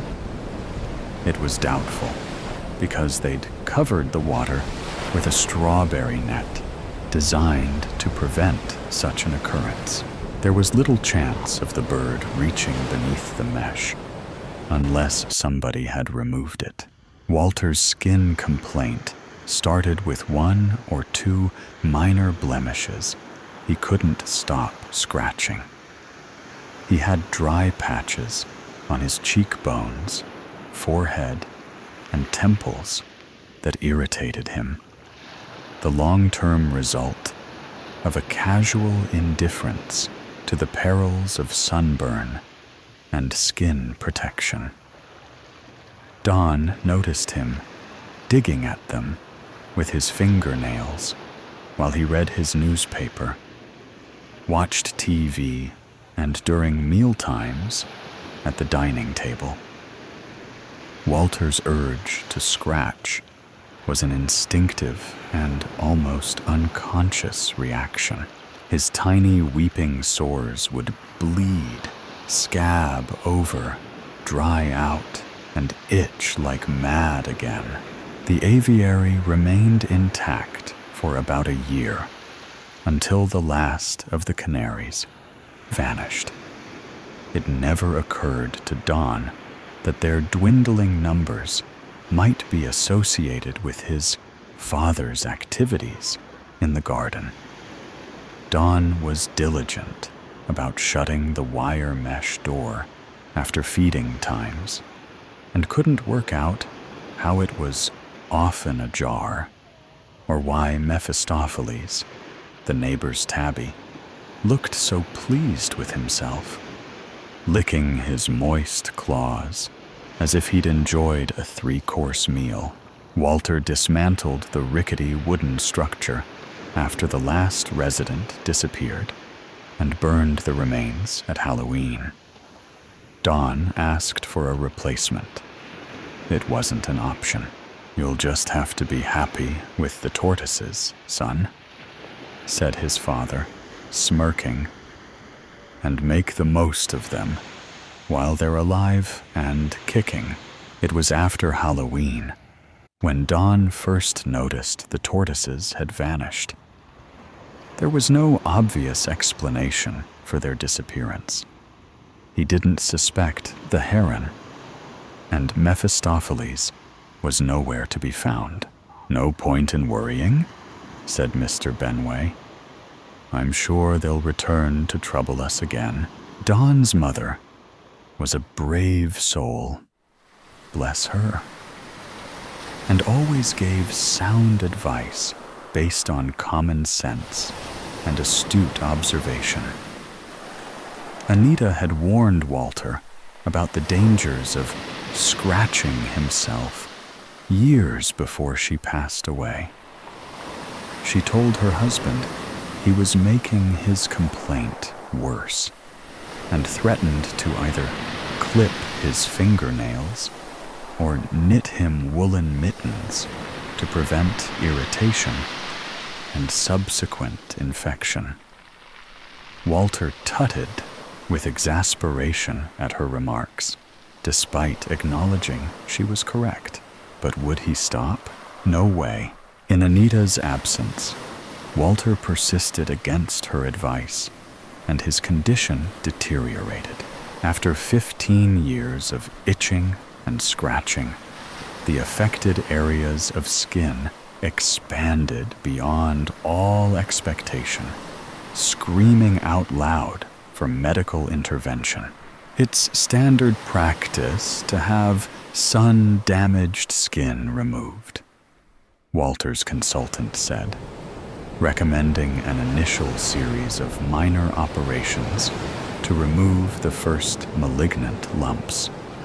The surgeons described the offending growths as blossoms, as if they were intriguing botanical discoveries to be dissected, examined, and archived for future generations of horticulturists to study and discuss in their PhD essays. 3 years ago, Walter's consultant found a lump on his neck that looked like cancer. He took a sample, and the lab results were indisputable. It was serious. They had to take positive action. The hospital rushed Dawn's father to the front of the queue. Within 2 weeks, they admitted him to hospital and started a month-long course of radiotherapy, resulting in emergency surgery. They removed a golf ball-sized tumor growing on his neck between his clavicle and jawbone. Walter's condition had started as sun damage and developed into galloping melanomas. It was the turning point for Walter. The oncologist gave him a low percentage chance of surviving another year. Contrary to his prediction, however, they prolonged Walter's life a further 3 years, but at a cost. Dawn's father took on an uncanny appearance.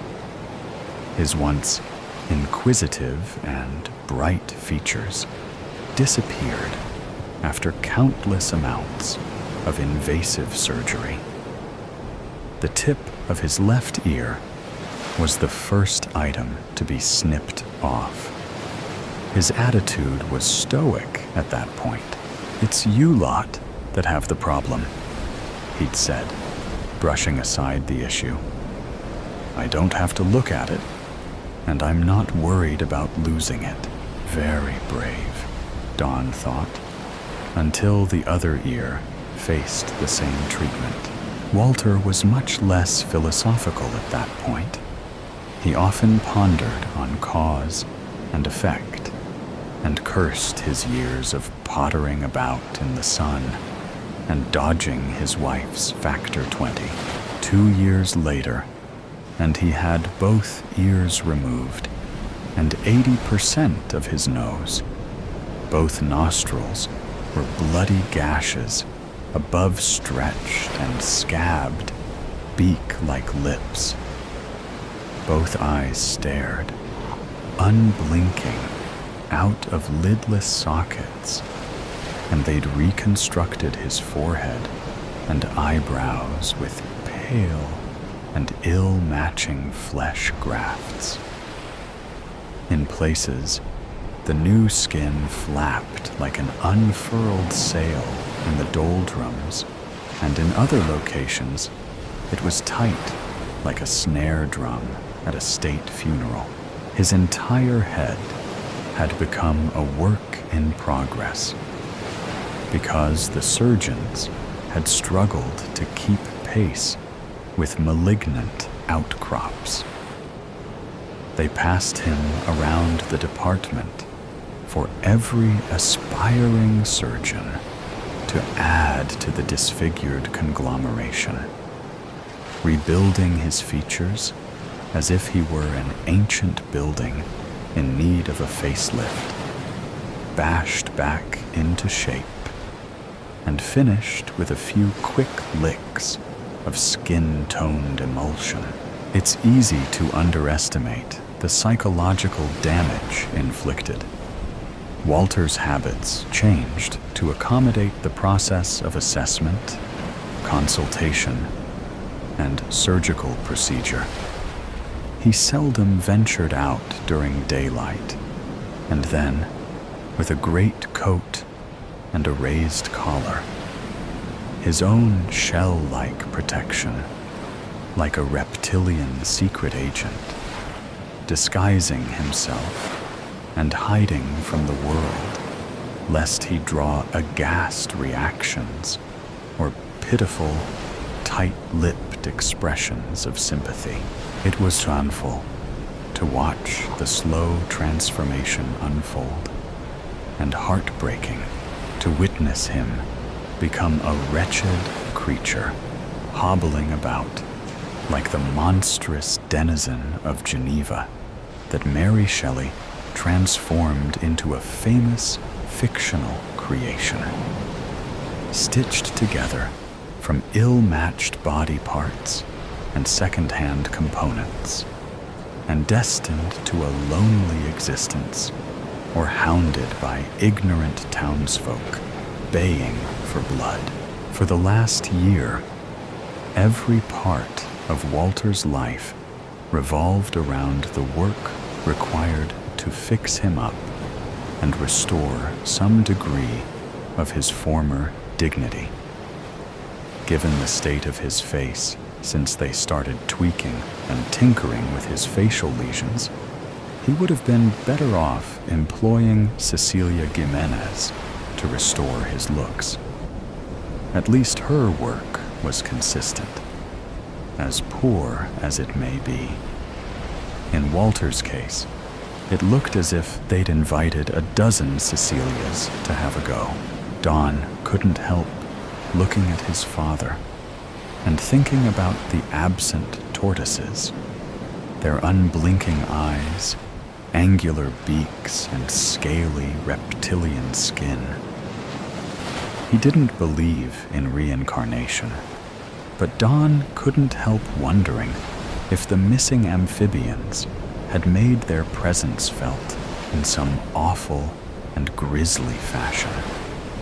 Creatures embroiled in karma's stealthy activities, visiting the family, perhaps in some other guise, to remind everyone that life in all its forms matters.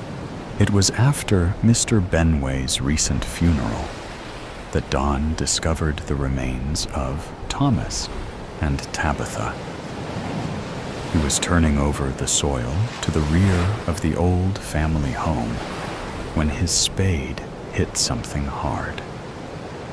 After further investigation in the immediate area, Dawn unearthed not one, but two hollowed-out tortoise shells, their former inhabitants long reclaimed back to the earth. With the grim remains at his feet and the childhood memories of the menagerie's quiet demise, Don clenched his jaw and drew a long breath. What would drive any creature to burrow into the ground to die?